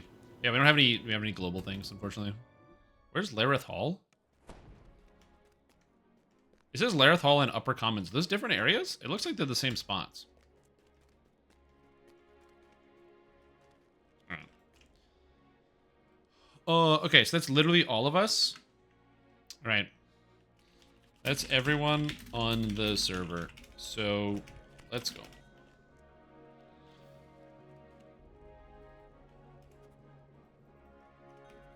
Buy these. Alright. Make sure you buy a timer. You've arrived at Moorgrave the night before the ceremony. I'm gonna do my best to make sure everyone stays alive, and I'm gonna heal everybody. I got, like I said, I got mana potions for days. I got AoE cures. I got Null Magic Aura. Null Magic Aura doesn't seem to do anything in this raid, so let's see. You don't really get affected by like enemy negative spells or whatever. Ominous hush blankets the night. Dean stands on the podium. Well, we should be okay. At a strange light that flickers. And again, if there's going to be a secret thing with an extra chest, which by the way, there's definitely going to be a secret thing, and there's definitely going to be an extra chest considering the way the chests are arranged and laid out. I don't know if it's going to be here, but we'll see.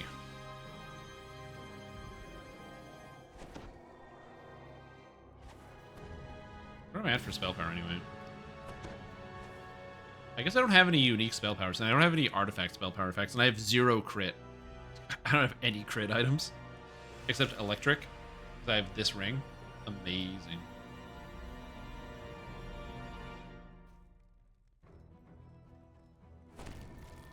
I did give up all of this character's damage.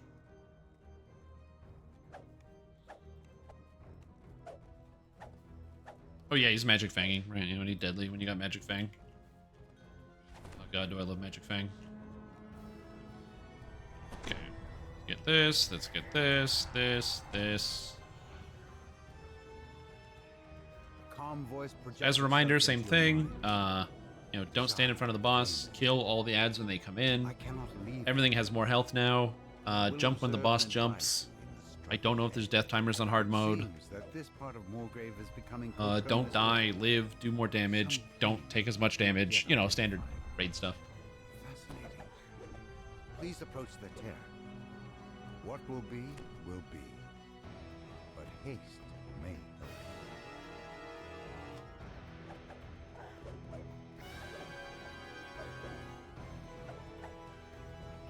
Random question. In the place you were putting together your gear, what were the cabinets that had never been in Lamb? Oh, those just have old items on them, like really old gear. And so if you click them, it just dumps a bunch of shit in your inventory from the past. I don't know what's in each cabinet. Make a video about this? It's a good idea.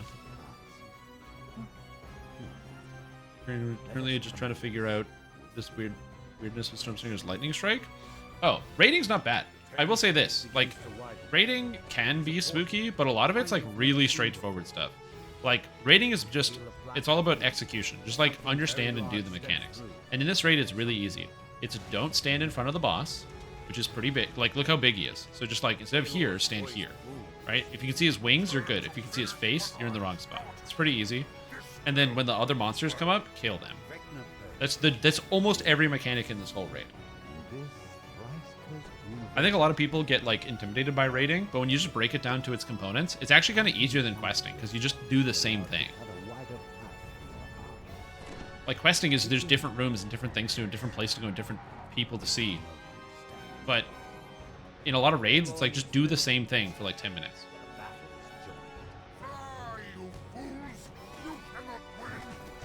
Also, I like that he says "fly, you fools," which is a reference to the Lord of the Rings. Ever heard about that? The boss? Oh, because bosses have something called frontal cleave, where they do damage to monsters that are in front of them. Pretty much every boss in the game has this. It's just not as big of a deal unless you're raiding. But in here, the boss does so much damage that he just kills you if you stand in front of him. You just take a lot of damage.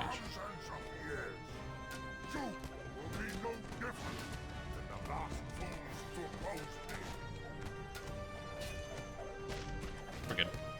Keeping everybody alive, for the most part. Yeah. Yeah, if you're standing in front of a boss in DDO, you're in the wrong place. Also, remember that you get flanking bonuses to hitting a boss from behind. So if you hit a boss from the front, you actually have a lower hit chance and you do less damage to them.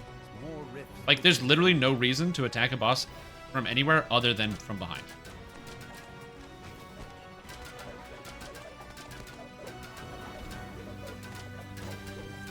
Yeah, well, that's the gear set.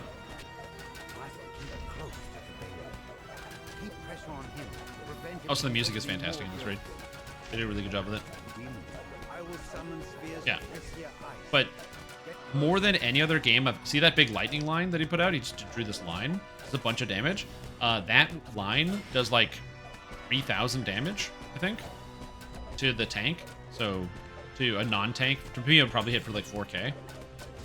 I don't know what it is, but DDO players are worse than any other player in any other video game I've ever played at standing behind the monsters. I remember on the, like, just you read on the forums, people talk about how you can't play melee in high reaper mode because it's too hard, you get killed too easily. I guarantee you if you watch these people play, they just stand in front of all the monsters and don't pay attention to where they're standing. Okay, we got Brock's up. We got this one. Comes here.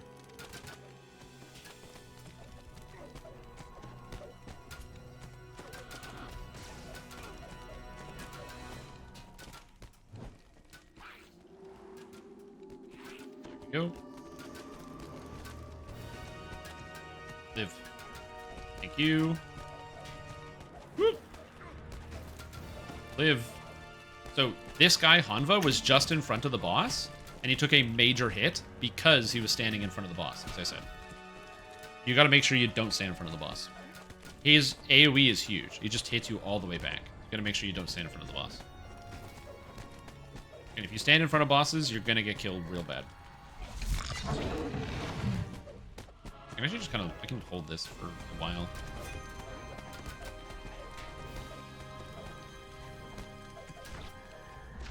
Oh my god, the damage taken. Oh, I didn't dodge that at all. Oh, and he's got a shockwave now. He knocks you down. He didn't do that before. That's cool. That's a fun mechanic.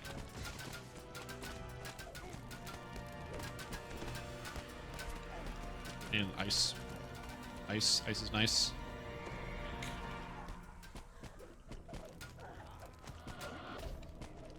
Somehow going okay. The boss is on fire. We need to maneuver him to an ice thing.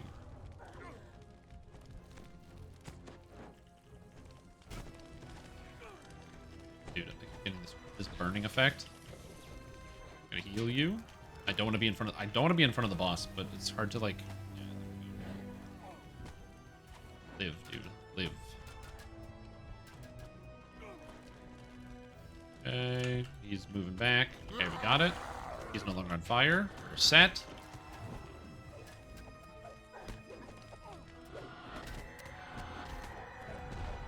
Jump the slam. Get them with the heals. Everything's going okay for the most part, I would say. The quarterstaff should be farmed for Elemental Bloom. Elemental Bloom. Elemental Bloom is the best leveling quarterstaff in the game. By no small margin. It's very, very good. If you're going to farm out any of them, Elemental Bloom is where I would go. I'm at like half mana as a solo healing bard, so it's not terrible. Okay, here. We have a Pale Master. Hopefully they can take this guy. I got it.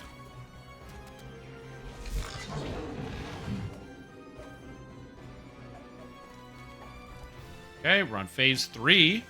We're doing good. Take 0 damage as a tank? Yeah. No.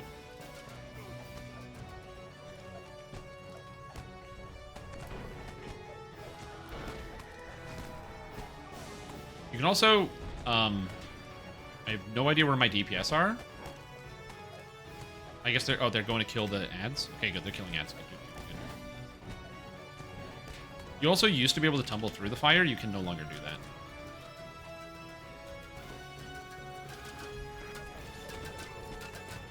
Yeah, you take the damage still. I'm going to time stop this. And so that way we got this going. Time stop is also broken right now, so it's actually stopping monsters from doing any actions. It's not supposed to do that, but it is currently doing that. Okay, let's feel the fury. That's not a big deal. Fine. The music is fantastic. They did a really good job with the music in the entire expansion, honestly. Okay. And heal AoE. Yeah, so for example, Dizek just took like a 5,000 point hit because he got hit by the lightning. So you gotta be really careful about that. When he pulls up the thing to like slam or like to do the lightning slam, if you're tanking, you gotta get out of the way. When these fires go down, we have to get rid of the ads. We're getting trucked.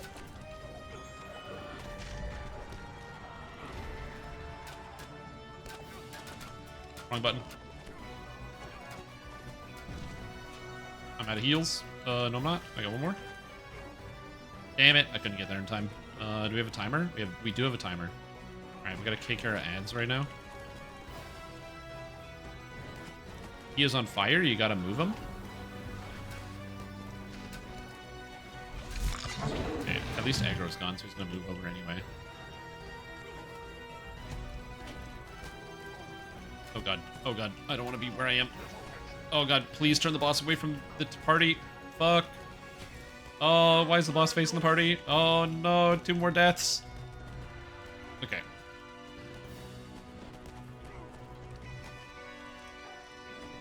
Yeah, the other problem too. Okay, so I don't have. Okay, give me a sec. Very difficult for me to explain what needs to happen here. I can't do it. There's too much damage. So basically, there's too many ads that are up, and we can't the Doom Dancers, and then we got overwhelmed by damage. So if we had some more ad clear and some more people, I think we would have been okay.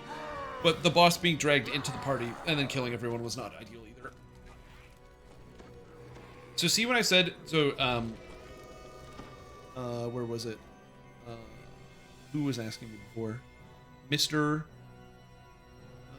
Or Murnagar? I think it's your name? Anyway. So see what I was saying? You got to make sure the boss doesn't face the party. That's That's what I was saying. Because he has like a big frontal AoE thing. And he just hits everybody and kills them. Everyone's going to be unpuggable? Maybe. This is hard mode, by the way.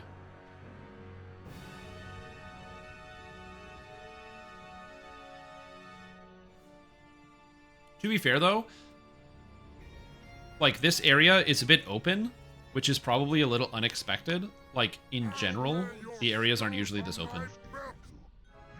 Yeah. Does this raid have a lockout? Yes. The second you summon the boss, the raid's locked out.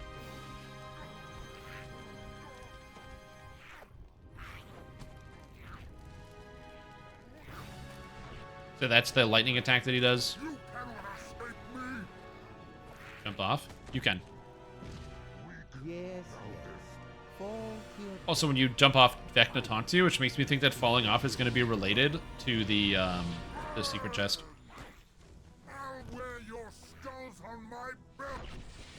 I think you might. It depends on your server, I think. Because we pug our ones on Arganasson. I've pugged an R1 Hunter Be Hunted. You cannot escape me. Yeah. But your average pug is gonna get obliterated. Yeah. I think hard mode is. I think this is like hard mode is fully puggable, and elite and R1, unless you have like actual raiders, you're probably gonna lose. Yeah. Oh, they got Jib? Nice. Yeah, exactly. And again, there's lots of stuff to do. The thing I like about this raid is there's literally zero downtime. There's always something to do in this raid. You're never sitting on your hands. Ever.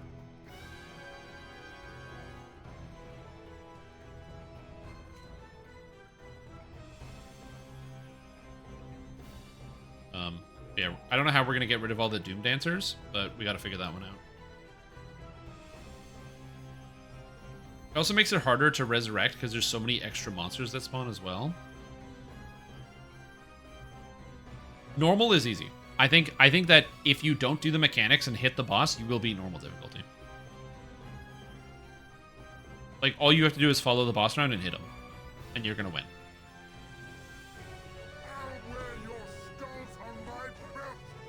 Oh god.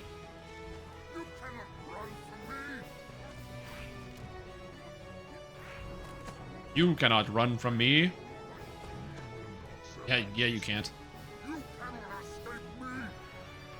No, don't block. You gotta raise people, dude. I don't know what the strategy is for this one.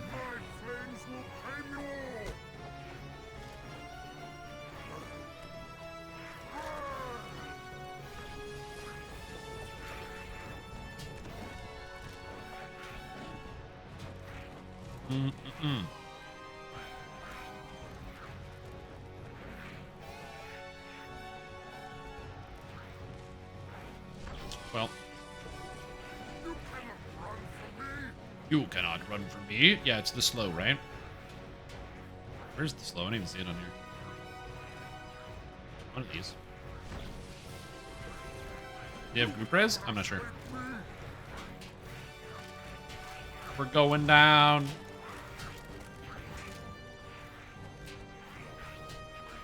Really annoying to pull to orbs. It does.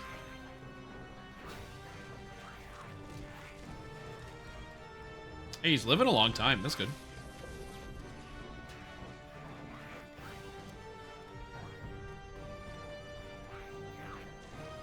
Damn, dude. Look at the life on this guy.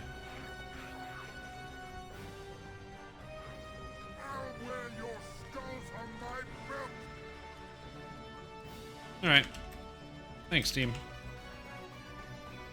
He'll come back when more people log in.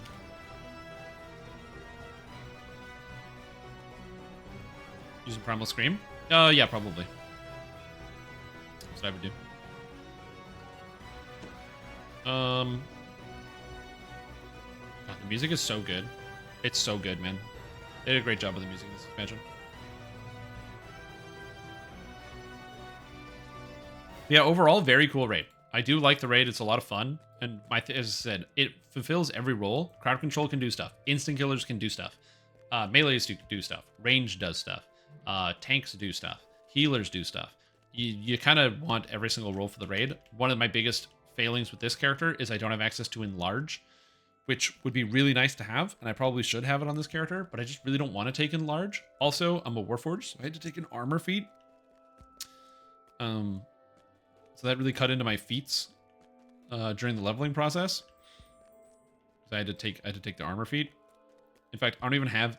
I have spell pen, but I don't have any DC feats, which is probably pretty bad, which is not helpful. I did take Past Life Wizard though, at least. Plus with all DCs. You know, I'm doing my best. Yeah. Also, I think bards are going to be really good in this raid because bards will give you access to the song. I need the key. There we go. Bards will give you access to the bard song, which, you know, obviously is very good. But the benefit, from my perspective, is that the bard song gives all the people who are running around outside that heal over time, which will be nice. So yeah. Yeah, overall, I think the raid is really cool. I'm looking forward to seeing more people run it. I don't know if there's any mechanics or things that are bugged, but you know, we'll see when we get there. I also like that they made the tavern just this little spot so you can ride your horse past. That was a good change. Very smart. I didn't even think about that. But yeah, now your horse doesn't like dismount when you walk across.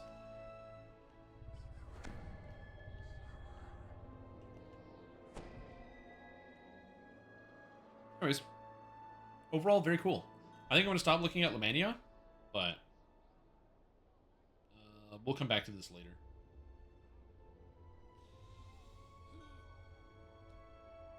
Stretch. We'll come back to Lamannia later when we get some more people on. Is SSG going to do another event? I don't know if they said anything about the event.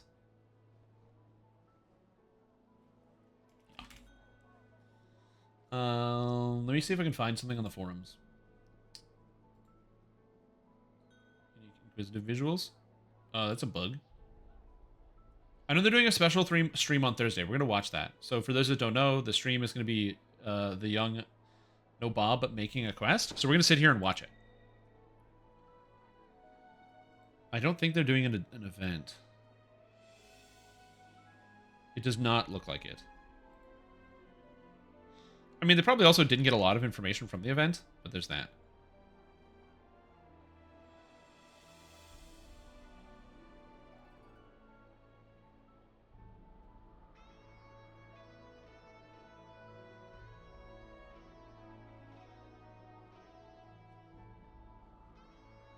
Something. I'm just reading over the changes to some of the stuff.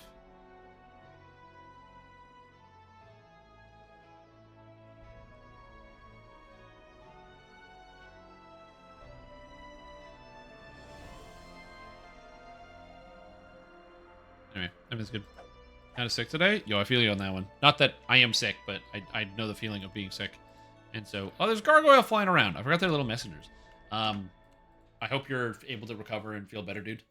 It sucks when you want to do things and you can't.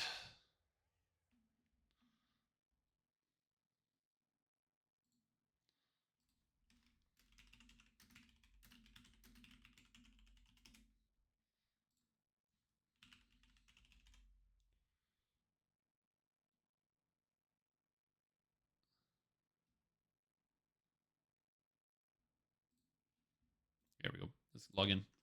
Played Druid on Baldur's Gate 3? Yeah. We're gonna try out, but first lifer. Dude, you did great. Honestly, you did a really good job. Like I said, we had some issues there with the raid, but a lot of it, like there was a lot of different problems, right?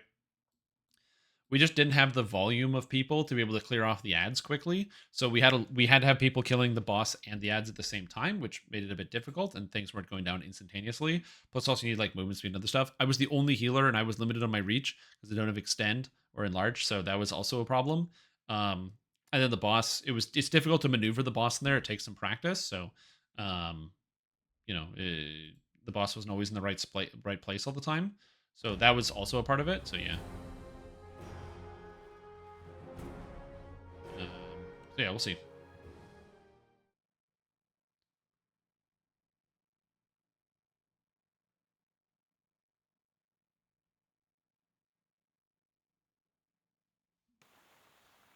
Anyway. The Primal Scream and second win. Yeah, it's good. I was doing everything I could to keep everybody alive. But I was never really designed as a healer, so it was a fun challenge. Refrigerator close with this raid has enough magic damage to push people away from fighter tanks. Probably not. Most of the magic damage is either avoidable or it's just sustained damage, and you can just heal through it. Gold roll? Good call. Let's do it. But yeah, you just heal through the sustained damage. Just bring a druid and you'll find you'll be fine. People bring druids to raids? That's a great question. Do you really have to download the launcher a second time to access Lamannia? Yeah. Level 18? Yeah. I was playing earlier today. Also, I'm stuck. I think the game is lagging. My internet went down.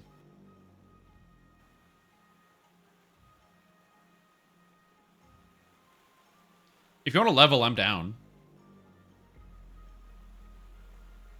Tank damage scale? Yeah. It was just freezing up.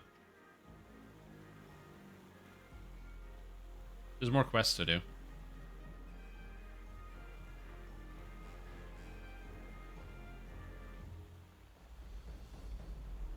Yeah. Well, I was doing the new raid. The new raid just released. Or it's not released. Sorry, the preview was up on Lamannia, and we were looking at the preview, and it was pretty cool overall. I had a lot of fun going over and testing out some new stuff. Somebody sent me a message on the forums. Private message. Oh, God.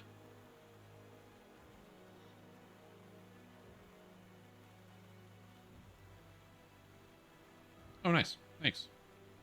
Somebody just replied to my thread a month late, being like, yo, thanks. It's cool. Yeah, game's not always like, it's not too bad. It's just kind of bad today. Alright. Anyway, what was I talking about? What was I doing? Quests? Okay. I want to finish off Kogs.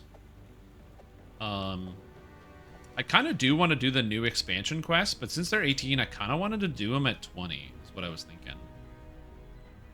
I don't know. I can't do Lod Chain. No, I'm one off. Vecna R1 Vecna Part 2. Again, I can't... I mean, that's okay. We'll see. I want to try the Heroic, but I figure doing the Heroic at 20 is the right way to do it. They were fine at 18.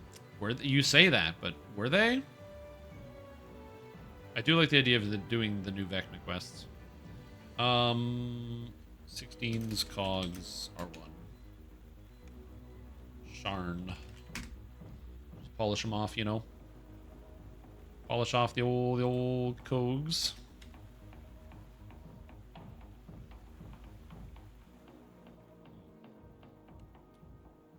But yeah, so to download Lamannia, I don't think I talked about this, but you go to the Lamannia forums, right? And you go to Lamannia News and Official Discussions. And then you click on this link that says How to Access Lamannia.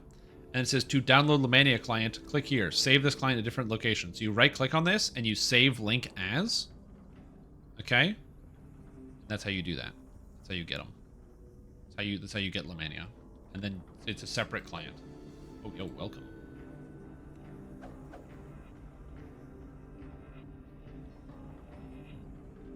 Doesn't work on Google. If you right click and save as, it works.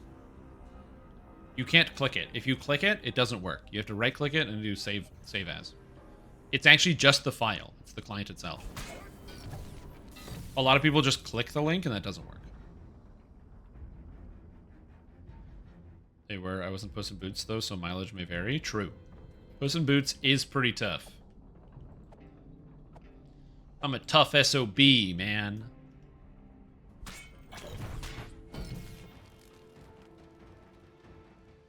You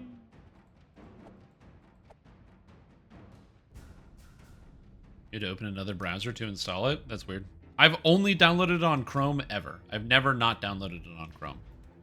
That's why I'm saying I know it definitely does work on Chrome, because I've only ever used that browser to download it.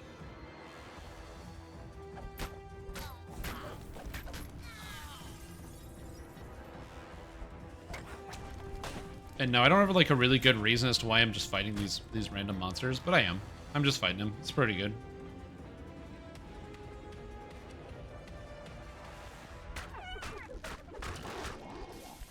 Doesn't it strip Death Ward and negative level you? Yeah, they kind of just, instead of doing that, we're like, hey, we're just going to deal damage to your character. Which I like. I like that. Just a different perspective, you know? We're going to hit your character and deal damage to your hit points. Pretty sick. Good mechanic.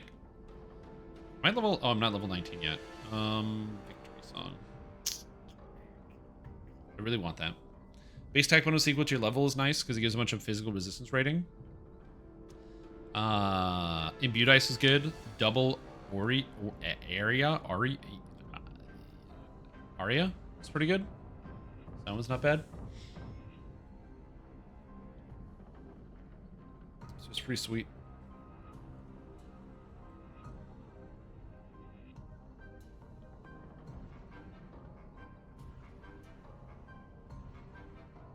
I think we might need guidance. I'm just getting the sneaky suspicion. Oh? Oh, yeah. Oh, yeah. I'm just watching. Yep, that's right. Yeah. Let me come over here. Oh, yeah. This is looking good. This pathway's looking good. Just stalking, you know? You gotta hug the right. Don't go down. Oh, yeah. Ah, there we go. I see him. I see him coming for me. He's on a raptor. There we go. The range on Baylor's whip was also dumb. The way I see it is it's about boss control. It's about making sure the boss is in the right space. A lot of people don't really pay attention to that too much, but the frontal cleave is a really big part of the raid, and I actually think that's very cool. Familiar sound reverberates throughout the sewer. God, I can't. I'm stuck. Slimes. Why slimes?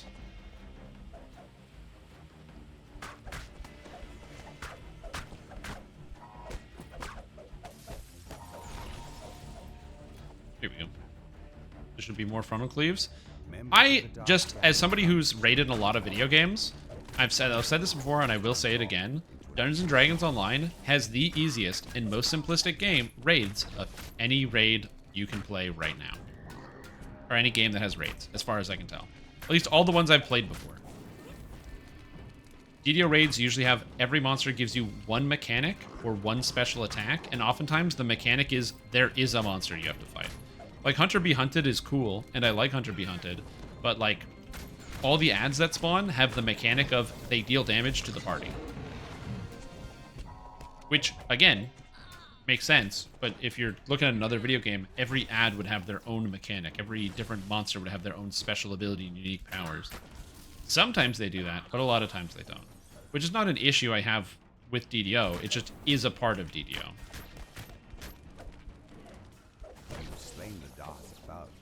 Found no sign of the scavenged arcane. They've been struggling to keep aggro within Tim and I've just been hate tanking. Yeah, that's because of the way that they changed imbues. Imbues currently are not affected by aggro scaling, so it's a bit of a problem.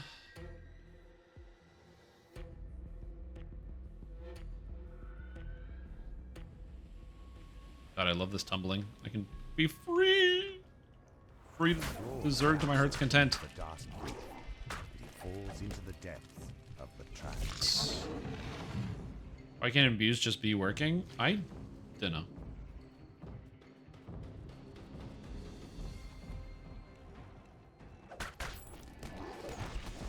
No, imbues are unaffected by threat reduction.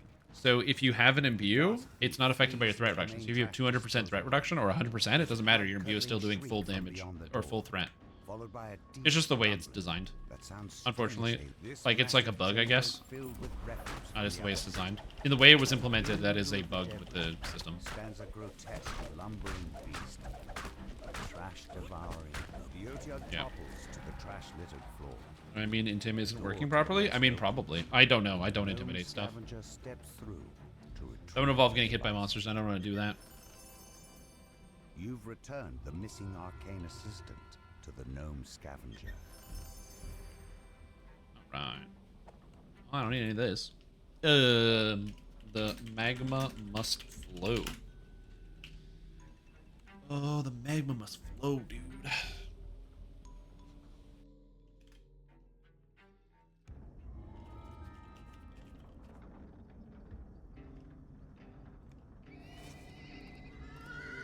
So I have to go take care of Luminex, catch you around, see you soon.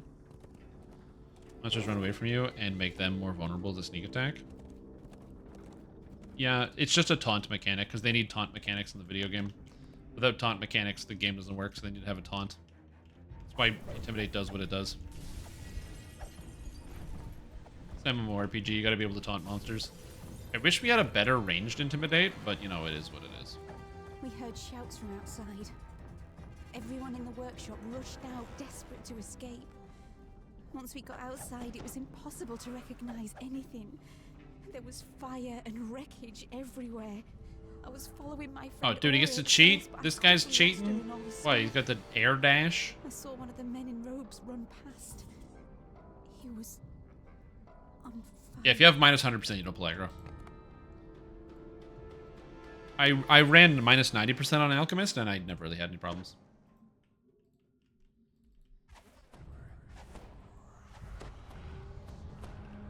It's not that hard to get minus 100%. The foreman turns and opens the door.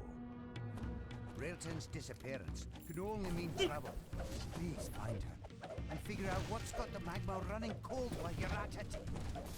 For countless years, these sweltering caves have served as a comfortable home for the fiery beasts that inhabit. Yeah. I remember when they updated Intimidate to scale better against DPS. And now they need to update Intimidate to scale better against DPS. Because our damage went up so much. I still remember when the Epic Destiny change was coming through.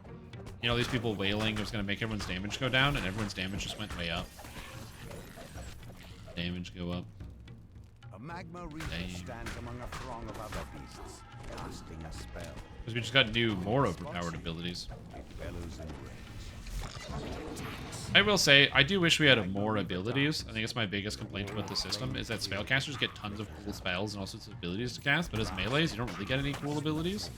So if they were to add more cool abilities to melees, I'd be pretty happy about that. Wilton stands before you, entombed in a sheet of ice. No doubt the creatures you've encountered are the culprits. But how did Just the switch was given back by the DD changes. end up down here, among the blistering magma falls? Emoticon to taunt enemies at range. An emoticon? Oh no. Can't heal people who are around corners. The game's lagging. Okay, I got it. Gotcha. You're healed. I got you. Healing you.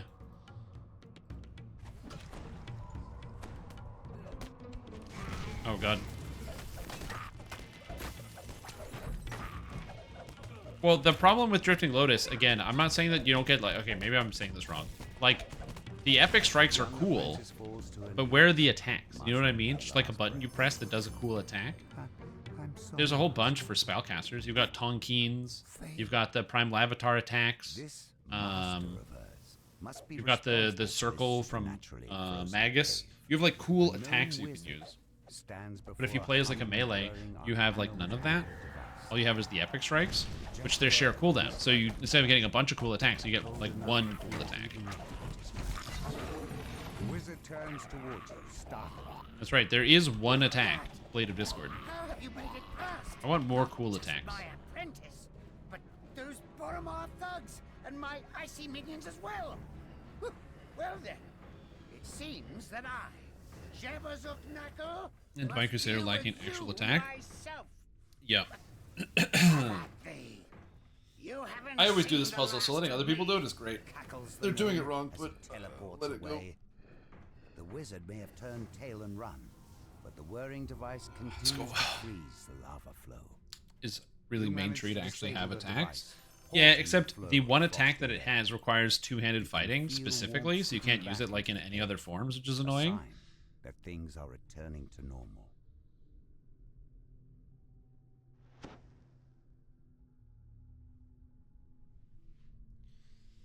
Security detail.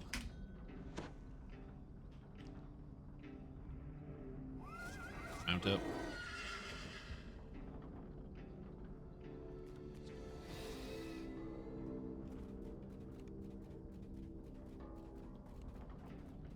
You seen the new feature in Opera GX that assumes you're dead for 14 days and erases your browser history with a fake one?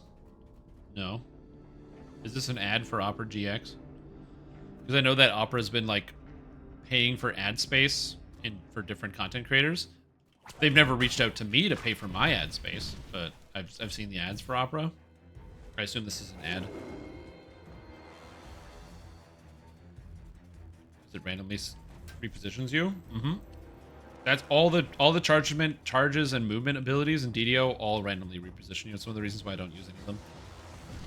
If they worked like Charge does in WoW for Warrior, I'd use it all the time.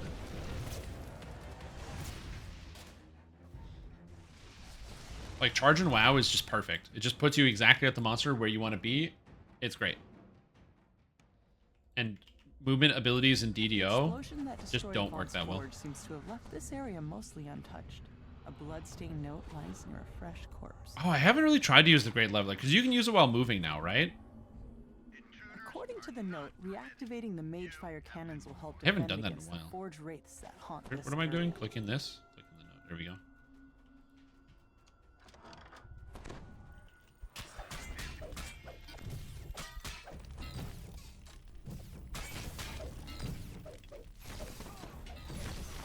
Oh, there's another monster here. I didn't even see it. Get out of here, spare tire.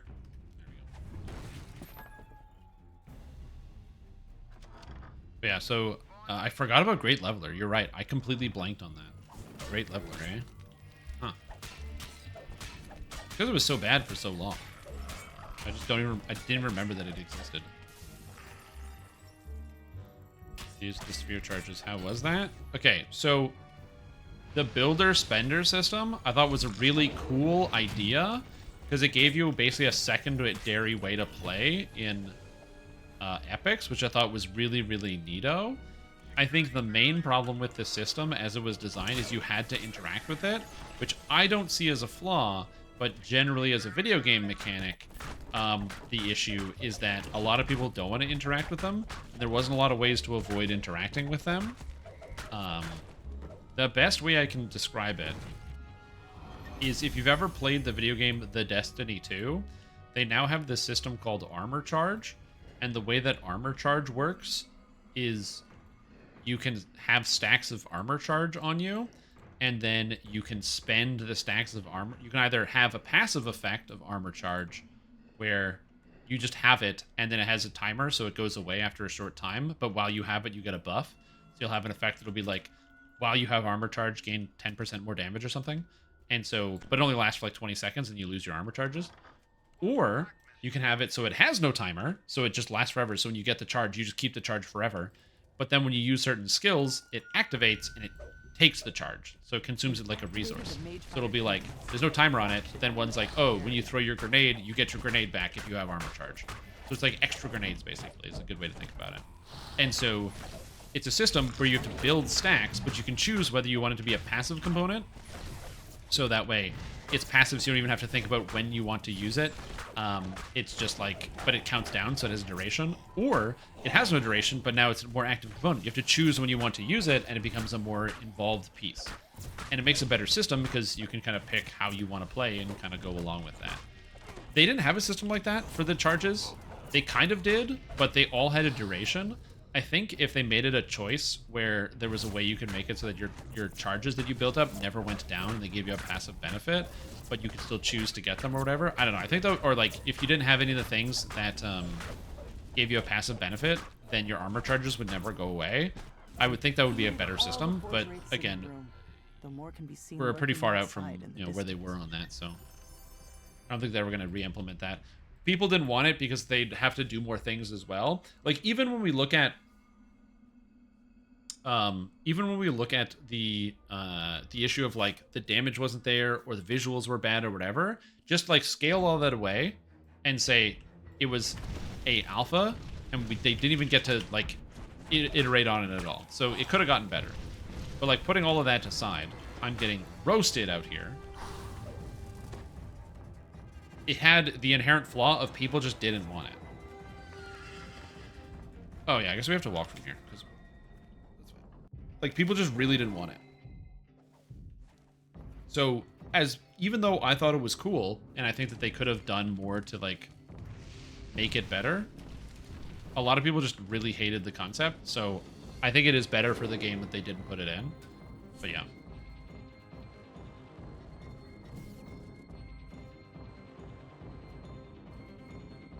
Didn't really look at the system of the concept. That is correct, yes. The majority of people that were upset about it didn't log into the game and were like, no, no, no, no, no, no, no. And then they didn't implement it.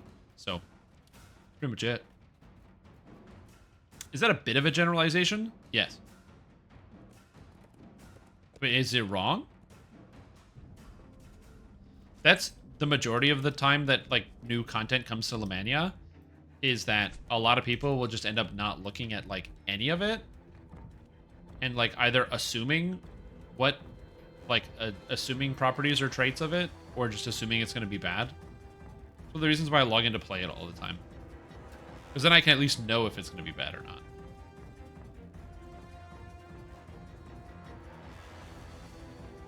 Yeah. I do understand why people liked having their twists from the old system, because there were specific twists you could get that were either extremely good, or there were specific twists that like gave you big numbers. And I get that. I get numbers. Also, because you could change your twists whenever you wanted, as long as you're out of quest, you could easily swap between two different twists, as opposed to the current system, where if you want to swap between two builds, you got to reset your whole tree, which I don't really like that much. A better system would be the system we have right now, but with tabs, because there's space. Imagine if down here there was tab 1, 2, 3, 4, 5, 6. You could click it and it would automatically swap out all your points to another point. That would be amazing, and I would love to see that. And that would fix, I think, a lot of people's complaints with the current system, because you'd be able to have multiple builds and save them and swap between them. A group of Moorgrave University students are lost inside the forge. You need to track them down. This cavern is bare aside from 2 circular doors. But overall, I prefer the new system over the twists, because I get more things and more buttons and more stuff to do. Drones patrol the pipes. It looks like the lost students have triggered the wing's alarm system. Yeah, for the most part. Hello.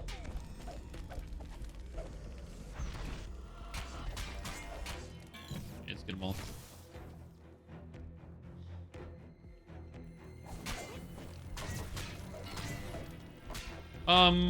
What did I use on twists that I actually use as buttons?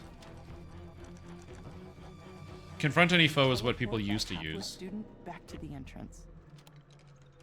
So it used to be confront any foe.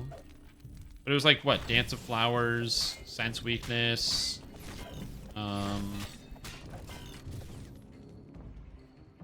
oh, the Fate Singer one? The Martial thing? Meld, Tsunami. Yeah, Martial Hymn. I wouldn't really call Martial Hymn as an active. You do cast it, but it's just a buff. I definitely wouldn't think of that as like an active, but I see where that comes from, yeah. You teleport the hapless student back to the entrance. You teleport the hapless student back to the entrance.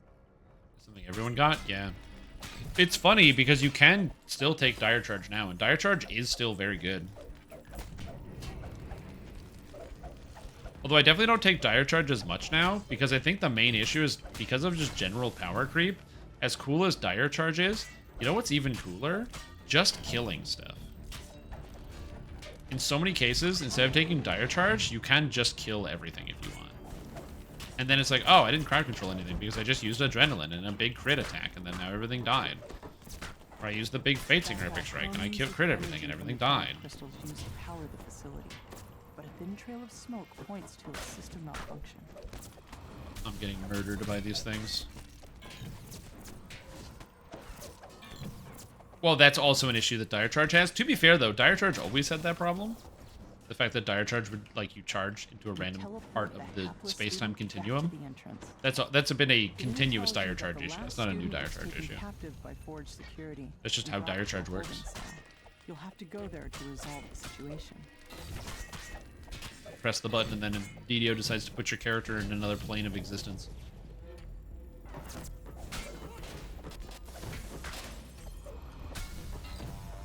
Yeah, let's go. You teleport the hapless student back to the entrance. Maybe. Like I said, I never used Confront any Foe. I wouldn't say never, but I definitely did not use Confront any Foe as many as other people. You bring back Turbine. You fall down a chute and tumble out. There probably are people that unironically have that sentiment. A massive shield guardian protects the holding cell. A student waves And walk at you away? from behind Yeah, him. basically, you just get to fly around. Thank the host, he cries. I knew they'd send somebody. It's Faff not what it is looks funny I like that, swear. not fun, and Lob puts you Cold and more in personal the voice water than anything emanates from the else. shield guardian. What? Intruder. Power system compromised. Unauthorized crystal Huh? removal. Eliminate threat. You smash the shield guardian into I a have pile my of debris. Marshall Center max into right before the updates, so I have a chance to use Dire Charge. See, and I will say, that is such a thing that I completely forgot about. The maxing out of all of the spheres, where you just forget that that was a mechanic that we had to do, that you had to like level up all the spheres and max out all 3 of them to then be able to get access to certain feats. And if you didn't have that done, then you wouldn't be able to get access to some of the feats.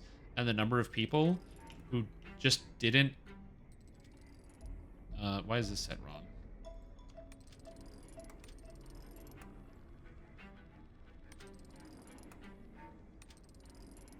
The number of people who just didn't have all of those things set up.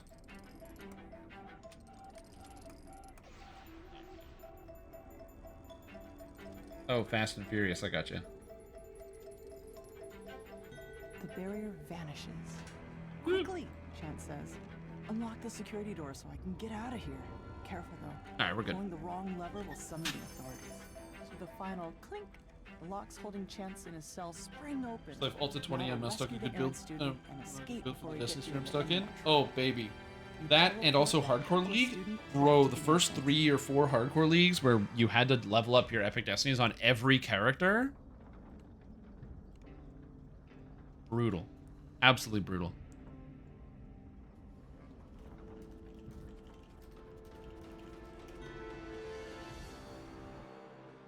Freeze server transfer to Argo again so I can jump ship. Yeah, they're not going to do that. To be a godly game. I don't have a lot of experience with Neverwinter. I want to play eventually.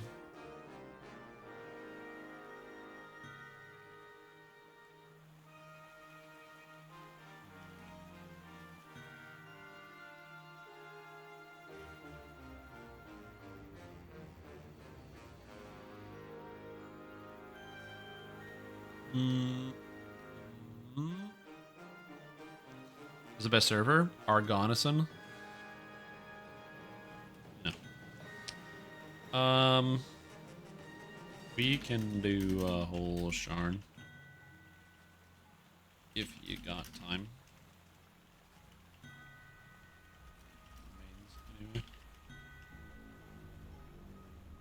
I'm helping my brother get to level 20. Because I feel like that's a good thing to do. Because he really hates playing Sorcerer because he doesn't like this class at all. So I said I'd help him get out of it. So I'm going to help him level. Pay to win in Neverwinter is wild. Again, I don't know anything about it. I literally don't know. I'll play it someday. But I haven't. Oh, it's Tentacool Hour in Pokemon Go. I'm going to leave my phone open so I can catch tentacles. Sorry, just thinking about what to do next. Missed your permanent buddy bonus? That was pretty cool. We didn't have that on Argonesson. Don't they still have that on Caneth where it's still buddy bonus right now?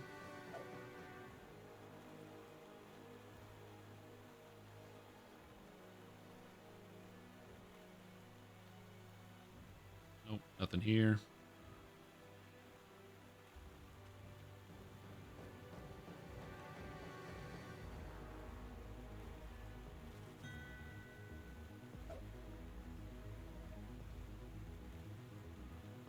Foundry? Yeah, the Foundry was cool. Do you have time?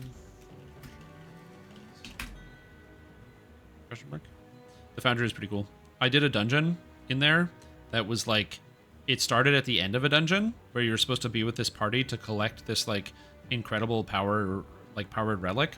And then you, at the end of it, you basically like, no, the relic is mine. You turn around and you have to fight your party members first that were with you. And then you have to fight your way out of the dungeon. And the final boss is like the Power Rangers trying to stop you from getting out with this like evil relic. Okay. Redo. All right. Charnemagne Saga. Okay.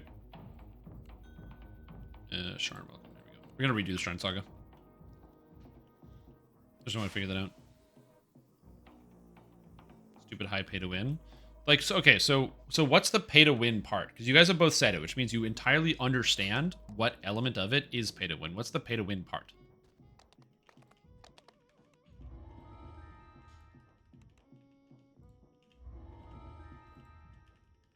Like, what was charges $3 for units in some of their games? Like, what's a unit? What does that mean? Like, what are you buying? When you say pay to win, what are you purchasing? So you're paying for something and you're winning, but what are you paying for and how are you winning? Not saying it isn't pay to win. I just literally don't know the parameters, and I am curious. Isabet Tremont waits for you here, atop one of Sharn's lofty towers. Because two of you have said it, so I'm assuming one of you knows what you pay for. Isabet tells you because, like, to take the elevator here, up to the terrace as I said and before, speak to I would Lucy definitely Vaughn. consider Her employer DDO wants a to pay-to-win pass game. along some information about the Stormreach beacon. You enter the boarding house, an island of quiet in the and as you pay money to the DDO game, and you directly get character power. The boarding house reduces the elevator to a smoking ruin. You'll have to find another way up to the terrace. The So, like, windows shatter and agile forms swarm in from sky coaches outside. It's been a while, but I think it was mostly the augments which gave you most of your power. Do a video and that examines the math of how much you have to spend. Okay, so you can't earn those things in game. You must pay money for it. Is what you're saying. To his place of business. Like, your character can only get so good unless you pay money, and then you need to pay money to increase the power of your character. Again, the reason why I'm asking for this comparison is because you can... That's how it works in DDO. You can just buy the augments you need in Dungeons & Dragons Online.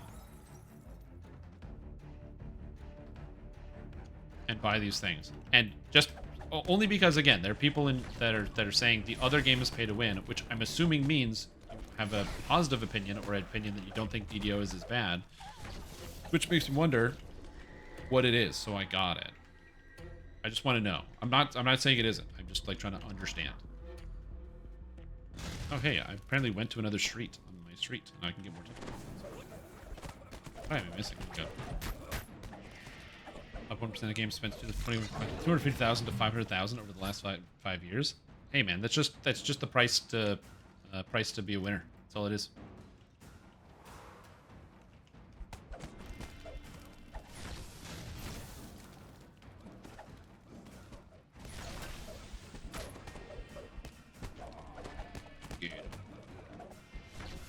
DDO is pretty paywalled. It is, yeah. You have to pay a lot of money to play this game. 100%. Must multitask by catching tentacles while playing DDO.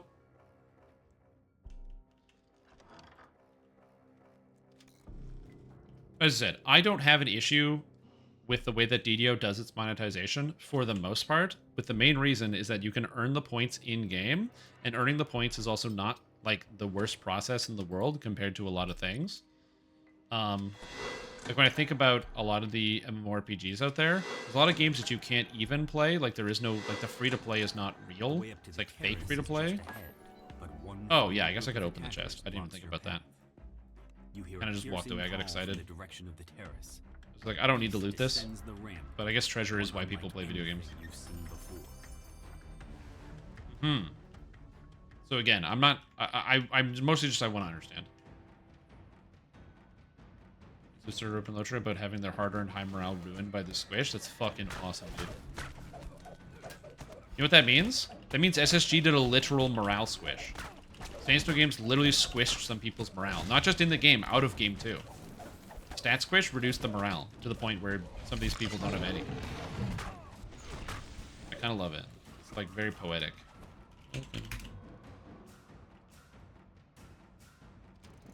Yeah, by the way, if you didn't know, there's a stat squish that went through in Lord of the Rings Online, so if you log in and your stats are very, very low, it's supposed to be that way, there was a stat squish. They literally reduced everything by 90%. So, for example, I'm crit capped with 66,000 crit, as opposed to 1.259 million. And my health went down a lot. For some reason, my game is like just throwing me all over the place in Pokemon Go. Like, it has no idea where I'm supposed to be right now, so I'm going to use this as an opportunity to catch tentacles. So I should have put 50 million in it, yeah. I think that, honestly, if you just pay VIP and DDO, like the $15 a month, it's like not a bad deal because you can buy everything else pretty quickly with like that you're missing. But the problem is you can't buy new expansions, obviously, because they want to get you for cash for that. Dude, this tentacle will not stay in the ball. What the heck? Anyway, so you got to do that. So you know, and then also it's like, was it really a free-to-play game? Well, I wouldn't say that. I've been a big proponent of DDO is not really a free-to-play video game. Like, it's a free-to-play video game in that it is technically free and that is technically correct, and you technically can play this game without spending a single dollar on it. Well, I mean, you can always do that because you can just log in. But yeah, it's not. I would never classify this game as 100% free, like by comparison to a game like Path of Exile, where it's entirely free. But again, no video games are entirely free because there's always some sort of catch. The ones that are pretty free to play, I would say Fortnite's a pretty good game that's free to play. Because in Fortnite, the only thing you buy are the skins. So I guess still running around. Good. It's like you don't affect your gameplay with spending any money. It's just V-Bucks for skins and stuff. And you get the season pass, dude. Plus, you can earn the season. Once you buy a season pass, you can earn the next one. So it's not that bad either. But yeah, free to play MMORPGs are not really free to play. I mean, it's like League of Legends is free to play, but is it? Is it free to play? Gotta buy all the new champs when they come out. Says Vaunt. The beacon belongs to me now. I paid the Boromar clan. Pay for convenience. The reason why I don't care about it in Path of Exile is I would agree, like, Path of Exile is probably the best free-to-play model I've ever seen. In the sense that the game lets you give you a free trial all the way up through the 10 acts. So you're going to finish the 10 acts. If you like the game, it's going to consume the rest of your entire fucking life. Okay? You're going to consume the rest of your life on this video game. And you know what that cost is? Like $40 on tabs. You can buy every tab in the game for $40 or less. And now you can spend the rest of your entire goddamn life playing one singular video game. What a magical time to be alive. But you get to play till Act 10 without even thinking about buying any tabs because it's not important because you don't need that much space. So, like, it's not a big deal to me. In my opinion, I like the fact that they charge you for like some tabs. I don't care about at all. It's like not even something that crosses my brainstem. I'm just selling. I haven't sold in a while. If you can see by these 77, I've got 2 scarabs of spell absorption from leveling. What the hell?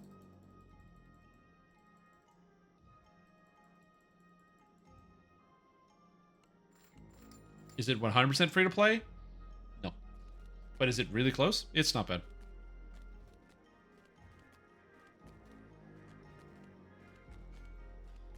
Like, basically, if somebody... Like, every video game wants you to spend money. But yeah, if somebody wants you to... Or since Path of Exile wants you to spend money on it at some point, because it is a video game that makes money.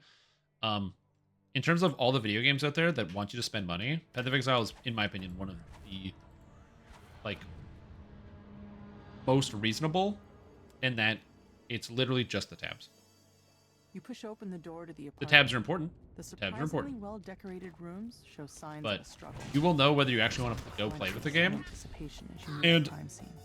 everybody should pay for their video games. Just gonna throw it out there.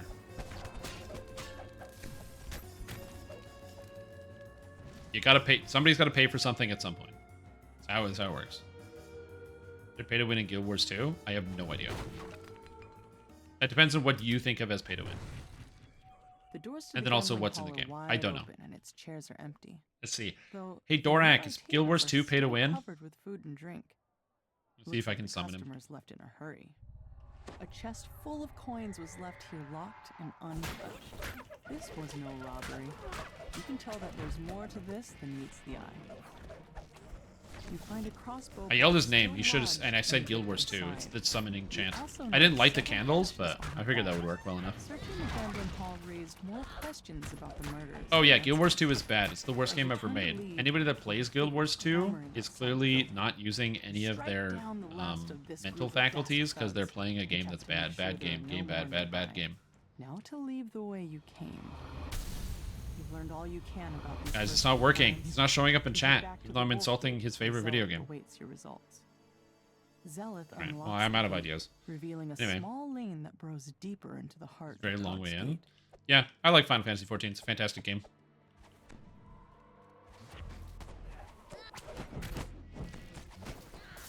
But Final Fantasy XIV isn't free to play. They also don't advertise it as free to play.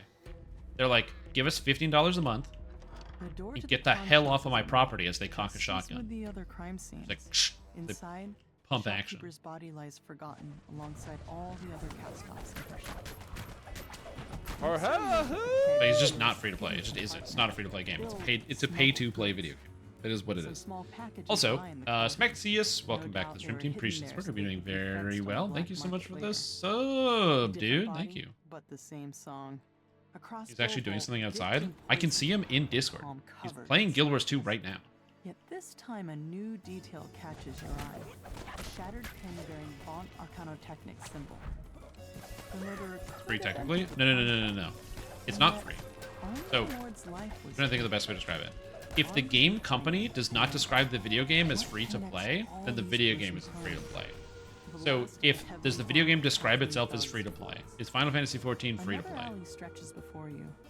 The more you learn about That's the distinction. If the video game company itself does not describe it as a free to play game, it's not a free to play game. Crowspire holds the answers you've been seeking. Yeah, it's a trial. It's a trial to their pay to play video game. They're not in the market of making something free to play. And that distinction is very important because it's not fair to compare a game like Final Fantasy, which is directly telling you you will pay for it and you have no choice, than another game that is saying it's supposed to be free to play. Final Fantasy XIV doesn't make the illusion, like no one should ever be blindsided when they suddenly have to start paying for content when you install a trial to a game. It is not a free to play game. You should not have that expectation you can get everything for free. A lot of free to play games will stop allowing you to play because you didn't pay any money, which doesn't make sense. The game is supposed to be free to play. Does that kind of make sense? Am I speaking the right language right here? More slashes on the palm. This time, you see the pattern. You wonder how you could have missed such an important clue. The slashes were literally the killer's signature. Whoever did this wasn't shy about letting people know. You stoop down to search we got the Lysetra? contents Okay, of we're good. Mayrim's pack. Sorry, I'm still catching like he was things. fleeing But anyway, from his I just want to make sure that that distinction is fair, secret because door a video game slides having a open, very, revealing like Final Fantasy having a very giving free trial where you can spend 100 hours in the free trial is very cool, and that's good. But if the company is not describing it as a free-to-play game, it's not a free-to-play game. The victims If that makes all sense. worked for Vaunt and were killed because they knew too much about his operations down in the cogs. You find a security ledger embossed with Because free to play is like it's like how Destiny 2 is free to play, and it's like yeah, it is free to play because you can install it on your computer and play it. But like, bruh, if you don't own any expansions, you can't do shit. There's no story quests unless you own an expansion. You catch up with Zelith and fill her in So you on can do the clues you PvP, found so far. I guess. She points Go do some towards strikes. the alleyway Sick, dude. northwest of where the But you goblins don't get are. most of the game. A familiar voice echoes from behind this door. But again, they don't tell you that. They just go, yeah, it's free to play, guys. Get in here. But it's like, not free to play. It's free to put on your computer and play a little. What's the most triggering pay-to-win game you've ever played? I'm gonna be honest, I haven't played a lot of really triggering pay-to-win games, but I think the main reason for that is that I pay for my video games. So what I mean is I don't look for free-to-play games. This adventure, like so many others, begins in a tavern. You're supposed to meet a disgruntled fort employee. What are we? Oh, then what's happening in here? Sorry, I was not reading my Discord chat. Off-the-record tour of the nearby warehouse. Victor asked you to wait for him outside.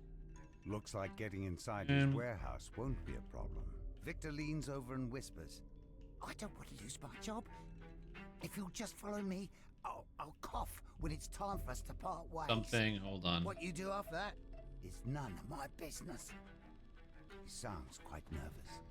Oh, here's what I'll say. Okay.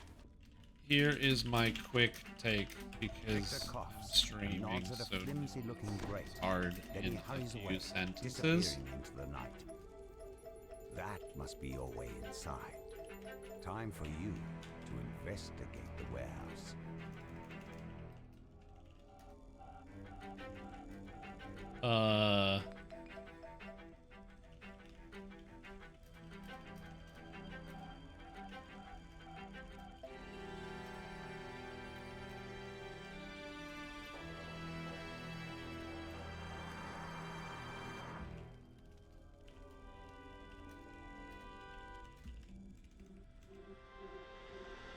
Someone is burning the midnight oil behind this door, but the sturdy door is fitted with an even sturdier lock.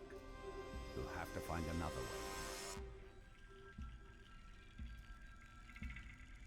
way. 1 second.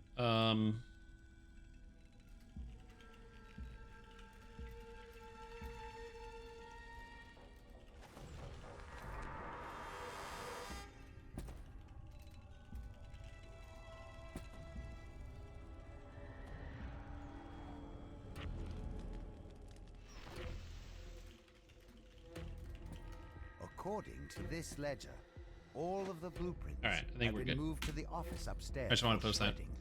People were talking about acceptance or having like safe spaces and stuff like that. And I've mentioned this before, like passively, and I hope my demeanor obviously mentions that. But yeah, like this space is a safe space for anybody that's part of like the LGBTQ community or anything like that. You know, I do actively moderate any type of attempt to shut people down because of their identity, or what have you. So whatever comes up in here, this is a safe space. So you can feel okay and comfortable about that. I hope that's obvious. So yeah, and I will be moderating all of that. And before you go, but wait a minute, Stream Tom, moderating things? This is America. There's no rules against hate speech in America. You can't moderate it.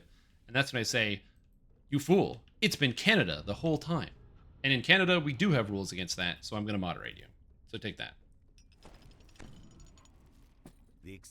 And the devs rated you? No, I rated the devs. That was Pantheon. Which I still think is shovelware and garbage. So, the problem is, Pantheon is a bad game, and is going to be a bad game. But not without reason. I'm not saying like, oh, it's just a bad game, end of sentence, because it looks old. It's going to be... Oh, no, the door's not opening. Alright, well, you handle that. We're going to go downstairs. Alright. Pantheon is a bad game, and the reason why Pantheon is a bad game is because it takes a lot of the old ideas that were bad and then recreates them, as opposed to taking the old ideas that were good. So what I mean by that specifically is like, one of the things that Pantheon is going to do is make everything slow. Everything's going to take a long time, okay? Getting your mana back is going to take a long time. So if you want to regenerate your mana in Pantheon, you have to physically get your character to sit down. You got to use like the sit command and have your character sit and wait to get your mana back. It's going to take minutes of your real life to get your mana back. That's not a fun mechanic. It's not good for anybody. It's not good for people and their time. And you might be like, yeah, but you know, it adds weight to the combat. It adds other things. You can add weight to the combat by making the combat interesting and challenging. Old games were good because you had a sense of community, because you needed other people. You needed other people for information because the game didn't tell you everything. You needed other people for help with like different tasks because they were challenging. Yeah, sure, time played a part of it, you would have less downtime if you had other people with you. But adding downtime doesn't make games fun. And that's one of the main things that Pantheon has, is it just takes forever to do anything in that video game. So as I went on this, basically this big rant talking about how old games are not bad because they're old, but there are a lot of old bad ideas that could definitely be done better, or that could be fixed in a more modern, like, video game that Pantheon is not doing. I had this big, basically, talk about this. I say this because I got to play in the I played in the pre-alpha, so I got to be able to experience some of it. And after having this really long discussion about my opinion about Pantheon and about all of this, I noticed that, like, it was the end of my stream, I was going to raid somebody. So I was like, oh, we'll raid this other group. I didn't recognize the Twitch handle, so I just raided them. Who did I raid? But the fucking Pantheon dev team, who have a weekly stream where they stream other MMORPGs so that they can show they're, like, getting ideas from other games and, like, you know, not just sticking to one inspiration. And they were playing DDO to talk about how cool they thought the game was.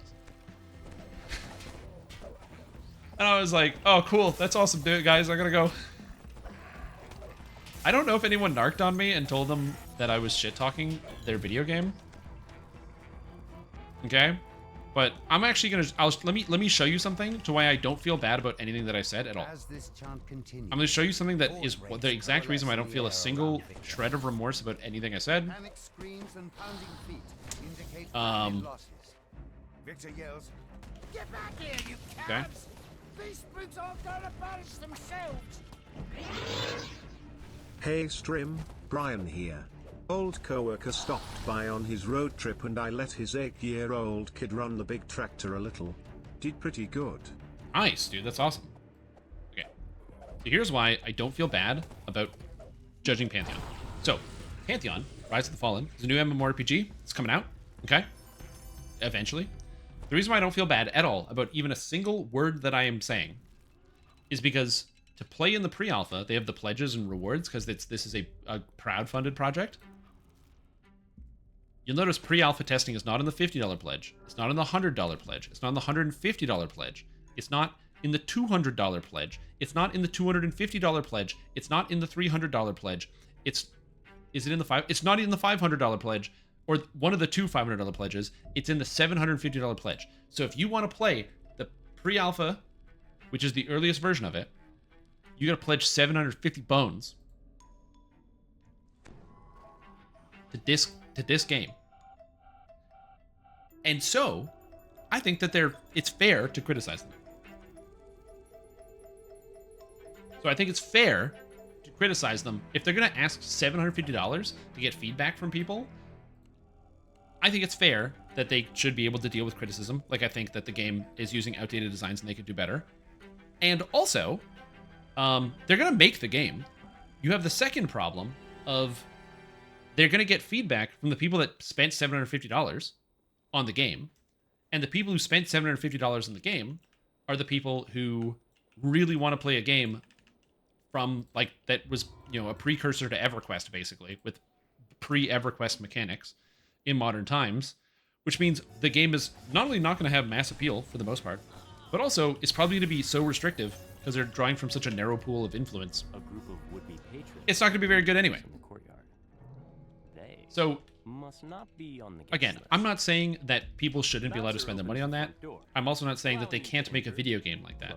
I'm saying the reason why I like old video games, and I like Asheron's Call, and I may or may not have dabbled by playing on an Asheron's Call private server within this year and had a lot of fun with it, and I'm still doing that. I don't know. I don't have any answers for that. That could be speculation. I'm not sure. Because I like old video games with bad designs, is because they have good designs in them that could be modified and carried forward and looked at, and it just sucks to see someone making a new video game with old designs, but still keeping a lot of the bad old designs and not a lot of the good old designs. Again, there were a lot of good things that were in Pantheon when I played in the pre-alpha. So one of the best ideas was this, like, insight system where instead of talking to NPCs and giving you quests, some quests you would gather because your character would just go somewhere and they would recognize the terrain, and then it would basically allow you to find secrets in the world and go on quests to find, like, other different people, where the game would give you, like, a location, but not the data for the location, like either a picture of it, or they would give you, like, a description of the location, and then you'd have to go find it in the world yourself. and there was no UI in game to show you these things. And that is one of the cool parts of old games, the sense of exploration you feel, where you don't know what's going on, you don't know where things are, and you get to find some secret all by yourself. That's really, really cool. And that's a good part of old games. 5 minutes for your mana to come back is not a good mechanic, and they should not have that in the video game. And I don't have to explain that to anybody.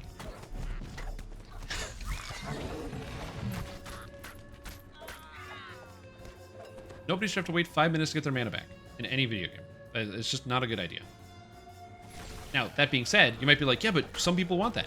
Yes, I know. That's why those exist in those old video games that people aren't playing anymore. Those things already exist. Let's get new ways to interact with these with some of the old ideas of exploration and like really solid world building and the actual desire to go out and meet all the characters and NPCs to feel like you're actually building something. New iterations and incarnations on that idea, and not doing something old with like the newer graphics. Microtransactions to pay to win?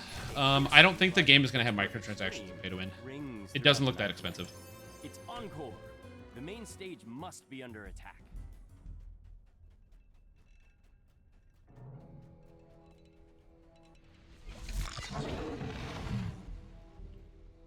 Seriously, play Ascension a hell of a lot. Classic about TBC. Wow, have they modified? Yep, exactly. Yeah, the modified versions of the game. It just gets rid of the waiting. You don't have to wait around for everything. I have failed. I mean, am I saying that people shouldn't have any form of patience and people shouldn't, wait for anything? Nope. But I am saying that more attacks are on the way. We have, like, in the year 1998, you didn't have a lot to do on the computer, so you could spend, a year working on trying to get one item for one character in a video game. And that's the only thing you do when you log in your computer. But in modern times, you have so many things competing for your attention, and being able to have a good experience with the game, I think is not a difficult ask. Modern games, especially since there's so many better ways to design video games nowadays. Like, people are more knowledgeable. We've got lots of experience. We've seen lots of things in the past, or in past, present, and future. Let's go. Come on. Make new games, guys. Make new games. More dimension doors? Why are these cookies so popular? These are undercooked diabetes cakes. What cookies are you talking about? Oh, crumble cookies? I've never seen a crumble cookie. I don't know what that is.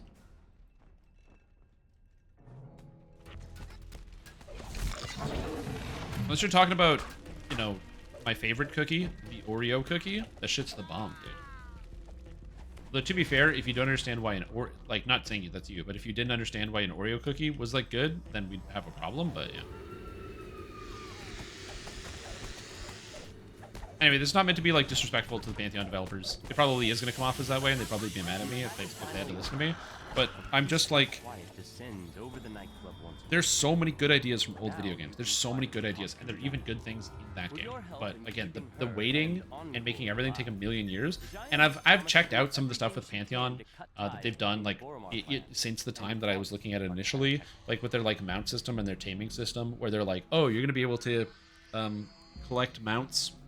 You have to tame them with a skill, and you have to stable them, and it costs gold, and your mounts can run away, and if you lose your mount, you have to go get a new one.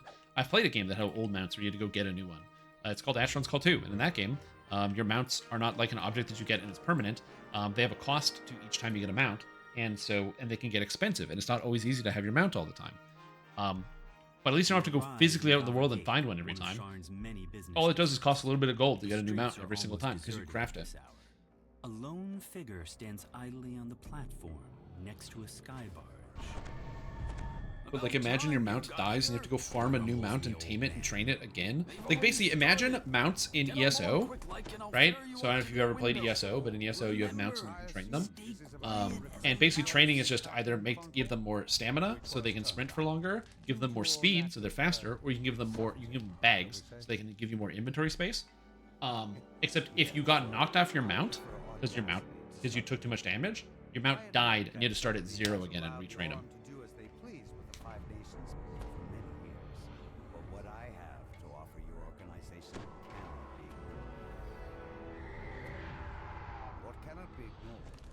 Zendrick bloodhounds sniffing at your heels. Oh. You're exposed, Mr. Vaught. Not for long, my friend. Oh yeah, we're not in Sharn Welcome. Oh, my elephant was up. I didn't mean to have my elephant be up. Get me out of this hellhole. Also, Goldsteinberg, what's up? Thanks for the raid. Appreciate it. How you doing?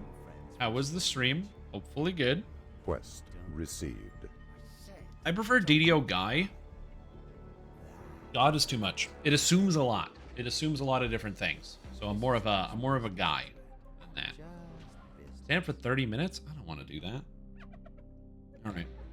Only because you made me with the channel redeem. Rise. I just redid all the cabling, so I actually don't know if this is going to work. Nice, nothing got ripped out. Cool. I redid all the cables behind the computer, so I wanted to make sure that nothing was going to get torn out. Praise the rising sun desk. Yep. That's it. You're just playing Dark and Darker and you want to relax and watch a true gamer? I still haven't touched Dark and Darker since it came back because the platform that they're currently distributing the game seems super duper sketchy, and so I don't want to like just charge in and put all my information into a platform I'm not really familiar with. I'll wait until their lawsuit is over and they come back to Steam when the lawsuit's done. But it's cool that people can play it, and the developments and the updates look really good. But that always like there's like that twinge of nervousness from like, okay, so I put my credit card information into this thing, and then boom, identity theft right away. Casper wheezes out his. It's always something I think about. You know, Doom until you read the guides, and I'm gonna keep pumping out more. Trust me, we got guides on guides coming out. It's gonna be amazing. I've got a new guide for the Sonic Boomer Bard, Puss in Boots. I got lots of stuff. And bought it today. See it. I feel ya. To do that, you'll need to clear the Identifying Epic Store assets as their own. Again, I'm not saying that they did a crime. I'm saying that until the discussion of whether they did a crime or not is sorted somehow, it's not going to be on Steam. And not that it has to go through Steam, but I'm just like, yeah. I'm like, yeah. There's just a number. There's too many stores, and I don't want to use too many stores. Also, just even on top of that, it's like the feeling of, okay, cool, I have my information in so many different places, and so if I get hacked one time, where does it go and what happens to it? And then the second part is also if I have the information on another website, and then you're like, what am I going to do? Or you just look at it and you have to go on a new platform to buy something. This is why they all want you on their own platform. Every company wants you on their own platform. You can see the games on their platform and what do you want to buy and what new deals and sales do you want to get. Again, it's a problem. Also, they don't want to have to pay a premium because if you put a game on Steam, then Steam gets a cut. So all these companies want to cut that out. But also, so they can make their own premium. But also part of it's like having your own store. It's all in one place. For example, Staying Snow Games is owned by Daybreak, and Daybreak is owned by EG7. EG7 wants to create their own platform that is similar to like Steam or Epic Games or Battle.net or whatever, where it's like a client that has all of the games that are underneath their umbrella from Daybreak and other companies. I don't know what the other companies, but whatever the companies. I think they have the team that does MechWarrior under them as well. And they want to have that on one individual store so they can own it, and also, again, they can share the games, if that makes sense. Yeah. My flying pets soften them up. Now move before the fireworks start. Yeah, exactly. So, and they talked about that in like a press release, basically being like, yeah, we want to get all this thing because it just makes sense. We like make a bunch of money. And I'm like, oh man, make a bunch of money. These big business guys, these big tech guys, they know what they're talking about when it comes to making a lot of money. So I want to do that too. What weapon I'm using? Bard. So the War Chanter is a type of Bard, and the War Chanter is capable of freezing monsters with attacks. So it's not a weapon, it's the War Chanter Bard enhancement tree. I get this attack called Frozen Fury, which freezes monsters, and it's like a single target. And then I get Spinning Ice, which is a cleave, which freezes targets. So it's not my weapon. I mean, I'm using a Barovian, Barovian rapier, but I just go my freeze cleave, and then they're all frozen. I Reaper too? I don't know. I haven't decided. Probably not.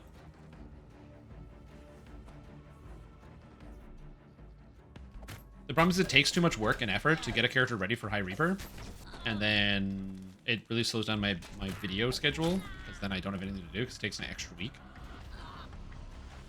And it's the reason why I don't really do a lot of High Reapers, because I gotta put videos out so I can get food on the table, and if I don't put videos out, then I don't put food on the table, and it takes like an extra week to get your character geared out for endgame. So like, that's rough. cannon! Must have been holding that in reserve. Those things are expensive. On we go. Yeah, Spellsinger's good. Stormsinger's also really good. In fact, Stormsinger's even faster than Spellsinger. It's like Spellsinger, but with more spells that are better. So Stormsinger's really good, and what I would definitely recommend if you need something to do, because he goes super fast.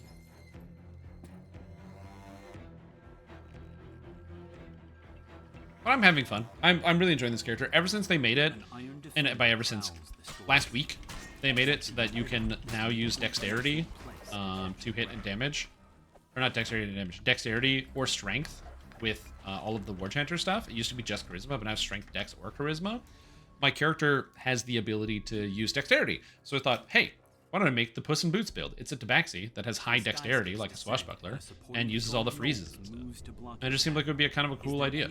So I started to do it, and I'm still doing it. It's very fun.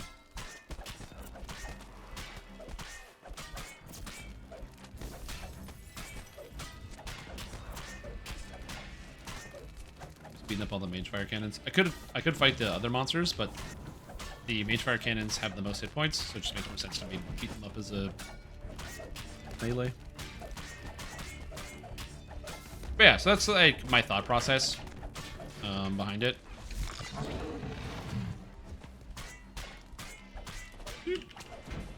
I also hate this quest. It's definitely my least favorite in Sharn. I just don't like this quest at all. If I never had to run it ever again, if you could like get like a crystal or an item that would be like banish the quest, you never had to do it, this quest. Easily.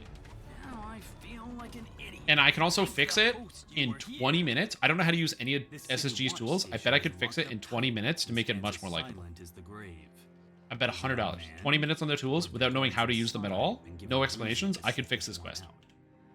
And make it 1,000 times better. No, 1,000,000,000,000 times better. Watch this. Don't know the tools. Take either this shrine or the shrine that spawns here and put it here. Or here. Done. Oh, I just made the quest 1,000,000 times better. I'll butcher you now. Feast on your flesh and keep all the glory for myself. You're just gonna get killed. Usually, yeah. Sings out the goblin. He's hidden somewhere in the A build guide for this? No. You should have stuck with my plan. I just started doing it, you know? I started improvising. Sometimes you gotta. Right after these outlanders. Gish charges to the attack. A tiefling sorcerer completes his spell on a ledge above you. Gish vanishes. I like didn't know what to do when I reincarnated, and so I just decided to make a new build, and then it turned into this, and I kept just like developing this. High above the construction yard, a soar sled slowly drifts up. That's basically what happened. Is I was like, I want to play a new build, so I did, and then it became this. The goblin's voice calls to you across the gap. The flagging and saga and stuff. That would also make the quest better if they deleted it from the game. That's true. This quest would be a lot better if it was instead deleted from the video game. To split it with, and some nice payback on the side. I'm all ready for you. I use shrines all the time. I like shrines. I think that's one of the biggest problems with like current DDO play patterns is that a lot of players don't use shrines anymore. Because if you have enough resources, you don't need to. And so then what happens is that newer players who kind of have to use shrines so they don't have the resources feel like they can't really stop to use shrines in quests, so they don't. And then you have people with like less shrines, and it's not good. When everybody should be using shrines at their leisure when they think it's important. You join? Yeah, sure. Notice the assassin soar sled descending slowly, holding the limp form of Isabet. You've reached Isabet, but all is not well. Alright, no refunds next. Yo, are they doing THTH? Nice, dude. I shall attend to it in a trice. Welcome back to Stream Team. Appreciate the support. Hope you're having a fantastic day for 31 months. Thank you so much for tuning in, dude. What's up? Welcome back. I hope you're doing very good. I do need more water, though. I need some water. Why use your own when you can use someone else's? Sorry, sweethearts. Them's the breaks. The goblin stands at the platform edge, an odd yet strangely familiar Get some water. blade piercing his torso. Remember this? Jack Jibber's blade? It's why we get to keep meeting like this.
Oh, good idea.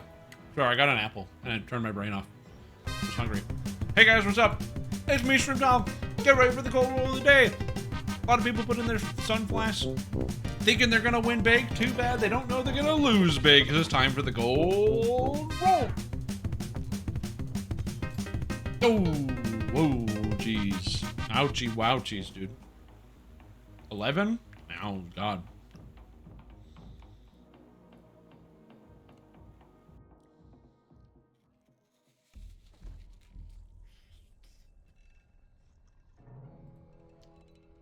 Yo, that one's good. Oh, Jesus.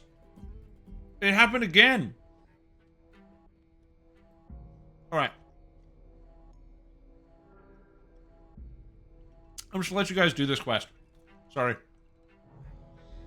This is brutal.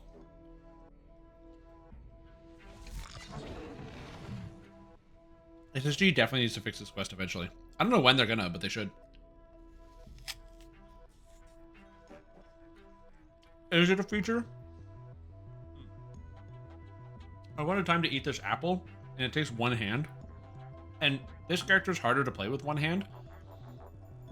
Because on a spellcaster, I can usually figure it out, but with the melee, you actually have to click to attack, and it's harder.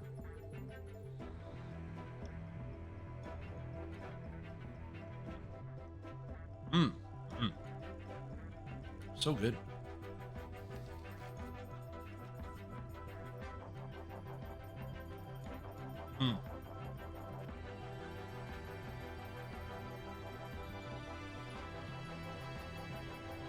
You guys ever eat? Man, this apple is really hitting the spot. I forgot how good apples are. It's just like a midday snack, you know what I mean?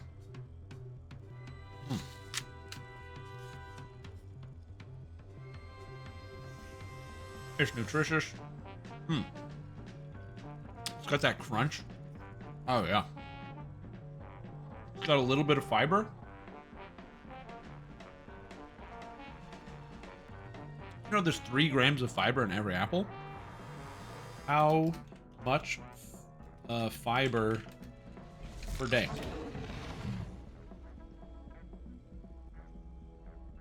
30 to 38 grams of fiber, and that's got 3. Eat 10 apples a day. That's all the fiber you need. Boom. Heart's gonna be pumping so good. Oh, my heart.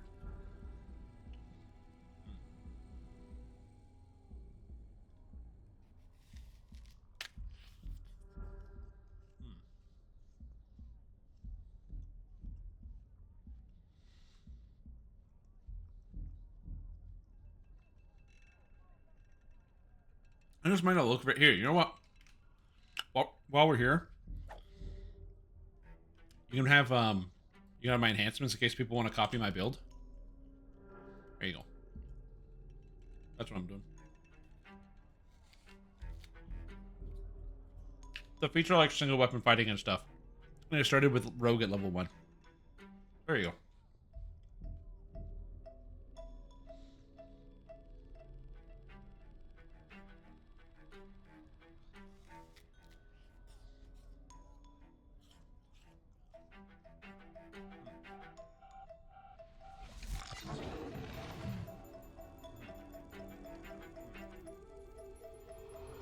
And I'm just not going to do the quest because the thing is bugged out. I'll come back to the next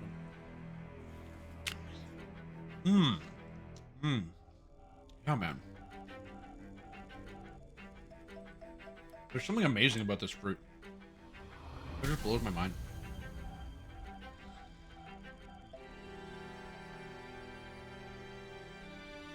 I just wish, like, with the battle won, fruit and vegetables and every food you can buy is cheaper. You've been looking for. Cool. Surely it contains evidence that will incriminate Vaughn. I just wish every piece of food available at the store was less expensive.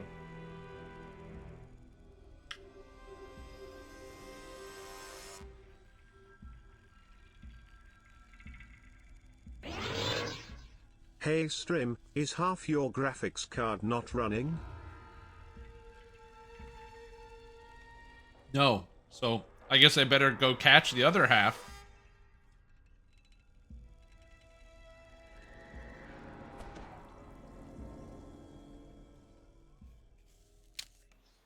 Oh, we'll go. Fixed. Thanks for the carry, team. Good job. I didn't want people to carry me, but I had no real options there. Oh, I could have blinded you guys.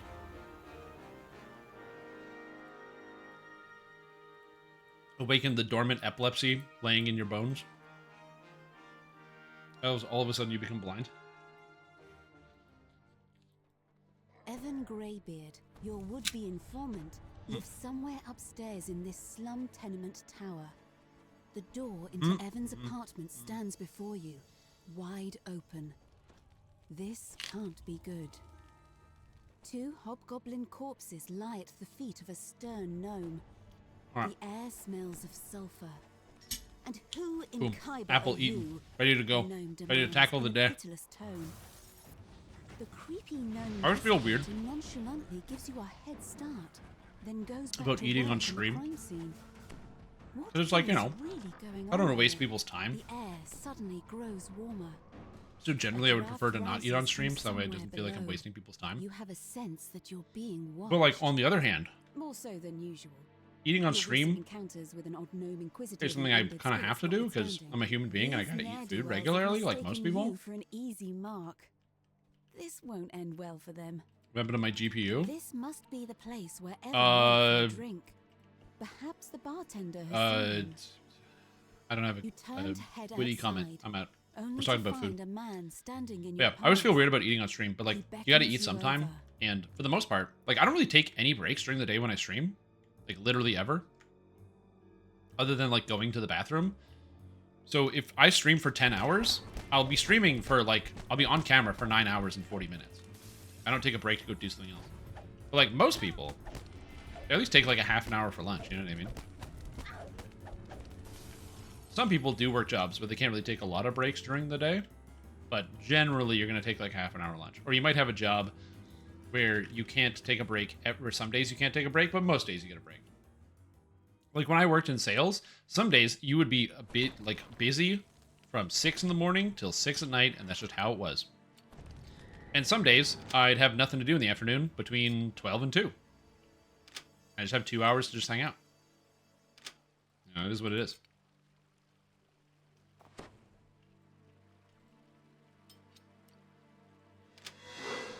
It makes every few hours. It's a good idea. It's healthy. Get your bones moving. Yeah, the way I think about it is I gotta, like, make people be entertained the entire time.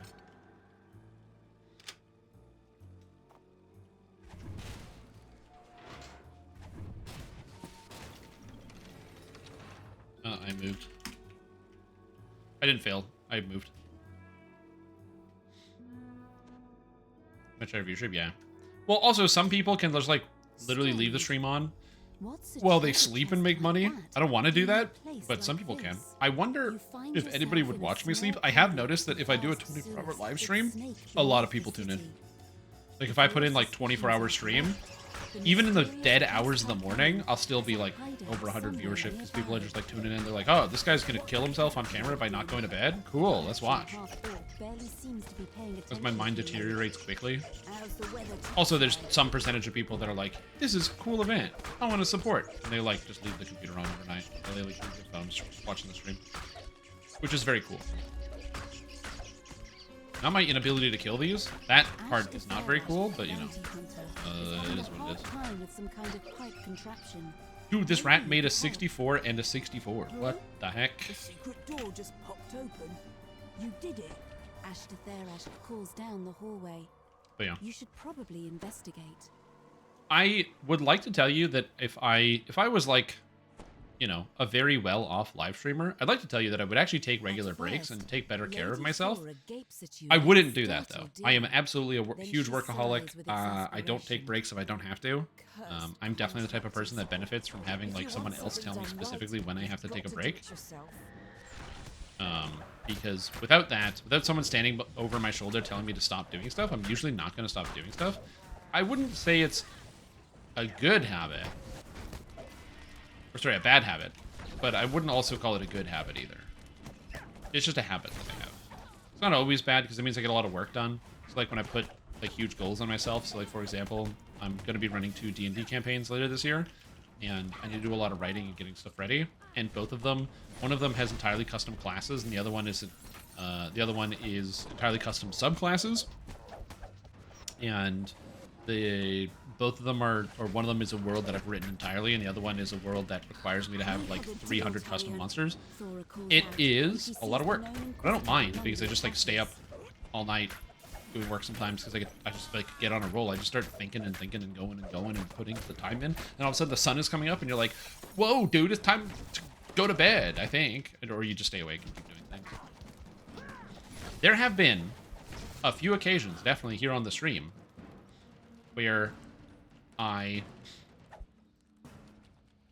like on a few occasions where I turn off the live stream and then I start working on something, and then I'm like, okay, that's cool. And then I'm gonna go to bed. I don't go to bed. I stay up all night working on something, and then it's the morning time, and I'm like, oh, shit. And I just stay up and then start live streaming, but I don't tell anybody. You can probably tell when those days are, but I try not to talk about it when that happens. Because I'm like, oh no.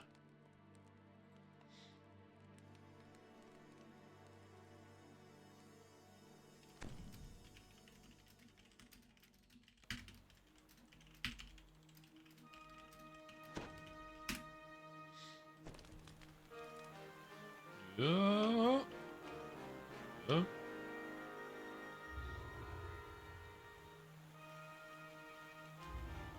right. Dang, Frang is back? I don't know who Frang is, but yeah, they're back. He's back, baby! You arrive at the world-renowned Corona, a temple dedicated to the god of wealth, located in the pulsing heart of Sharn. That's it. Thanks. Hit 20. Nice. Congratulations. You wonder why he's your guild leader? Oh, nice. Yeah, he's got a lot of mana. I noticed that. I like having sorcerers in the party because it means I don't have to do anything. I just walk around. It's sick. I just join the quest and I walk around. One of Sharn's most powerful men has turned it's against fantastic. Lucian Vaunt and has selected you to deliver the killing blow against his new manufacturing. An imposing man dressed in a noble's finery beckons you from the main courtyard. You arrive at your destination after a long flight through the forest of towers that comprises the Middle Memphis district. To your surprise, Vaught's Dura warehouse is a drab and unremarkable structure. The entrance is unguarded, so you slip inside. After a moment of stunned silence, the guards scramble into action. Intruders! Activate the alarm spells! Lock down the entire tower! Oh, what was I gonna say? Oh yeah, spellcasters. I haven't played a spellcaster in several past lives. I did melee, then 2 ranged characters, now back to melee. I don't know what I'm gonna do another spellcaster, because spellcasters are fun, but spellcasters are also like, they're like kind of easy, you know what I mean? So I think what I might do is I might take I might do a spellcaster in the future, but do it as like I kind of want to do cleric. I kind of want to do a war priest. You guys know what I mean? Okay, hold on. What do you guys think about a dark apostate war priest? Or like a war priest, not a dark apostate, but like you're a dark apostate, but you're a war priest. They already buffed Divine Vessel. But you do Dark Apostate, so you get more spell power. Because Dark Apostate gives, like, imbue dice and also spell power and stuff. To patch it. And you can be fully strength-based. You don't need... And just have Charisma as a second. But be fully strength-based. Because you don't need Wisdom for anything. Because you can use Holy Fireball, and Holy Fireball doesn't have a save on it. So you can... And Cleric gets +6 stacking strength in the tier 5. And then you can still get Divine Might and stuff. Yeah, it could be half orc. I was thinking you'd want to be like strength-based and probably using like a big two-hander. But you could also be strength-based and use single weapon fighting and go like longsword is also an option. Or you could be a wood elf and get falchion, but that would require probably too many points split. As you open the first valve, the pipes in the room begin to rupture and steam hisses from the cracks. Another pipe breaks, and the machinery itself... Yeah, I don't know, dude. Pulling the final lever causes the temperature. It's like I'm just thinking about it. I was like, what if you you had all, because the Dark Apostate gives like all the light and fire damage. It gives light damage, and basically each core from each tree gives spell power. all the War Priest cores give 5 fire and 5 light, which is pretty good. Each of the cores of the Dark Apostate give 5 universal and 5 light, and the cores of the what do you call them? The Divine Disciple give 5 light, or 5 universal, and then 3 of them give 5 light. So from cores alone, you're going to pick up 20, 30, so 50 universal spell power, and 15, 20, 35, 30, 65 light spell power. So you get over 100 spell power from just the cores alone. Right? And then you stack up all the imbue dice, and then you're like, oh.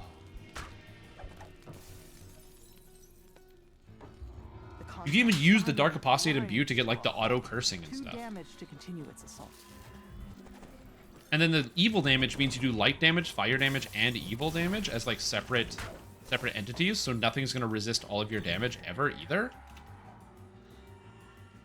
And then you go strength-based. And then, as I said, you can also, if you go strength-based, actually, because you get fire spell power, you can even use Fire Dragon Breath as your epic strike, because you can get imbue dice out of the Draconic Incarnation tree, and Dragon Breath scales off of strength.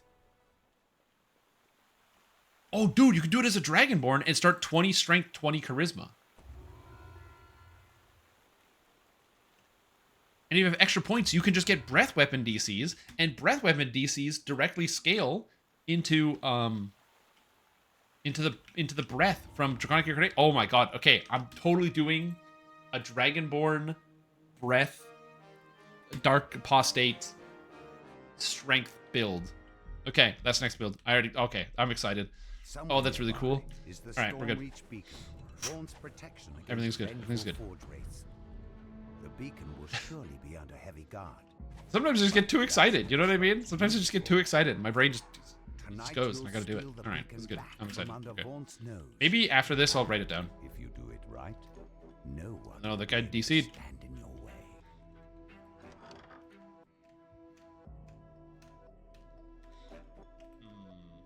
You could also do 2-weapon fighting if you wanted, but I feel like then you need dex as well, and that's why I think single weapon fighting is better. Because the problem with 2-weapon fighting is that you would need the dex and the strength and the charisma, which would make it basically impossible to start 20 strength, 20 charisma. And I want to start 20 strength, 20 charisma. So that's why single weapon fighting is good.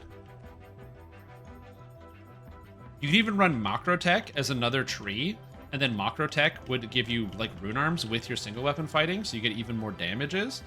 Also, Horse gifted out a sub to Float. Oh, welcome back to the stream team, dude. Quest completed. And also, Horse gifted out a sub to Aethris Dunacht. Thank you so much for the gifted sub, dude. That's very kind of you. Float, Aethris. Hope you're doing well. Hope you're enjoying the stream. Make sure to hit that F5 key. You get to refresh and get ad-free viewing here on the channel. And if any of you are out there are like, man, that was so cool, of course, to gift out that sub. Ad-free viewing sounds awesome. I wish I had ad-free viewing too. Did you know you can get access to ad-free viewing by subscribing to the channel? It's $4.99 US, or if you have Amazon Prime, you can use your Amazon Prime sub to subscribe to StreamTom at no additional cost if you already happen to have Amazon Prime. Wow, isn't that cool? All you have to do is connect your Twitch account to your Amazon Prime account because it's the same company. That's really neat. It's really interesting, and that may be interesting to you. And if you're like, wait a minute, do you do that speech all the time, StreamTom? Nah, once a year, maybe. What's up, Naloth? How you doing? Also, Horse, thank you so much for getting more subs. Rock and Roll Wrecking Ball, welcome. Your Guy Rye, welcome. Thank you so much, both of you. I really appreciate that. Toby Bear with the Prime sub, thank you. Again, very kind. I pretty much never actually talk like that. Because as I said, the way that I kind of run the stream here is if you're having a good time, that's really all I care about. If you're having enough good time that you want to sub, go for it. If you want to use your sub on another content creator that you enjoy more or you think needs it more, also do that. You know, do whatever it is you think is good for you. But I'm very grateful for everyone that tunes in. Macrotech. You missed an H. It's Macrotech. M-A-C-H. Mock.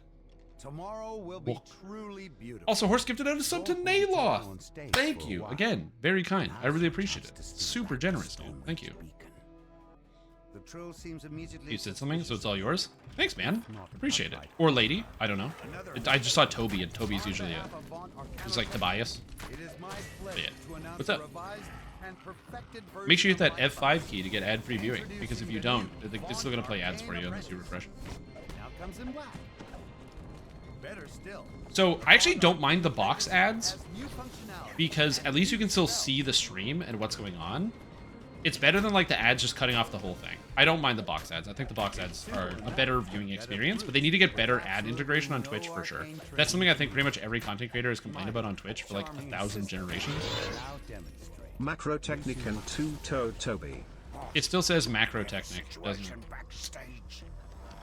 It does still do that, eh? Well, Brian doesn't know everything. He can't even speak Polish. We established that earlier, so... Freeze!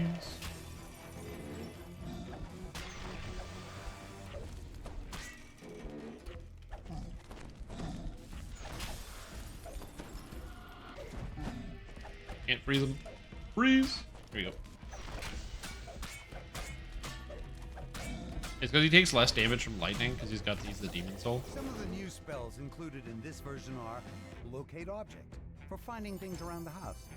Detect Poison, if things go amiss in the kitchen. I love Detect Poison if things go amiss in the kitchen. Like you just forget to cook that chicken. You ever have that thing where you get your chicken out? You know, you get it out of you get your chicken breast, and you take it, you roll it around in some shake and bake. Classic move. Toss that on a pan. You're about to bake it in the oven. You wait 30 minutes. Or you throw it in the oven, wait 30 minutes, pull it back out, put that on the plate, and you're like, oh, I'm so excited. Go to dig in, and you realize, you know, I forgot to turn the oven on.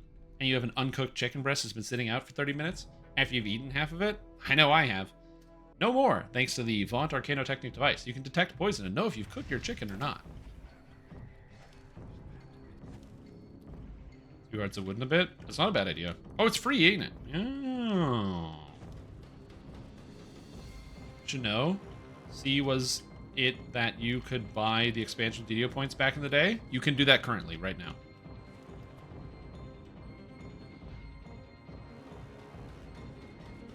You can currently buy DDO points, or expansions with DDO points. To return the artifact to Stormreach, where it will once again guard the city it had protected for thousands of years.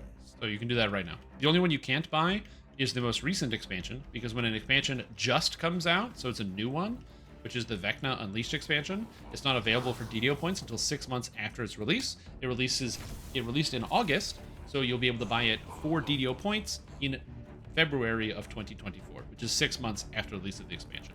But all the previous content, your Isle of Dread, Saltmarsh, Feywild, Sharn, Ravenloft, all those are available for DDO points. How do you do that?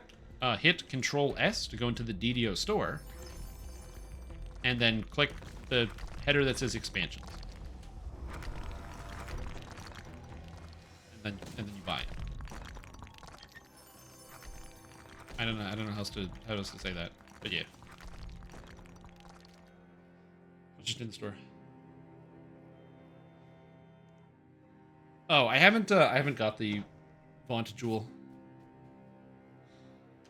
Control S to kiss Cruiser 0. Hey man, only his wife can do that.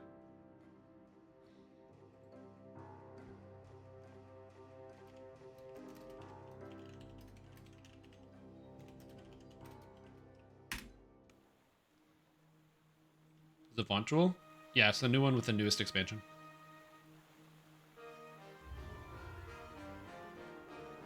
Warlock, it feels like Celestial should have been the archetype patron for Warlock. It's probably the most space to be a different Warlock.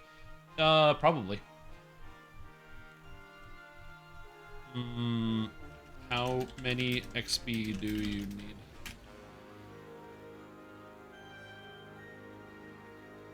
I'm trying to figure this out. Again, I'm helping my brother get to 20 because he hates Sorcerer and he doesn't want to play Sorcerer, so I'm helping him get out of Sorcerer. I think 89, eh?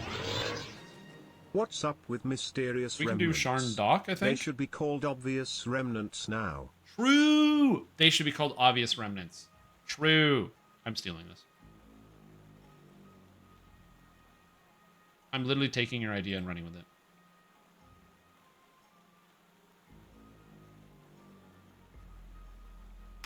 Thank you. Stolen. You got destroyed. You maxed? No. But I have every saga to take. Did you take Ravenloft Saga? Did you take Gianthold Saga? Did you take Sharn Saga? If you haven't taken those sagas, go grab them. You have a meme counter? You've been countered. So he just pulls out the counter. Every time you start posting in chat, he's got the Nearasothgasm. That's a great emote. I'm glad we have this like nice camaraderie in our chat. You know what I mean? Like people are friends. You guys know each other. You hang out on the weekends and stuff. We're so nice to each other here. We're so nice to each other.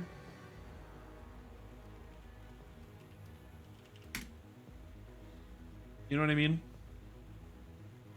So look at this Z fighting. Look at that. Isn't that cool? And by Z fighting, I don't mean like Dragon Ball Z.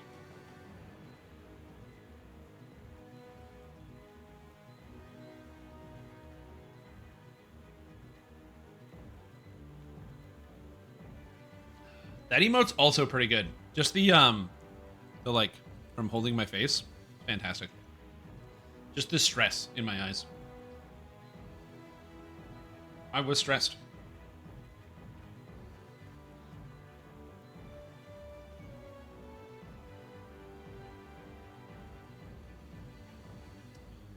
Fury, Northwind. Good. Okay, so where do I spend the rest of my points? I take this. I take this. And then I guess I go and get double strike, because that's good.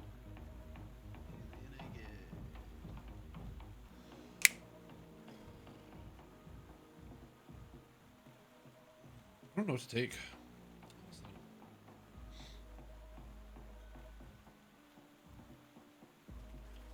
Thanks.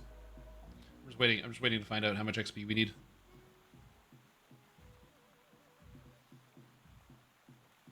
I mean, we could probably just do Sharn Docks, probably.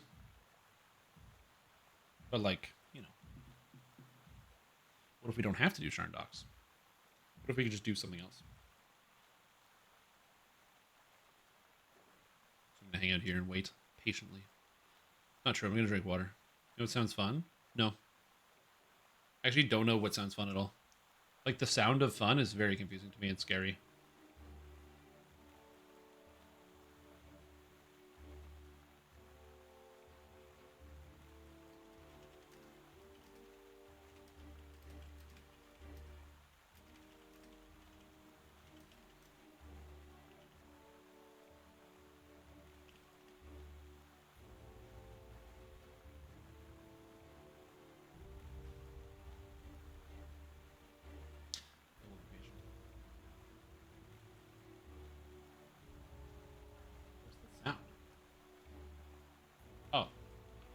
My roommate taking a shower.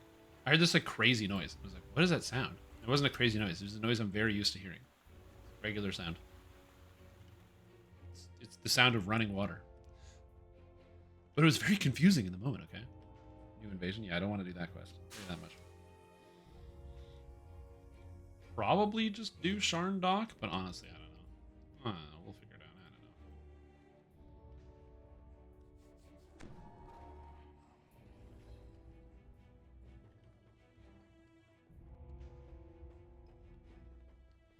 Hey, what's up, Warning You? How are you doing? Do Vecna? My brother doesn't own Vecna, so and I told him I was going to help him get to 20. So I'm going to do Vecna after 20. I'm going to do it when I hit epics. So I'm going to do, like, Vecna on Reaper mode, but as a level 20 character is my plan. Lower quad? Yeah, we could do lower quad, too. Those are good quests. Those are fun. Actually, good call. Yeah, good call. Good call. I like those quests. Yeah. Good idea. Yeah, we'll do these quests. These are fun, I think. Are they hard? I honestly don't remember. Yeah, lower quad's a good idea. I played the quest in Inspired Quarter.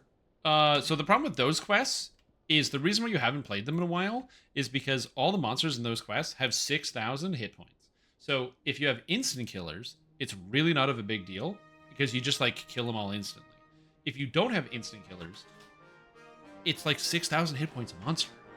It just takes an hour. You can. They changed it a while ago. They did it about 6 months ago. They changed it so you can do on heroics in epics on Reaper, specifically ahead of this. So that way you would be able to do this on Reaper mode, because they knew it was going to be level 18 a while ago.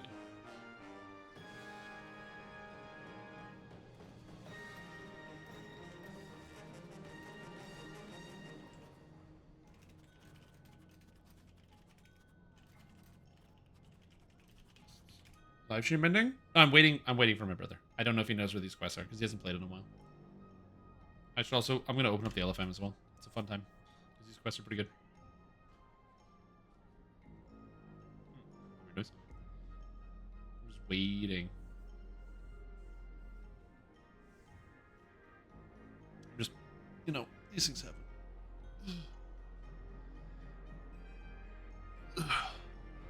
The face of your character? No. If the live stream is ending, I would do this. This is live stream ending. This, see how the UI is still here? We're still here. We're still in the game. But we wouldn't be in the game if the UI is gone, because then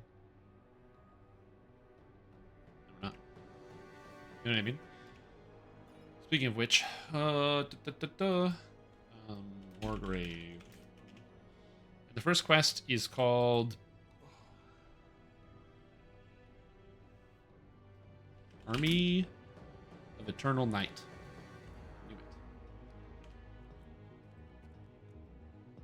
Weapon Chaos Line, Anarchic. Technically, it's what? True Chaos, I think? But they don't drop anymore.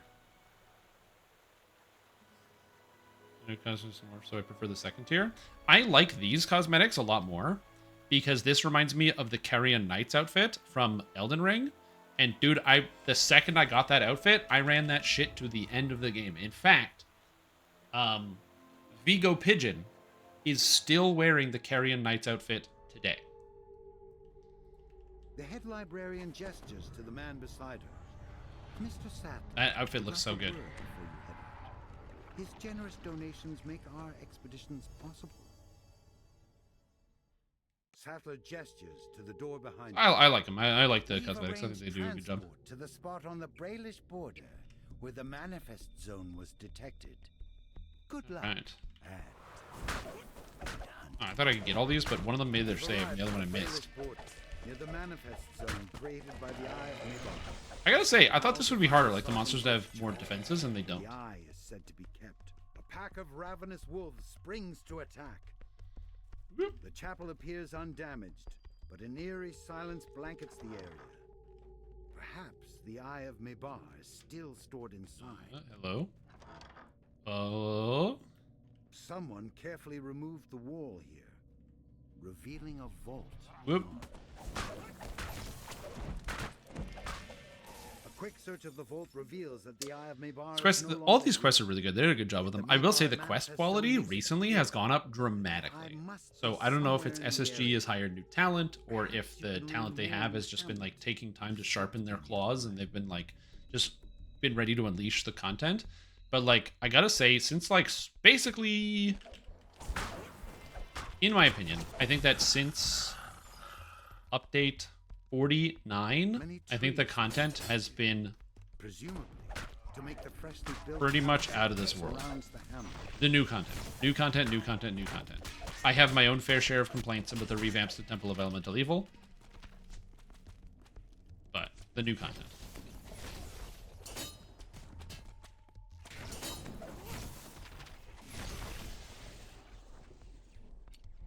What do I need? Better quality? You would... So that's how it's supposed to work. That is not how it works usually in industry.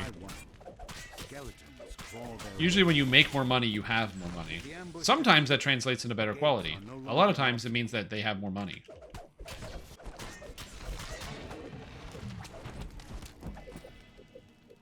That's update 49's Planar Eyes, and then after everything after that's been amazing.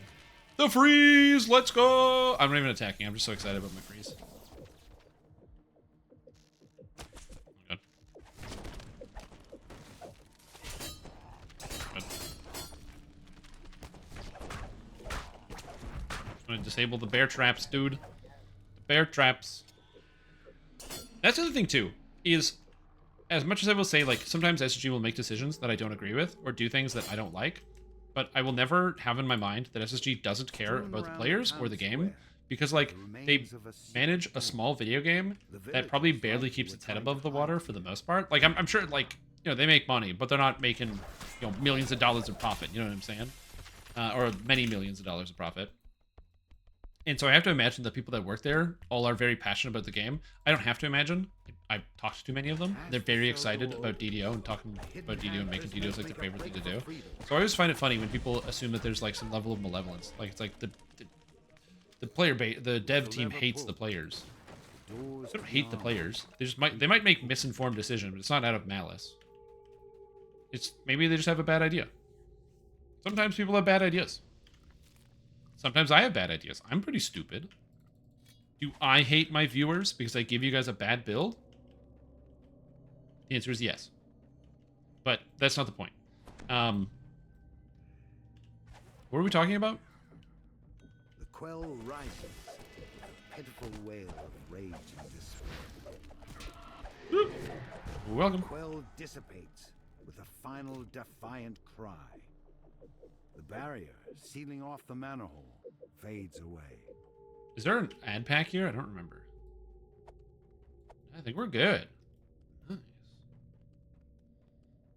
The skeleton hisses as you approach. The eye is mine.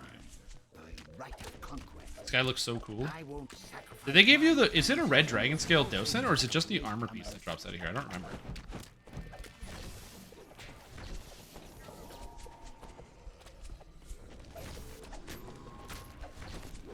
I love the skeleton, dude. This boss, Commander Visceral, is so cool looking. They did such a good job with this character model.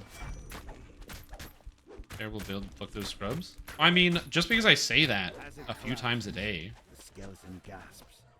Like, you're gonna label that on me as like being some type of bad thing? Army of eternal night. What is this emote? Denied? There you go. Good job. Get him. Get him, boss. Get him.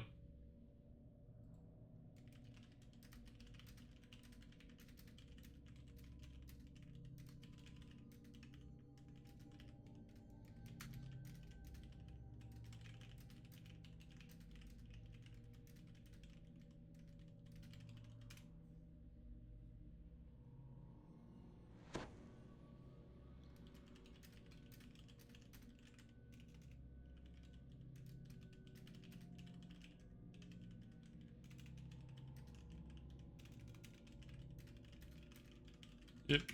Estrum, can I get the ability at emotes? Absolutely not.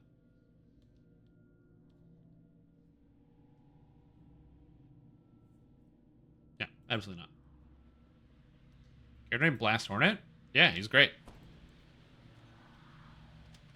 For two reasons. One, Arling and Shrimp Tom, because usually we play together.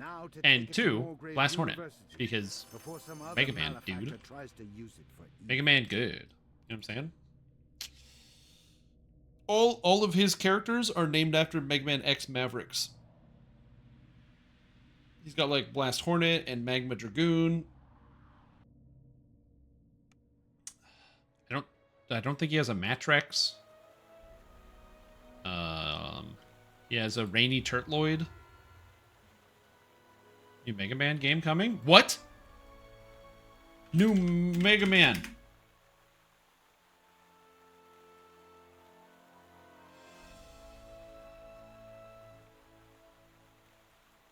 What do you mean, new Mega Man? I don't see this. I'm looking, and all I see is a thing that says, Capcom says, don't expect Mega Man 12 anytime soon. Capcom wants to take care with this next Mega Man game. I think they're saying they want to take care with their next Mega Man game because a lot of people, pretty much all the more recent Mega Man games have been very hit or miss. You step into the lavishly decorated entrance to Barrington Worthridge's penthouse suite. But yeah, they haven't made a new Mega Man game. Keeps the Eye of Donvi locked away. Oh, I didn't buy that Mega Man game. With the rest of his collection. I gotta buy that Mega Man game. I gotta buy that Mega Man game. I mean, why is gold heavy? What do you mean gold is heavy? What are you talking about? A configuration of Wait, gold has weight? power conduit that feeds out of this room. Next emulator? No, you should go buy the Mega Man X collection on Steam. That way you give money to Capcom so they make more Mega Man X games. The solution to this puzzle is blue-red and blue-red. So you solve this one. Blue-red, blue-red. So the blue symbol, or the red symbol on blue, and the blue symbol on red. So you solve this puzzle. You have 5,000 gold? Bro, I'm jealous. The rare antiquities that line the walls, you've found Worthridge's. I think he does have Spark Mandrill. I don't know if he has a Chill Penguin. Hovers above a pedestal in the center of the room. Touching the Eye of Donvi has teleported you into a strange new place. Is this? The recent Mega Man games have been hit or miss. I guess they never miss. No. Huh? You got a boyfriend. I bet he doesn't blast you neuroticism. Says the Sphinx. I am the guardian of the eye. See, this is exactly why you don't have emo I privileges. must follow my rules. Come, let us talk. The Sphinx says you must keep the eye of Donvi, but only if you can find Also, because Cruiser is the apex predator who shuts down lesser emotes. He's like the quality control beast that we need in this place. I don't agree with any of his decisions, but god damn it, does he do a good job.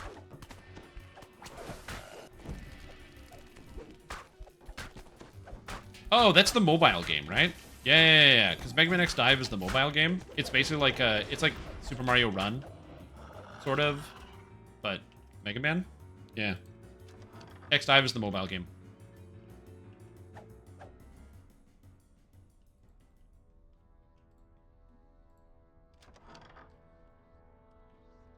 So the way dive works is, you know, Mega Man basically runs to the right, and you press buttons for jump, shoot, and other things, but you're just always running to the right, and you can pick different characters and level them up, and it's all the mobile game stuff you come to expect. But do you want a good video game that I'm actually excited for, that I haven't bought yet, that did release, that was recommended to me by Doc Jekyll, fellow Mega Man enthusiast? How do I get to my wish list? And it's on Steam. Buttons.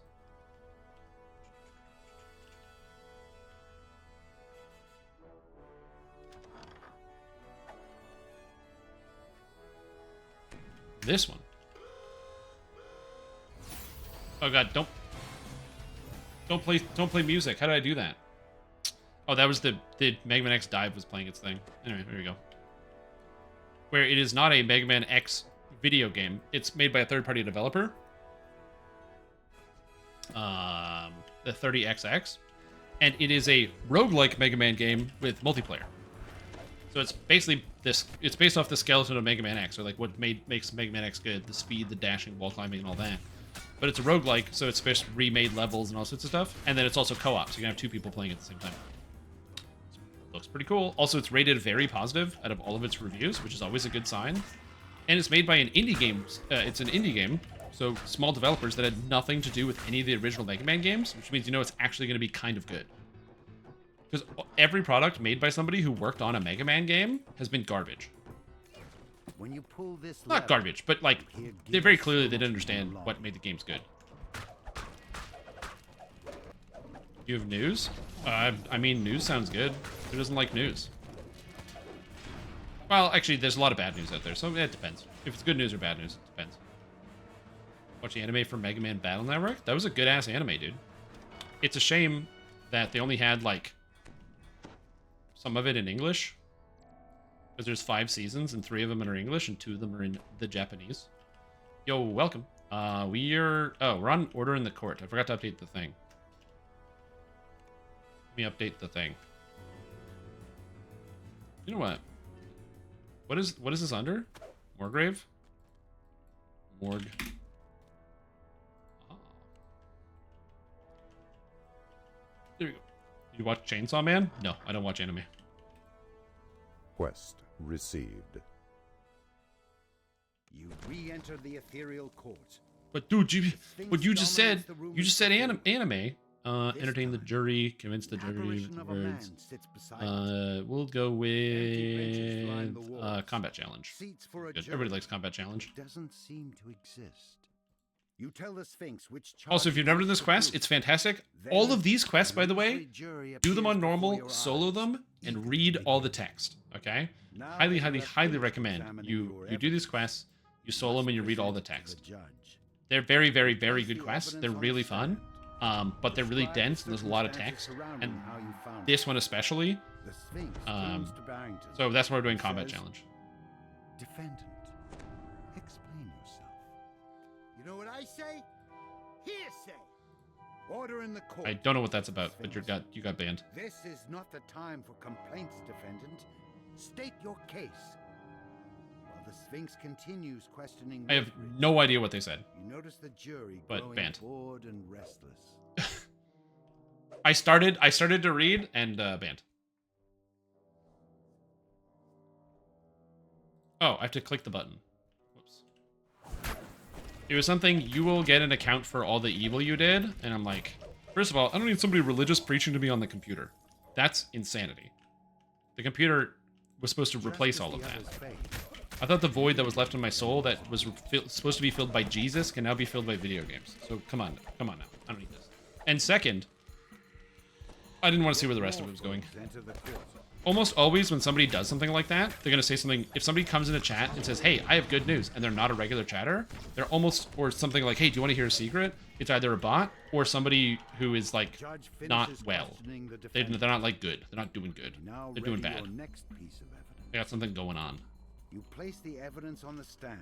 Usually. And describe the circumstances surrounding how you found it. The Sphinx turns to Barrington and says, defend. Been playing your days ago and have been watching your content religiously? Nice! That's good, part-time astronaut. I'm glad to hear that things are going good. Also, apologize if you just came into the stream and you're like, wait a minute, this is my first message in chat. Is he talking about me? No. You just missed something. You just missed either a bot or somebody who needs assistance. That's not what I meant. Don't twist my words. Just as the others fade, a new wave of enemies appears. Yet more foes enter the court. The last of your enemies disappears in a cloud of mist. The judge finishes. Yeah, I question the defendant. We'll see about that. Bluff. Next piece of evidence. You approach the Dude, I rolled a 5. in the hope that you can trick him into Damn it. saying something he shouldn't. Medieval and the religious propaganda. I didn't even read it.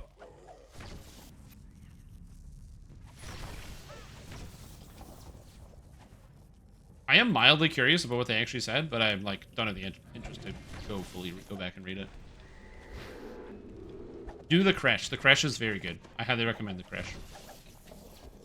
I was about to skip it and not go back and do the Crash. I was gonna like just do the Underdark, and then when you finish the Underdark, you get to the other side and you get to like Spooky Forest. But you can go back to the Crash if you want. And I was like, oh, I don't know, maybe I'll do that. I ended up doing that. Great decision. Highly recommend it. Don't leave it alone. It's really, really, really good. You'll get every piece of evidence. Now when I'm spamming this quest for speed. With all the evidence you found, you were confident that Barrington Worthridge would be proven guilty. You leave the court, only to find... I gotta zoom, my man. I gotta zoom. Can I cast this? Here we go. Ice Storm Scroll, go! Why did I use an Ice Storm Scroll? I don't know. I hate genies. Boy.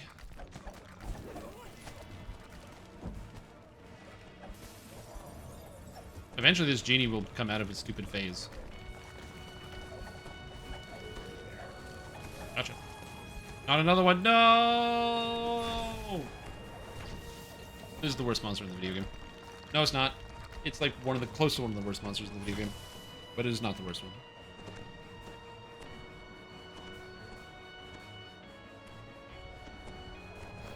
Do you want Brian to read the ban comment? No, that's why I banned them. I don't want to give whoever that is exposure. The last of the cultists fall. It defeats the whole purpose. Leaving only Worthridge glowering in the corner. Bravo! Some people deserve to be put in the corner. Are you happy now? Please. Signet of the Envy. I don't need this, so here you go. It could come in handy. After I have a all named the item. trials and tribulations you've been through today, you are finally able. Oh, it's actually on stream chat. Oh yeah, because it doesn't scroll up. Oh yeah. True. That should get removed from the on-screen chat, but I guess it doesn't fast enough.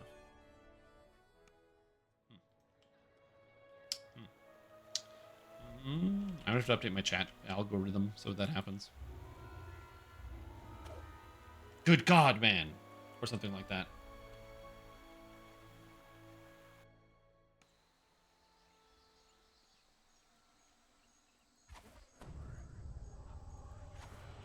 Yeah. As I said, these things happen. Oh. What's the response from the game? Something. CHK. What the fuck did you just fucking say, you littlest tyke? I'll have you know, L graduated top of my creche and I've been involved in numerous secret raids on the Gaik and I have over 300 confirmed kills. I am trained in Githyank and I'm the top fighter in the entire astral plane. Beautiful. Beautiful. Classic shitpost. Absolutely amazing. You did a great job. Warforged guarding the farmhouse. Who knew Lazel posting was so fun? The appearance of the giant tree, as well as rescue any farmers you come across. Fantastic. This Oh god. bizarre event must be Oh god. Oh god, they're hopping everywhere, dude. Get them off of me. Somebody needs to burn the nature to the ground. Yeah, what's the worst monster in the game? Good question. Has you really been far Oh, God. even as decided to use, even though want to look more like? Call 985 655 I don't know how- 2500 inside I don't know how you get it to details say for. 655. Go I don't know how you further, do that. I and don't even more understand. decided to use. You can Why does it really say be far as 655? decided What's the twice magic as much behind to this? using go wish for it. When you decide far even wants to use it and go on, It then makes no get sense to really me. It far hurts my even brain almost as decided much to as the rest use of the and look more sentence. like and go after. It's just common sense. Apply today. Thank you. Okay, so what's the worst monster type in the entire game? Red named phase spiders are really bad. Genies are very bad. Before you go, there aren't any red named phase spiders. Ravenloft. Fortunately, you can ignore it. Air elementals are not as bad because you can kill them. You can just kill air elementals. They're not as bad. Wait, what is this? Oh no, this guy's a... Oh, this is a monk. He's doing the wave. Wait. Is that a quarterstaff monk? Nice. Yeah, bats are pretty bad. I don't mind ravens because they just stand there and attack you, but bats are pretty bad. They drive me batty. Yeah, I don't like them that much. I don't like bats at all. Okay. The worst monster. A phase bat that can burrow like a scorpion with that can burrow like a scorpion with the ability to go invulnerable like a genie. That also has the current archer AI that it just runs away from you constantly. Continue your investigation of the giant That sounds tree. good. You've entered a Lamannia manifest zone. Just make everything worse. Clear indicator. The eye of Lamannia is nearby. These huge branches thrum with life force. They look sturdy enough to walk across. I love that the branches look sturdy enough to walk across. You just jump into them. If I didn't play anything in the Tiefling for Sork or Warlock, would I be incorrect? Oh, yeah, absolutely.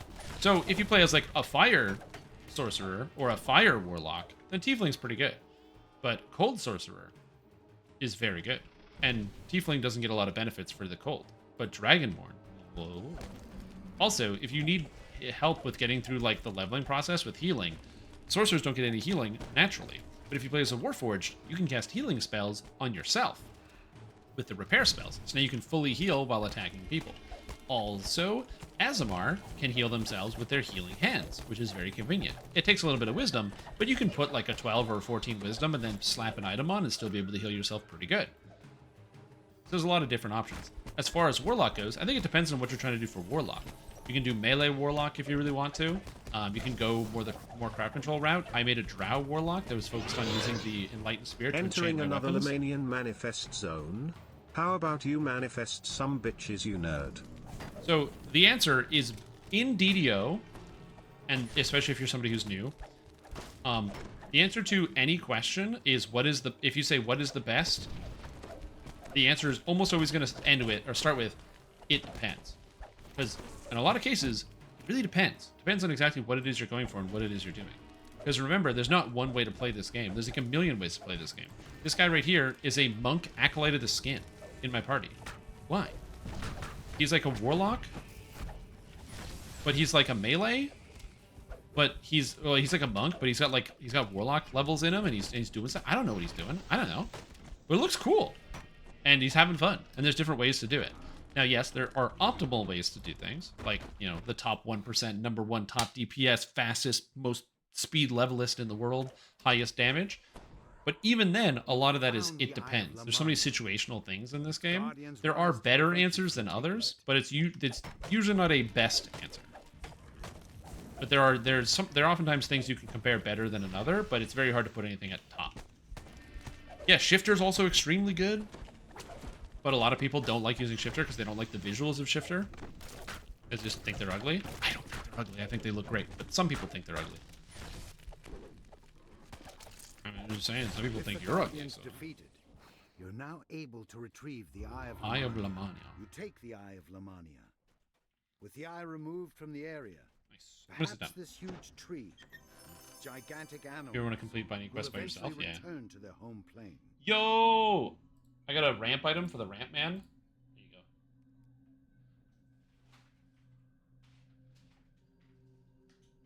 Yeah, oh, don't play a Warlock Azamar, because Azamars form a pact.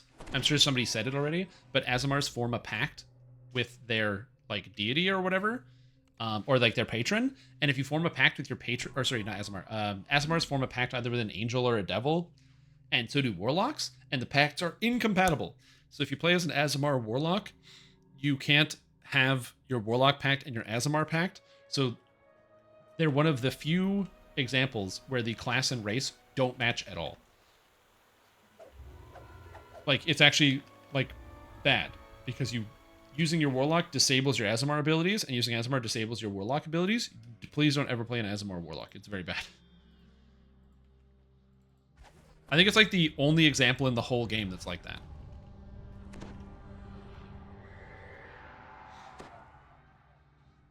Ah, true. Yeah. Hammer Times speaks true when he talks about Paladin. The Keeper explains that to access the Eye of Shavarath, you must visit 3 fortresses. He likes ugly things? Hell yeah, dude. That's why I like looking in the mirror. Hey, you know what I'm saying? Up top. Yeah. Yeah. Yeah. Demon's Fortress is better described as a jagged cave with brutish decor. I do want to return to Fighter Vanguard at some point. The most optimal build in DDO requires you to have full racial, class and epic past lives. Yep. And by the time you're done with them, you'd completely forget about being optimally and play whatever your childish heart desires. And that's what makes this a great game. Small rock Copium. Oh, no, this is the wrong way. The heat overwhelms you as you fall there we go. This into way. the That's this chasm. way. Go here. You can make out small platforms below, and an opening is barely visible to the east. There we go. Everyone's coming. Nice. Okay, good. You click through dialogue options so fast. If it's your first time playing, what I want you to do, most importantly, is to read the text. DDO has a very good story, and it's very entertaining.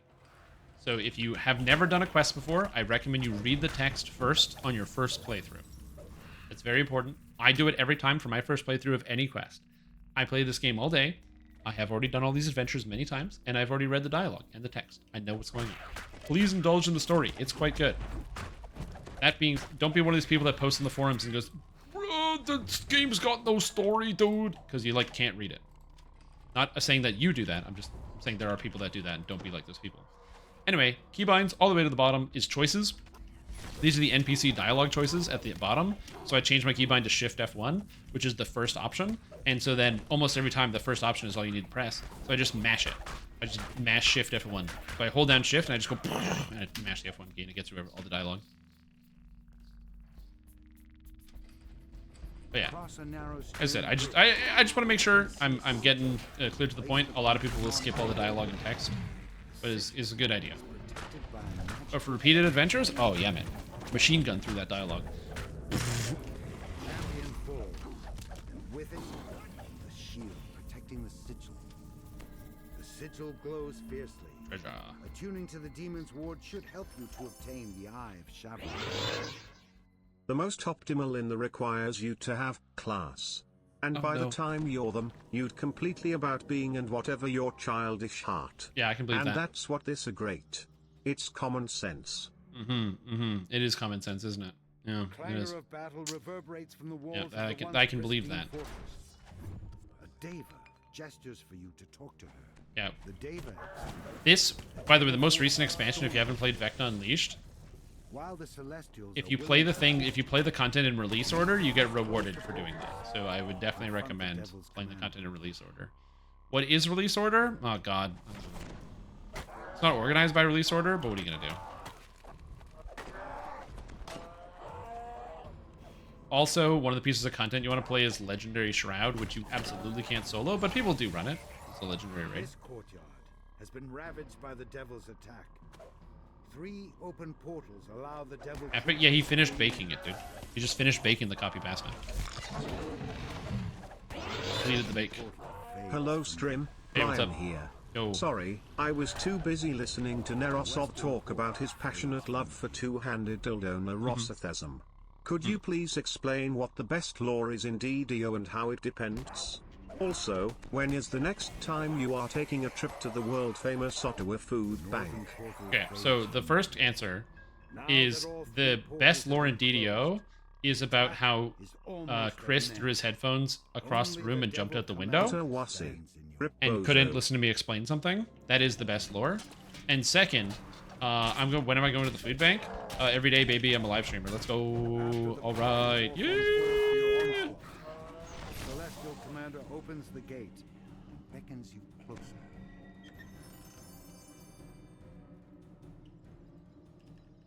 5 times, no once. True. You access to the Celestial Sigil. Hey man, sorry, I just bought some new headphones, pulled them out of the, they were in the clamshell packaging, you know that tough plastic, it's really hard to get stuff out of. Anyway, so I had to get like some pliers or whatever, and like, some like a box cutter and, some wire cutters. Anyway, I got into the clamshell packaging. I was able to get the headphones out, so I could throw them across the room and jump out the window. What's going on?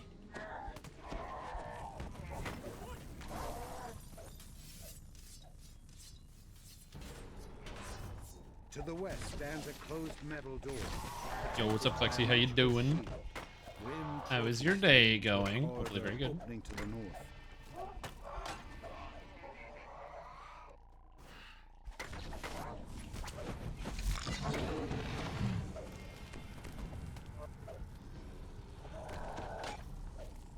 Water.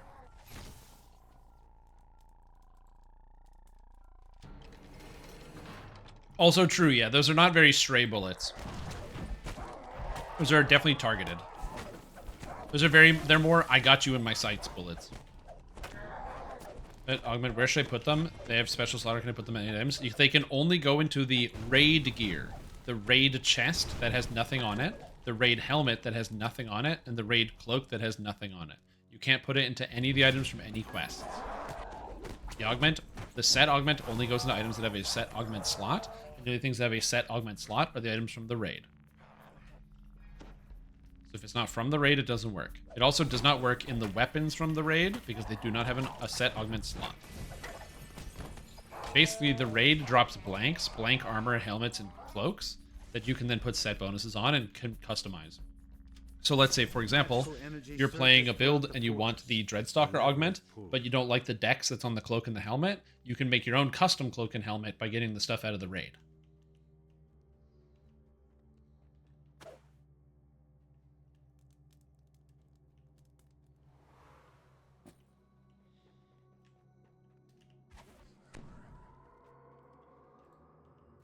I'm glad to help. You're not the first person to have that issue. A lot of people will farm out the things to craft with it and then get stuck. But the problem is, to be able to craft the set augments, you need black pearls, and black pearls come with the raid. And I think SSG was kind of hoping that people would realize since you get the black pearls from the raid, it's for the raid gear that are blanks. But if you manage to get 50 black pearls before you see a raid item, either because you got it from the adventure zone, because they also come from the raid bosses in the adventure zone, or you just did the raid and never saw the blanks, I could, you know, it's very obvious to see how people would be like, oh, yeah, you know, I can just put this into any piece of gear and just have, like, a bunch of sets. And that's not how that works. Why doesn't everybody do this? There's reasons. There's always reasons. In the gear that you want, couldn't be me. Then the protections around the I don't even want Lindell's. That's the trick. I just don't want Lindell's belt. I don't have a gear set that uses it. The sigil glows keenly. Attuning to the Devil's Ward should help you retrieve the Eye of Shavarath. Now that you've attuned to all 3 wards, the Eye of Shavarath awaits you at the entrance. Yep. Yo, what's up, Darth Dubious? How you doing? How's your day going? How you just hanging? The protections for the Eye of Shavarath. Boom. Nothing. You can now Let's go. take the artifact. Signet of Shavarath. Yo, that one's so good, by the way. Perhaps it's such a good item. That's some equipment right there. Rather than acting as one more source of conflict. You don't own Isle of Dread? You don't own Isle of Dread? How are you going to experience Dread? What about dinosaurs? What about dinosaurs?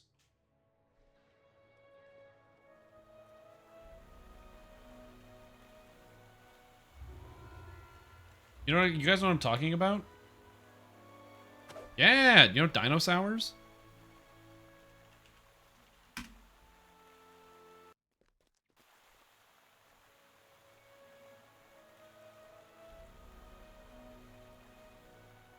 Oh, it's Bing? Oh my god, I'm binging this because I'm using this. But yeah, dinosaurs. You know dinosaurs? Dude, I don't like a lot of sour candy, but I do like dinosaur-shaped things. And dinosaurs are just, they hit the spot. Where I don't really like sour candy, but I like dinosaur-shaped candy. So I do like eating dinosaurs. Are you going to Comic-Con next week, Strim? No. I've never been to a Comic-Con before, and I'm not about to start. Also, I didn't know it was Comic-Con next week. Locked away. And so, and also the ticket's probably like $150, so I'm good. Members of that cult are often seen entering the curiosity shop. At the end of this The problem is, like, why would I go to Comic-Con? Well, I could go buy some like merchandise that people have made. I don't want to buy any merchandise. Okay. I could go see some like celebrities or people that like make cool things and see them do a panel. Yeah, I can watch it on YouTube. I don't want to meet any celebrities. Okay, well, you know, there's probably lots of other cool stuff. There's like artists and things there. That's pretty cool. That's probably one of the reasons why I would go, to see people with like custom art and stuff. The problem is it's Comic-Con. You're not going to see small artists. You're going to see small artists at local conventions. You're going to see like big studios and big companies at these big conventions. So, bleh. Bleh. The frigid air bites your skin.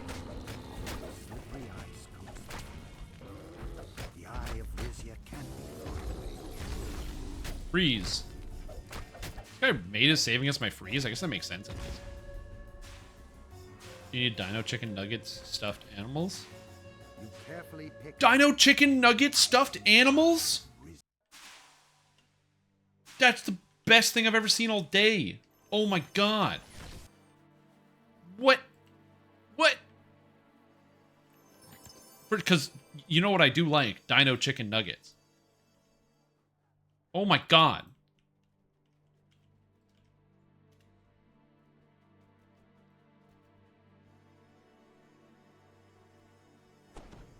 Amazing. Amazing. Wow. Holy mackerel. Sorry, I was not reading chat. Server suggestions, Thalanus playing back, but I got no problem starting Baldino over. So, Thalanus is fine. Population-wise, Orion is #1 server. This is not my server. Arganescent, my server, is #2. And it's also the best server in the world because I just said so. And that means it's gotta be true.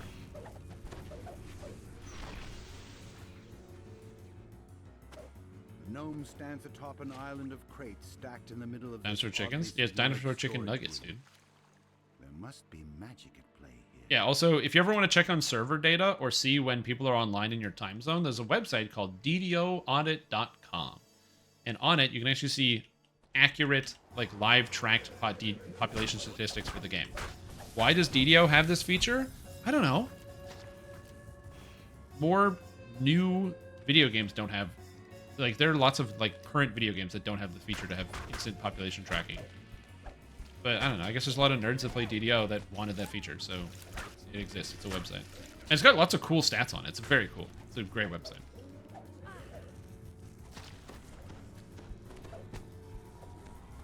Heal this guy. Get healed.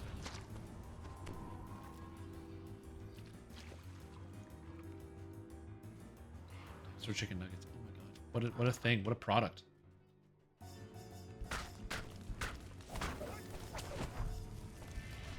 How was I supposed to know that was even a thing that existed? Galanda currently the biggest?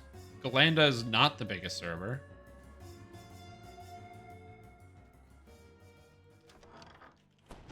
I'm just gonna double check, but Galanda had their exodus from Orion. There's no way Galanda's the biggest server. Yeah, Galanda is the default server right now. They're trying to recover from the mass exodus.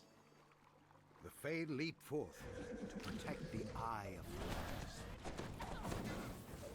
of These guys can handle this. You've taken the Eye of Thalanis, bringing the Fae's little story to an abrupt end.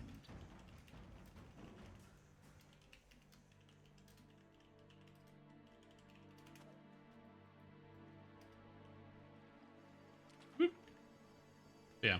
There was free transfers to the server Orion. It's Orion and Sarlona. And a lot of people transferred to Orion. And so many people transferred to Orion, in fact, that more than half of the entire endgame population of Galanda transferred to Orion. There was like this big phenomena where everybody was watching it every day when they made the server transfers free, where people were like watching the statistics of like, almost like it was like a game where we're all betting on how many people are going to transfer every day and stuff. It was a lot of fun, but watching, watching people from Galanda transfer en masse was very interesting. Must be nearby.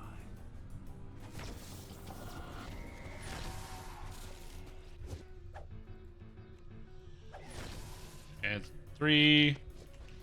Freeze.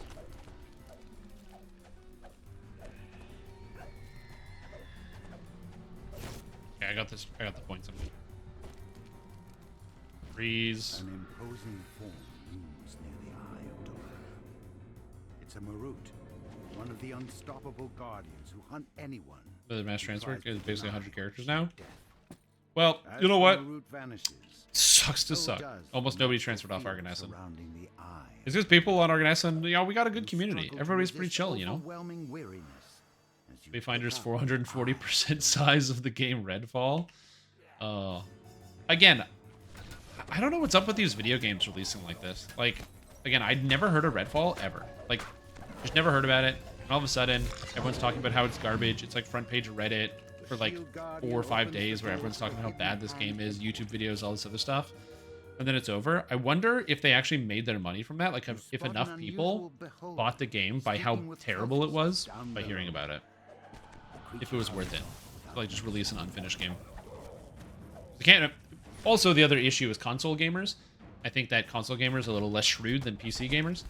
And will just buy the video game without seeing any of the reviews, because the platforms you buy it on don't show you reviews. So, like, if you purchase something off of Sony's official, like, you know, in the PlayStation Store, it's harder to get to the reviews because you got to use a controller. Whereas if you go on Steam, it tells you how the game is being reviewed, positive or negative, and you can instantly click it and see it right away. And so if you get hyped for a game and it comes out and it's bad, not only will you see the internet noise, but even on the purchase screen when you go to buy it, you'll see the mostly negative review or whatever. So it's easier to like kind of ward yourself off. Whereas if you watch the presentation or something, or you see a video and you're like, oh, cool, game looks kind of cool, and then you go to buy it yourself on a console, so either on the Sony store or the Microsoft store or whatever, you run into that problem. Also, I'm sure the game will do well anyway, just because I'm assuming it's on Game Pass. Let's see, Redfall Game Pass. Also find yourself face to Yeah, it's on Game Pass, so it doesn't even matter. Grave University donor Vance Sattler. Chaos. Oh, that's interesting. I thought people really liked Deathloop. The Moorgrave University donor transforms into Vecna, the god of secrets. I heard that people really like Deathloop. I owe you my thanks. Game Pass is like $10 and it gives you like a bajillion games. Collecting the planar eyes for me. I'm sure It's a very, very good deal. If you're a console gamer, there's two reasons why Game Pass is actually really, really good. I think it's more than $10. But number one, you get access to so many video games. So a new game comes out, and oftentimes new games are like available day one on Game Pass. So you don't have to buy like a new video game, you just kind of play the new one. And second, dude, they got so many good games on Game Pass that you can't play anymore. So many good games on Game Pass. Like, just start off, you ever play Psychonauts? No, you didn't. Do you own an Xbox Classic? You gonna go to the pawn shop and buy somebody's old Xbox from your 2003? No, you're not. But you don't own a PC. You can't just download it on Steam. But you can play it on Game Pass.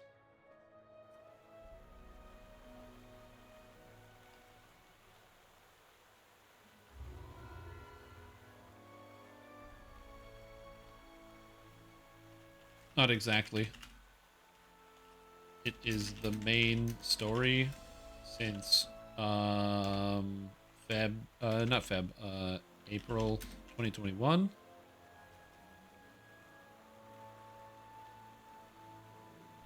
Well, since hold on. Been built up, finishes with Vecna Unleashed expansion.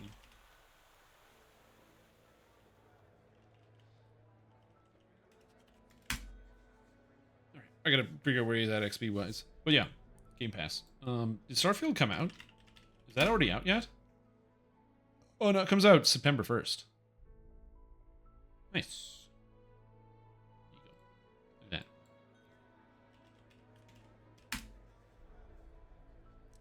Yeah, I don't know what's on. I don't know what's on Game Pass. So Game Pass is $10 US.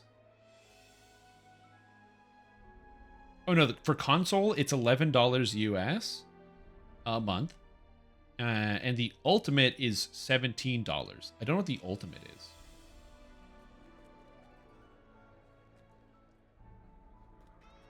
But okay. Unfortunately, it only has Burnout Paradise, so I don't really care about Game Pass. If they had Burnout 3, I would get Game Pass today.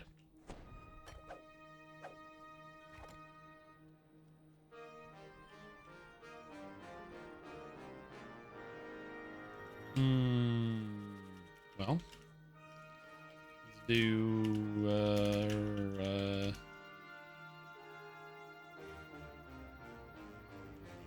good finish Cogs 15s. You get Saga. Has League of Legends? Yeah, but League of Legends is free. Also, I don't think you can play League of Legends on consoles. Although you can play League of Legends Wild Rift on your phone. Okay. Is League of Legends Wild Rift a different video game?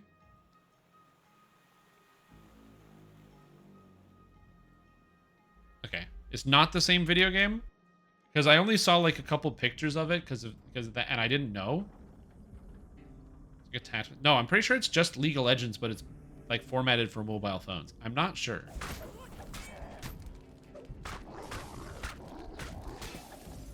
Yeah, you can also play Pokemon Unite or whatever. Mobile League, but it's very different. Okay, that makes sense. Yeah. Different enough to be a new game. Yeah, that makes sense. Cogs. I know I'm doing these quests a lot, but it's the best way to do it. What's that one called? Is that Pokemon Unite? Yeah, Pokemon Unite. In the distance, you hear which is also available on your phone. Massive gears and heavy machinery. A man in a scarlet cloak. And I gotta say, Pokemon Unite, This door's it was really, really funny when the day that game released, to see professional like Dota and League of Legends players and stuff all playing Pokemon Unite on release day. That shit was so funny because you know that there was like definitely like kids that were like, yeah, Pokemon, and they like hear about League of Legends and there's something, and they like go and they install it on their computer, or they can't play it because it's on the computer and they don't have it or something. Or they like know a friend who like plays it, and then Pokemon Unite comes out and they're like, yeah, Pokemon, but it's like so cool, and they turn it on only get stomped by like professional MOBA players. Because I don't think Nintendo would have inputted any type of elo system or like rating system, like matchmaking, on the release of Pokemon Unite. Like they might have that now, but I don't think they would have that upon like release. So that's the thing.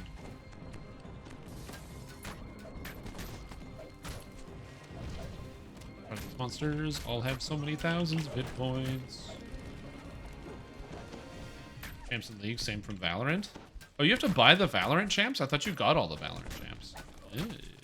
I've never played Valorant, so you have to buy each champ or each hero or whatever in Valorant. Each character.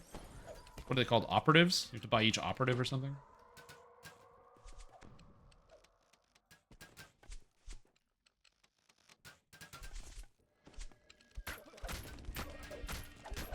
A ranked system doesn't mean that there's like an actual like skill-based matchmaking system.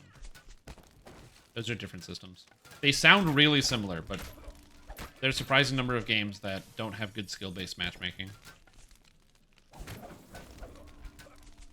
Okay, yeah, that makes sense. I don't know anything about Valorant. I've never played. All I know is it's like CSGO with characters. You can find another way to proceed. Default is unranked? Yeah. But the unranked mode presumably should have some type of matchmaking system, because if it doesn't have a matchmaking system, then you're going to get players who are going to get matched with pro gamers who are not very good, and vice versa. You get pro gamers who are just going to like smash out, you know, people who just put the video game on their console. Splatoon is a cool game. I just never got into it because I didn't have a Wii U. And then when my Switch came out, or when I got the Switch, I was like, hey, you know what? I don't need to play a shooter on this. So I didn't. As you enter the room, you hear someone barking orders from above. Intruders! Protect the special cargo, you ninny hammers! We'll make them pay for messing with the Boromar clan! Is that kernel levels and will false ban anything it deems suspicious? Yeah, probably. I know that Destiny 2 does that. Where they actually put out a thing where they're like, by the way, you can't play Destiny 2 on Linux, because if you play Destiny 2 on Linux, the anti-cheat software doesn't work, and therefore it's going to flag your account and you will get permaban. So you cannot play Destiny 2 on Linux. Don't try. Are getting surrounded. Oh, this alert's real bad, because I can't save this guy. Uh-oh. Okay, I think we got lost.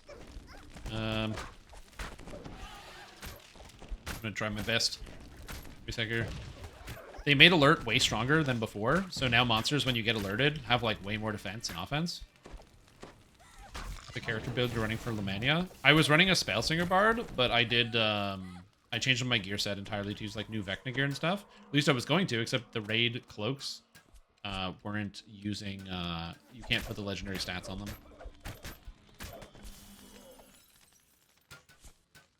Bungie? Oh yeah, probably.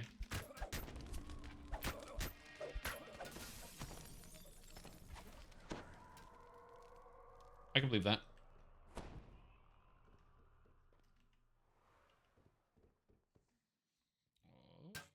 Wait, how'd you come back? Oh, Gibbers!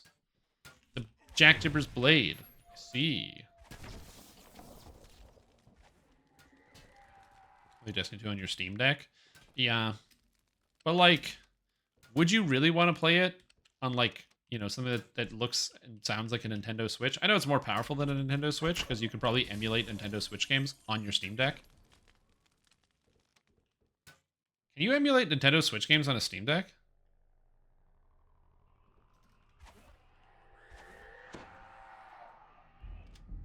few remaining halflings scramble out of this. Because I know you can emulate a lot of other things. The Boromar are gone for good. New video card? Destiny 2. Forge race to slay.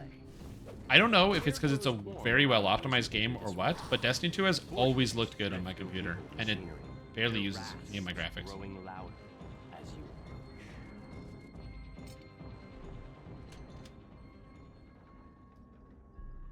So I've never had an issue with running Destiny 2. It looks exactly the same. I always ran Destiny 2 at max settings. Although I will say, the new season is very cool. I really like the story of the season so far. I like the different events. I like the tower. The summoning activity is, like, not that great. I don't like it that much. My main issue with the summoning event is not that the summoning event is bad per se. It's more of a... if you're not playing with people you know, you can have more negative experiences than usual. Because basically, it works like the old Court of Oryx mechanic, where from Destiny 1, where there's an altar and you can put in 3 offerings, either the tier 1 offering, tier 2, or tier 3. And if the lower tier offerings, or like the tier of the offering determines what boss comes out, or like the power of the boss that comes out. And so a tier 1 offering is really easy and you can solo it, and a tier 3 offering requires you and the people you're with to know what you're doing. Because the monsters have like way more health. And then I think most people can do a tier 2 offering, for the most part. I don't think anyone's, like, tier 2 is like, you gotta pay attention, but you can die a lot and still beat it.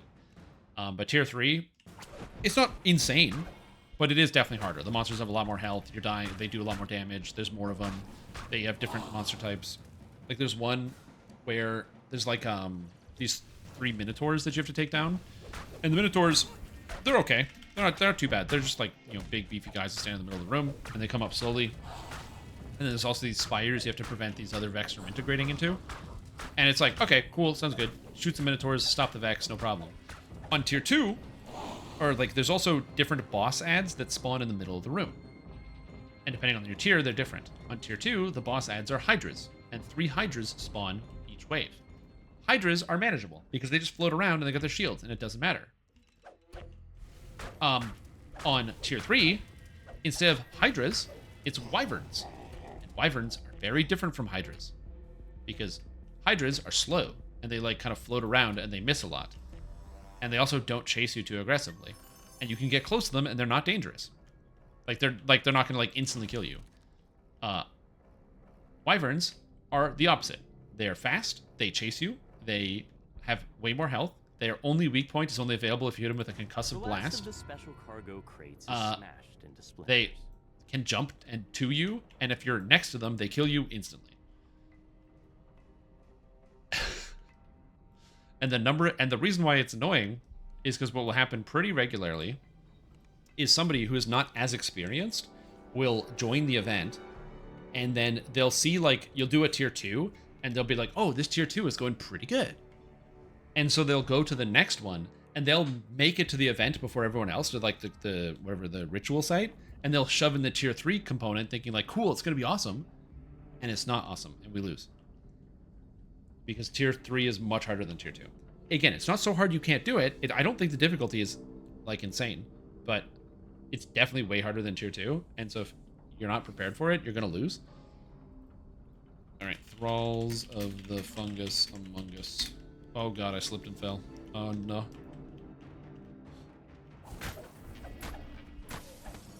Either way, though, I still enjoy it quite a bit.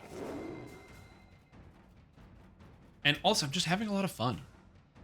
I will say, the loadouts being broken is like messing with my brain, though, because it's very annoying to have to, every single time I change, like, or like I want to do a new activity, I gotta change all my guns, and then change all my armor pieces, and then change all my mods, and then go do it. And like, I'm the type of person that between activities, I like to change like my subclass and my weapons and stuff. I don't want to use the same thing all day. So I'll be like, oh cool, I'm playing, you know, the Void with, The ring is quiet. And why can't I think of any guns?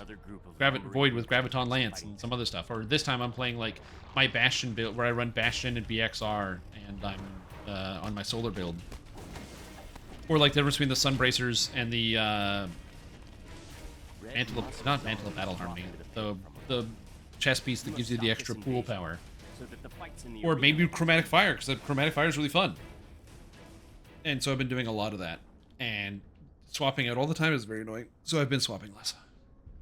I also haven't used Strand at all. Because I just haven't felt the desire. I've also been having a lot of fun with stasis. Stasis has been very fun. Which is stupid, because there's not a single thing for stasis on the tracker or whatever. But yeah, it is what it is. Actually, oh, Ludicrous, you actually might know this. Where do you get the new exotics from the new season? Muffled moans draw your attention to the south. Perhaps this is the source of the zombie invasion. Is it just doing the Legend Lost sectors or what? I ask because I just don't know. Because I just want to make sure I do what I'm supposed to do, but I see people posting about them everywhere, and I can't find good information. Because all the websites, like people, it's mostly just people talking about the exotics and not where to get them.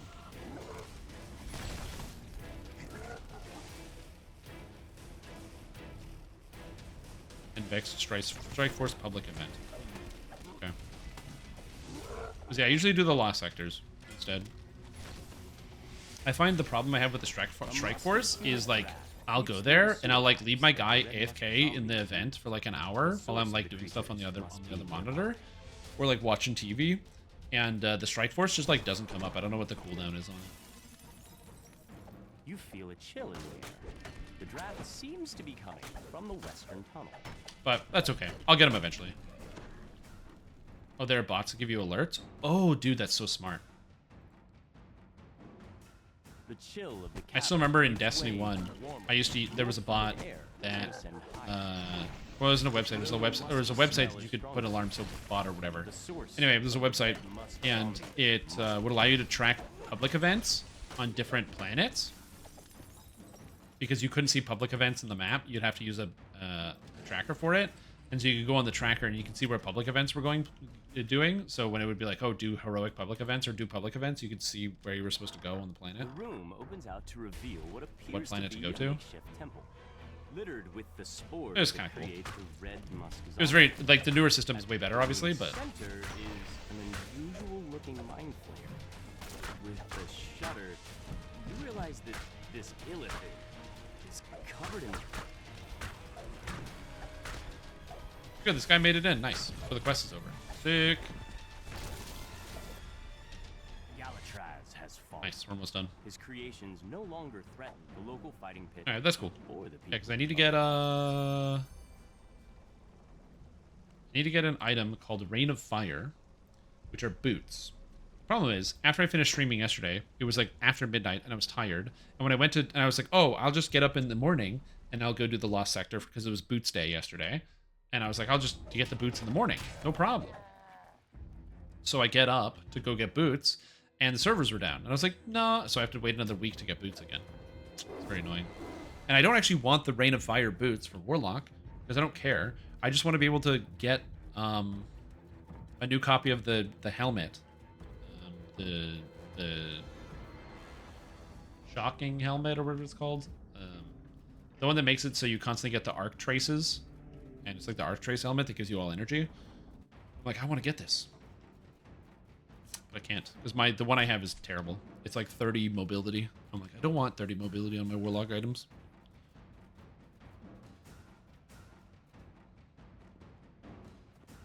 But yeah, you can't focus until you get all the exotics. Which I don't mind. It's a cool concept.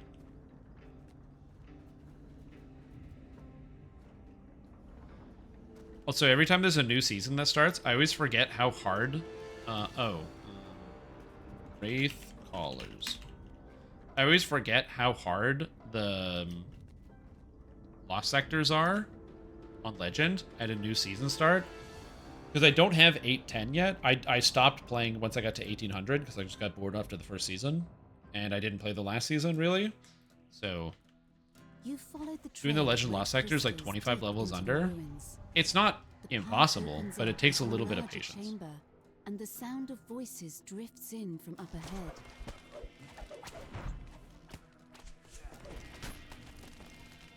Also, I need to figure out Like every time I watch a video about like how to do certain lost sectors, I always see people using Wither Horde, which is cool. But I don't understand. They like never load their Wither Horde. So I think I'm missing like a catalyst or something. Your favorite weapon as a paladin? It's based on your religion that you took. So what you're gonna do is you're gonna go into feats, okay? And you're gonna look for religious feats. There should be a religious feats option, and then you're gonna mouse over that. Catalyst gives the auto loading. Okay. I'll have to figure out how to get that then. Yeah, because I got my Mida multi-tool catalyst this week, which was exciting, and I got the Monte Carlo catalyst, which I guess is new. Very cool. And the mechanism that controls the door. Yeah, so it should be under feats, and then you go to religious feats, and then when you click it, it'll tell you what your religion is, and when you read it, it should tell you what your favorite weapon is. Additionally, in the Knight of the Chalice tree on the left side, all the things on the left side give you more favorite weapons. So let's just say you picked like Silver Flame because it sounded cool, and then you have Bow as a favorite weapon, and you're like, man, I don't want Bow as a favorite weapon. I wanted a Longsword. You can get Longsword out of the Knight of the Chalice tree on the left side. In their prayers, the cultists offer their service to the avenging Forge Wraith, and implore the creature to punish those who have wronged them. Also, I don't know why my health bars aren't displaying. It's very weird. Strangely untroubled by her imminent death. My spirit will only make our master stronger. He cannot be evaded. Let's go here. He cannot be barred. Wither Horde Catalyst. Vengeance will be his. As the Forge Wraith falls, shocked voices cry Wither out Horde throughout Catalyst. the cavern.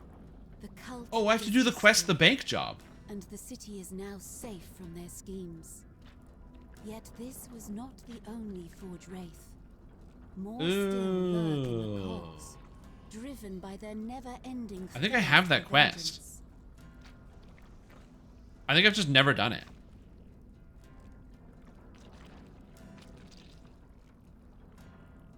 Well, dude, it was crazy. So, like, the new exotic just came out, right? The Hive Boomer one.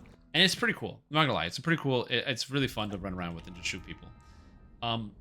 But there's, like, a thing where somebody's like... Or I'm seeing reviews, like, look at this weapon with the catalyst. And I'm like, with the catalyst? You mean you did the quest? And then got the catalyst? And then unlocked it? In, like, 3 days since the season came out? I'm like, do these people sleep? Jeez Louise, man.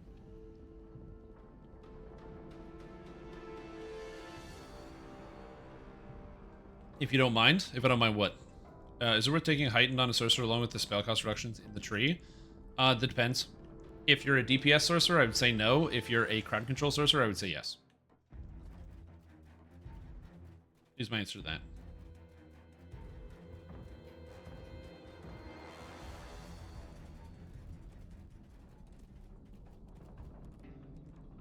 I have to check where I'm at on that. Can I check my quest progress in DIM? DIM. Probably. Progress. Okay, it's not loading. Yeah, you don't really need the reduction, but the thing is good. Okay. After making your way Quests. into the ancient goblin ruins, you find yourself in a dark chamber. Oh, the bank job. There it is. Okay. Oh, yeah. I need 100 grenade launcher kills in the Crucible. I have 13 out of 100. That's why I've never done it. Creatures loyal to Dask are Oh my stirring God. up trouble in these ancient hobgoblins. I guess it's basically just play Crucible and just spam Wither Horde until my brain falls out, right? Dusk goblins are That's the hard at solution to work that in one? room. When they notice you, they immediately attack. Yeah, alright.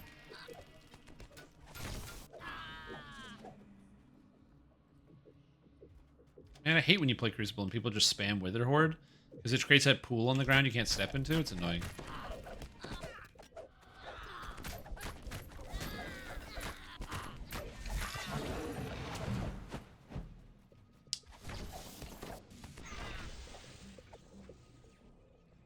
Alright, okay, I can figure that out. That's not that hard. I'm good at Crucible. I'm great at Crucible. I'm okay at Crucible. My KD is 0.9. Another group of Doth thugs sift That's fine. Their leader snarls. I'm not that good. I'm not a great shooter player. Like, I'm an okay shooter player, but I'm not a great shooter player. And some people are very good at shooters, especially on the computer. Every time I watch, I'm like, yeah, I'm like all right. Like, I don't think I'm good, but I think I'm okay. And I watch like a video of somebody showcasing like a weapon, or like showing how they do stuff, and watching them insta snipe every single person with headshots all day long. You watch like a clip of somebody's gameplay, and it's literally only precision shots from like halfway across the map. And I'm like, yeah, that's why I lose. I can't do that. I miss a lot. I miss a lot of shots. Now you have a chance to find out. I always do the swim in the Crucible every time. That they were trying to unearth. You pull the lever, triggering an explosion that flattens the remaining debris as the roar of the blast dies away. You hear a familiar voice coming from the platform above you. Is that Malik the gnome? Malik calls to you from the platform. Thank you for clearing out the DOS for me. It was a great help. Okay, sucks when you do the swim. Yeah, probably. The friendly gnome transforms. Oh, is that controller players? Because the extra aim assist?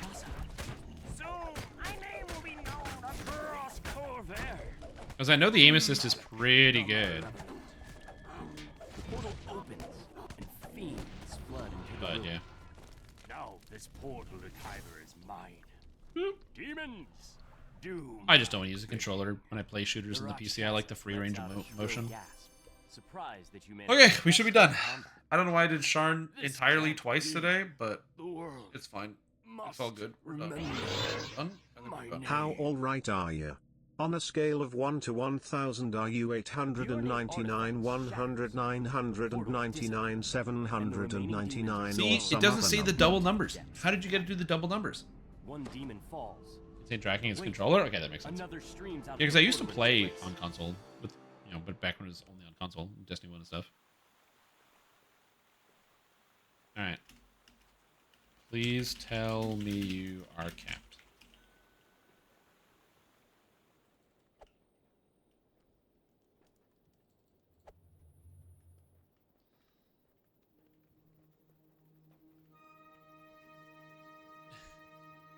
I'm so desperate. Please.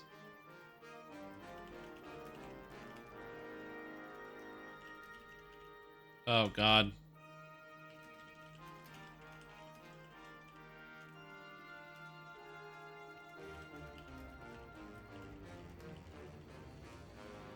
Like, players, so they use hand cannons and snipers? No. I'm not good with snipers or hand cannons. Although I like that new hand cannon that you get out of, actually, I like all the new guns. Rocket launcher is really cool. The scout rifle is so, it's got such a good gun sound. I don't know if it's actually good or not, but the gun sound is so good. And my first one I got has destabilizing rounds, and I love it. It's what a great item.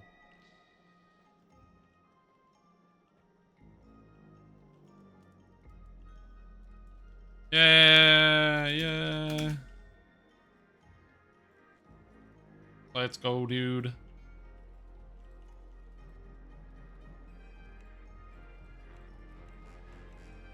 My brother's capped. He got cap experience points, dude. Let's go. Dispel magic. I got them both. And now I get one more level, so let's go Warlock. Finish off with Warlock. Hello. Yes. I need a standard Warlock. Dexterity. Yes.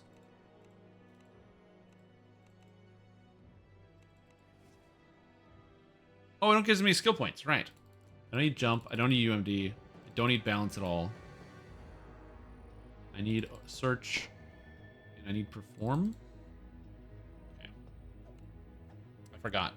And now I get a Warlock feat. I get a Pact. I might as well be Fey. I'm a Sonic Warlock. Sounds good. Doing Vecna now. I'm going to do something like Vecna. I am pretty sure Strim is 985 655 2500. How? How does it do that? I don't understand. It's blowing my mind.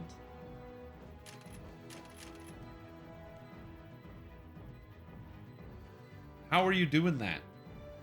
How does he say double? Or is this a phone number? I don't know. It might, but I honestly don't know.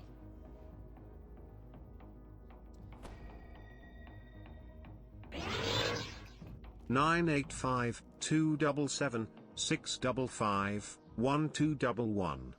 Is it the phone number? It could be because it's a phone number. Interesting.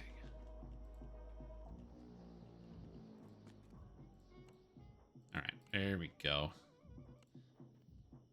Did I already unlock macro tech? I already unlocked macro tech, so I don't have to do it again. Nice. Macro tech.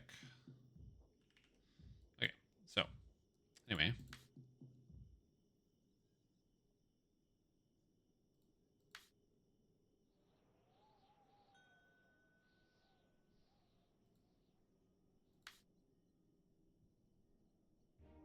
Here we go. Nope, macro tech. Where's macro tech? Okay, Fatesinger. Get the Fatesinger things, sword sings, this. Check. Prime Lavatar. Get this.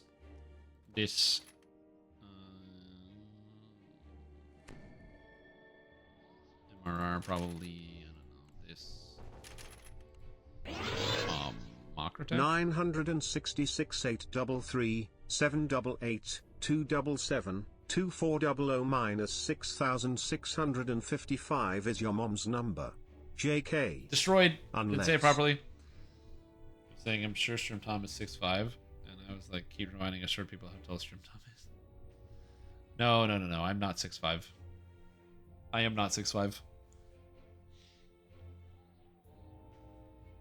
There's nothing wrong with being 6'5". I am just not. 3 imbue dice from Macrotech, or like a zillion sneak attack dice from Shadow Dancer. This gives me an extra sneak attack die, and also +6 search spot, disable open lock.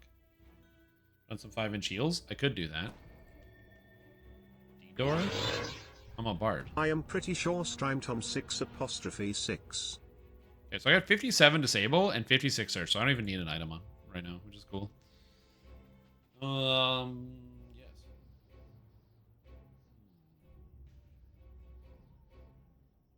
All of this looks very good.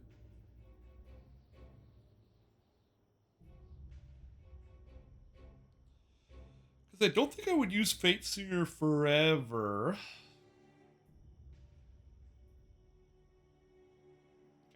What am I doing here? Okay, so I need Blade of Discord, and I need the Sword Sings, and Rejuve Cocoon is great, so I'm going to get that, and I need the Mantle of Nature Sky.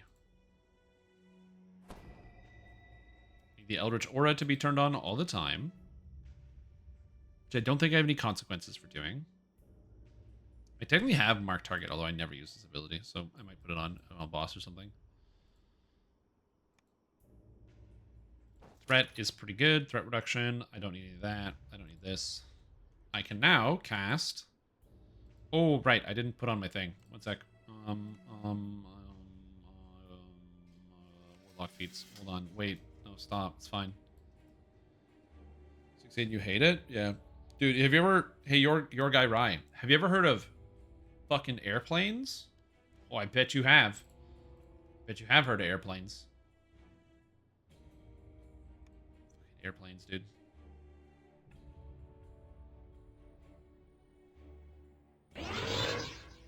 Alexa, call 0118 999 881 999 119 725 3.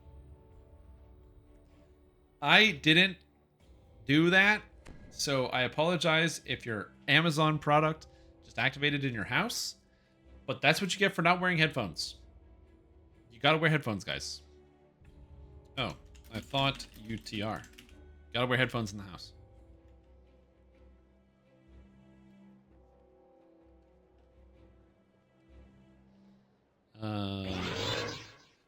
Xbox off. Again, this is what you get for not wearing headphones. I don't know what to tell you. You just learned the lesson.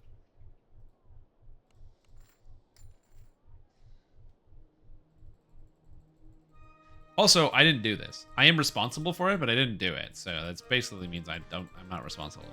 You know what I mean? Alexa, please order 500 rolls of toilet paper. Oh my god, that's... Yes. Please put the headphones in.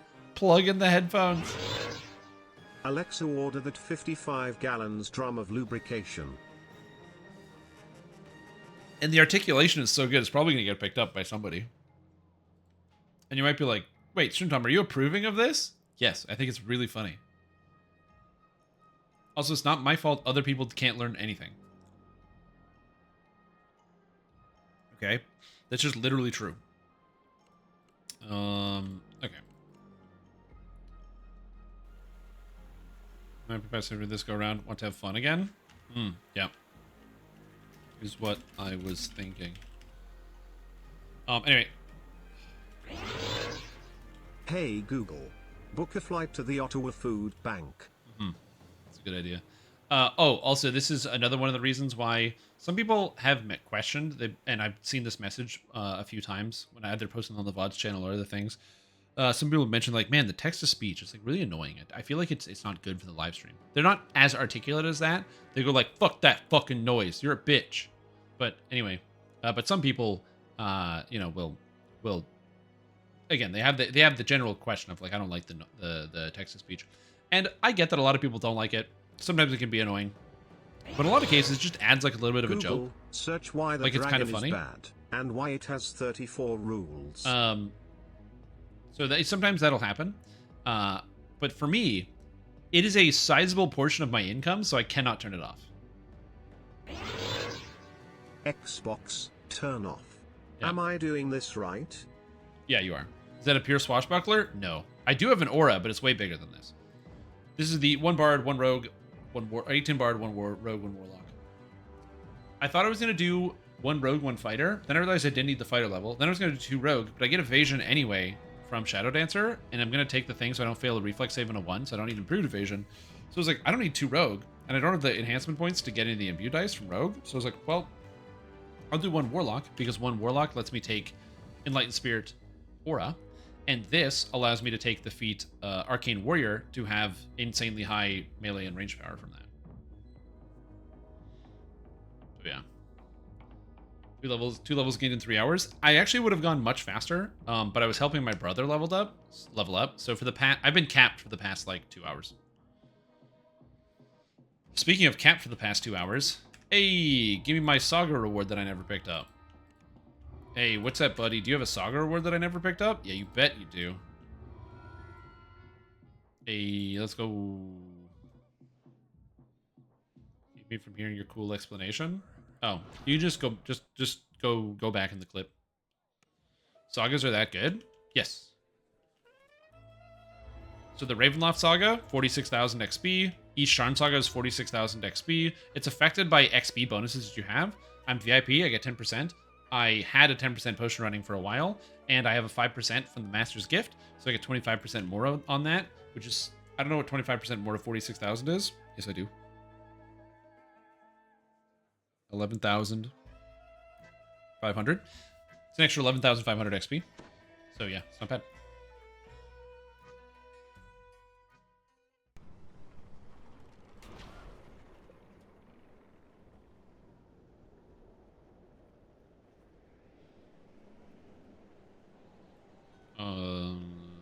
Giant hold.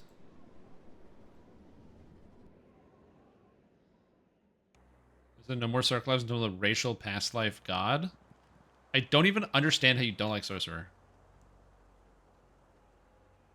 So it would be affected by the Sovereign 2 your guild leader gave you? Yeah.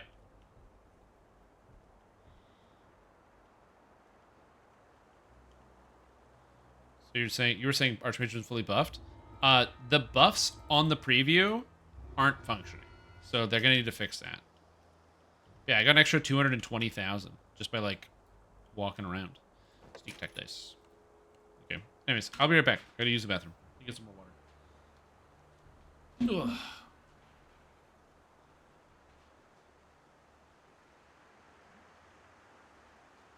Oh, dude, what's that? The rune arm button? You haven't even played with buffed Omega rune arms.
Quest completed.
Quest received.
Okay, so I ate butter. Okay, so I was I went to the kitchen and I noticed there's a knife in the sink that I had like this white substance on it, but it was like the big knife. I was like, wait, what's up with this? So I asked my roommate, and she's like, oh, it's butter. I'm like, why did you use a giant knife to cut butter? Why is there so much butter on the knife? And she's like, oh, I had to put the butter in the butter dish. The blue butter dish, the one we're talking about, of course, legendary. So I go and I grab the lid, the butter dish, and I look at the butter, and the butter looks different. It has like, it looks almost like ice cream, sort of. I was like, that's weird.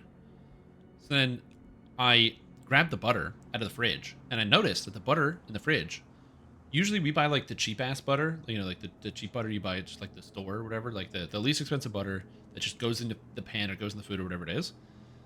But she bought this like expensive nice butter from like the store. Oh my god. So I immediately grabbed a knife and I like tasted the butter. And it tastes so good, dude. The butter tastes so good. I have no idea. It's delicious. My god, the butter, dude. Holy mackerel. Also, Nirso, thank you so much for getting us a sub. Appreciate it. Also, redeeming ad time, Syphian plays ads for people that aren't subbed. That's what that does. Anyway, I had to tell them my butter story. Also, I got a thing.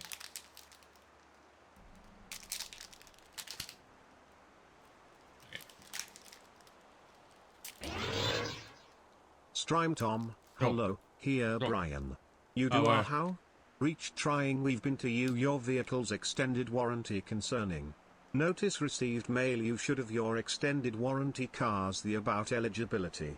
Since courtesy call final response gotten we've not, before file we close out your we're giving you. Press 1 extend cars your warranty. Press 2 to hear more about extending Nerosov's two-handed dildo. It's just common sense. Apply today. 985-655-2500. Yo, welcome back to the stream team. Or welcome to the stream team, part-time astronaut. Hope you're enjoying the stream. Again, the text-to-speech notwithstanding and the fact that I'm eating a granola bar, it's been 7.5 hours. I gotta shove something in my mouth. Whether we're on first to 20? House Beat Carnival? Never. Either Borderland. So I usually run Borderland or Vaughn 1 to 4. So Thrash Arena and all that. But my War Channel, yeah.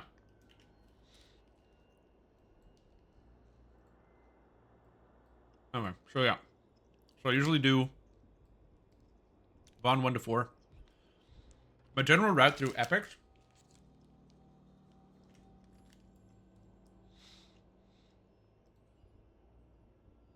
is Von 1 to 4 in Kundrak. Then in Kundrak, I go to Red Fens. And I do Claw of Volkor. And I do Fathom the Depths, because they're really fast. And then I usually do Offering of Blood and Whiz King. Spies in the House. I don't usually do any of the Carnival. And then, like I said, usually the, what do you call it? The Keep from the Borderlands. And then I'll sometimes do the quests in the 12. Like the 4 quests that they added, the Wipe them out and Other Tales. I do the Other Tales. And then I do Evening Star Chain all the way through. And then also all of the Harper quests. And that usually gets you to 27, 28 sometimes. And then that's a good time to hit Giant Hold, rip out Giant Hold real fast, and then go from there. Okay, I'm not doing the Vex Strike Force. I'll do it later.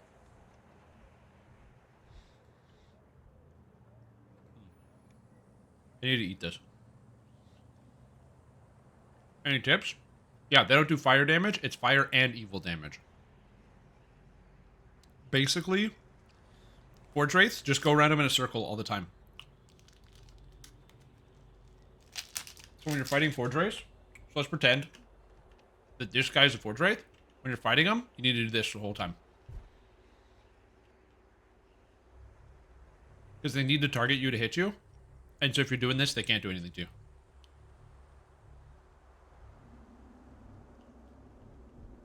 In almost all cases, if you're dying in DDO, it's because you're standing still. Standing still is like the antithesis of living. 20.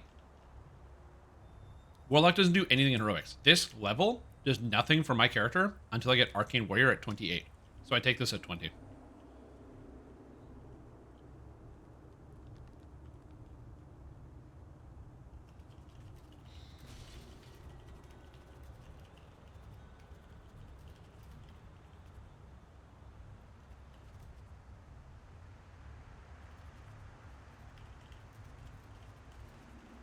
So as a spellcaster, you should also move around. Do you not move around? Yeah.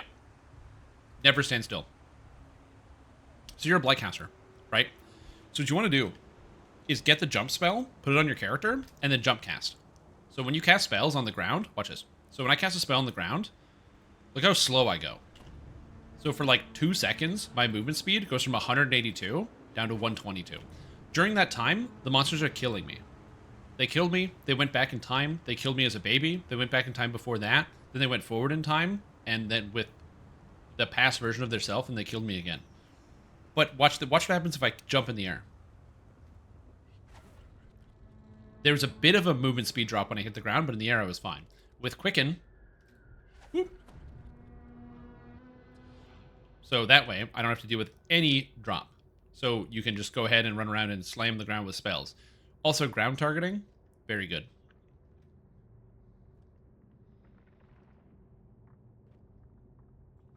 So yeah, you always want to move around. Standing still is how you die as a spellcaster. You're going to notice that I'm always running when I play the game. It's not just because it's faster, and this is, which is true, it is faster. But it's one of the main reasons why, I mentioned this before, why I think that DDO Classic that they added back in the game wouldn't be as hard as it was for us. It would still be hard. It was definitely challenging, I had other problems. But Zerging, which is the concept of just running quickly and burning through all the monsters as fast as you can, is like the Zerg rush, you Zerg the monsters, is actually good, because when you are Zerging, you're moving forward, which means you are dodging monsters.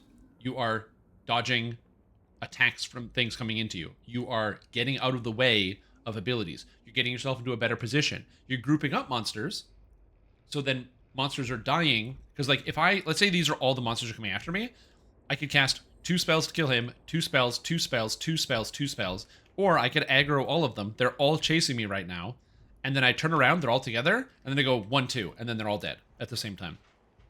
instead of casting 10 spells, I just cast 2, and I did the same thing. So, zerging, positioning, movement, monster pathing. There's a lot of skills you can master in this game, which is very cool. And that's not even including the fact that if you do your build entirely wrong, you know, that's also a part of it. So, anyway, I was just saying. I'm not saying you did your build wrong. I'm just saying that like, there's multiple layers of DDO. And for the hardest part of an MMO, finding a name for your main. Well, you're part-time astronaut, so just call your character Pastronaut.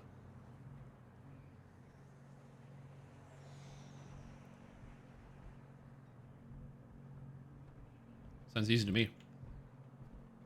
For me, it's Strim Tom. I get Strim Tom in every video game I play because I have a unique name because I'm a unique, special snowflake individual. And yeah, Pastronaut. You could also just go astronaut with 2 T's. You get 12 characters. You could do astronauty. You know, like, look at me, I'm so astronauty. You could do Astropart. Moving? Yeah, because remember, this DDO is a physics engine.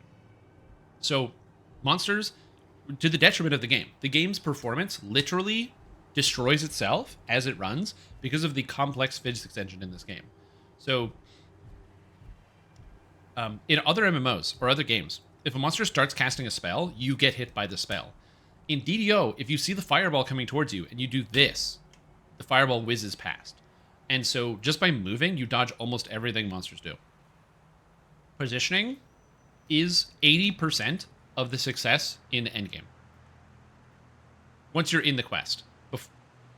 The total amount of it, okay, if I had to break down skills, I would say 25% of success at endgame is your character build. What's your character designed for, and how are you building it?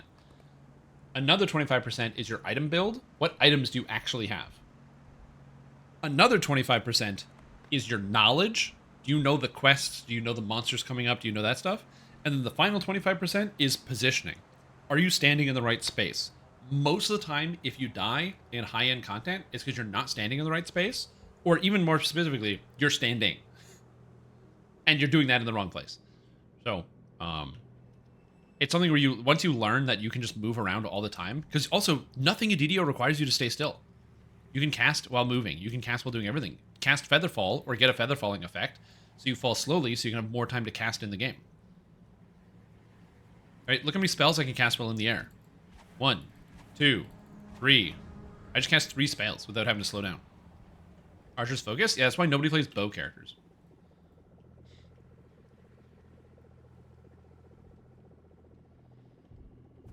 Oh, dude, that's sick. The Vex Network?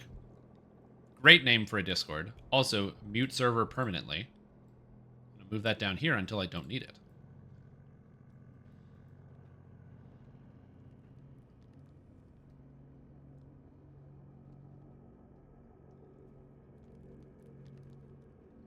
I like this. The bot sent me a message. Welcome to server Vex Network. Hello, Strim. Welcome to the Vex Network. Please read the rules, know how it works, get the ping roll. If you're on a mobile, please use Twitter or Telegram to get your notifications. Discord ones will always be late. And then the event is random. Please stop asking when the event is. The event is completely random with no pattern. Amazing. To learn to play like most MMORPGs. I would say that the skill curve in DDO is so in a lot of games there's like the learning curve. In Dungeons & Dragons Online, it's a wall. It's a learning wall that you have to climb. You know in those army movies, there's like the scene at the beginning where there's like the drill sergeant who's like, "Drill sergeant," and he's like blowing on the whistle, and there's like that wall that the army guys have to climb up, and the main character can't like climb up the wall with the army guys. That's you with DDO. You have to climb that wall. Once you climb that wall, it's so much easier, but it is a solid wall. There's no curve. It's a wall. But once you get past the wall, there's a bigger wall after that. And I promise you, once you get past that wall, there's only like 13 or 14 more walls. But eventually, once you're done all the walls, you realize it's been like 6 years and you're balding. And it's just, it doesn't get any worse. But, you know, that's where we're at.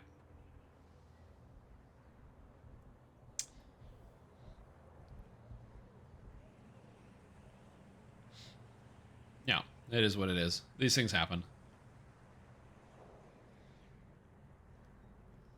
Anyways, I have exciting news. Some of you might like. I am going to be taking a break from DDO because I want to play Baldur's Gate 3 with my new graphics card. I haven't turned it on yet since I got my new card, so I want to play the game with my new card. So this is going to be the end of the DDO section of the stream, so if you like DDO, you can still talk about it. We can still talk about the game, but that's probably going to be the end of the like actual Dungeons & Dragons Online section of the stream.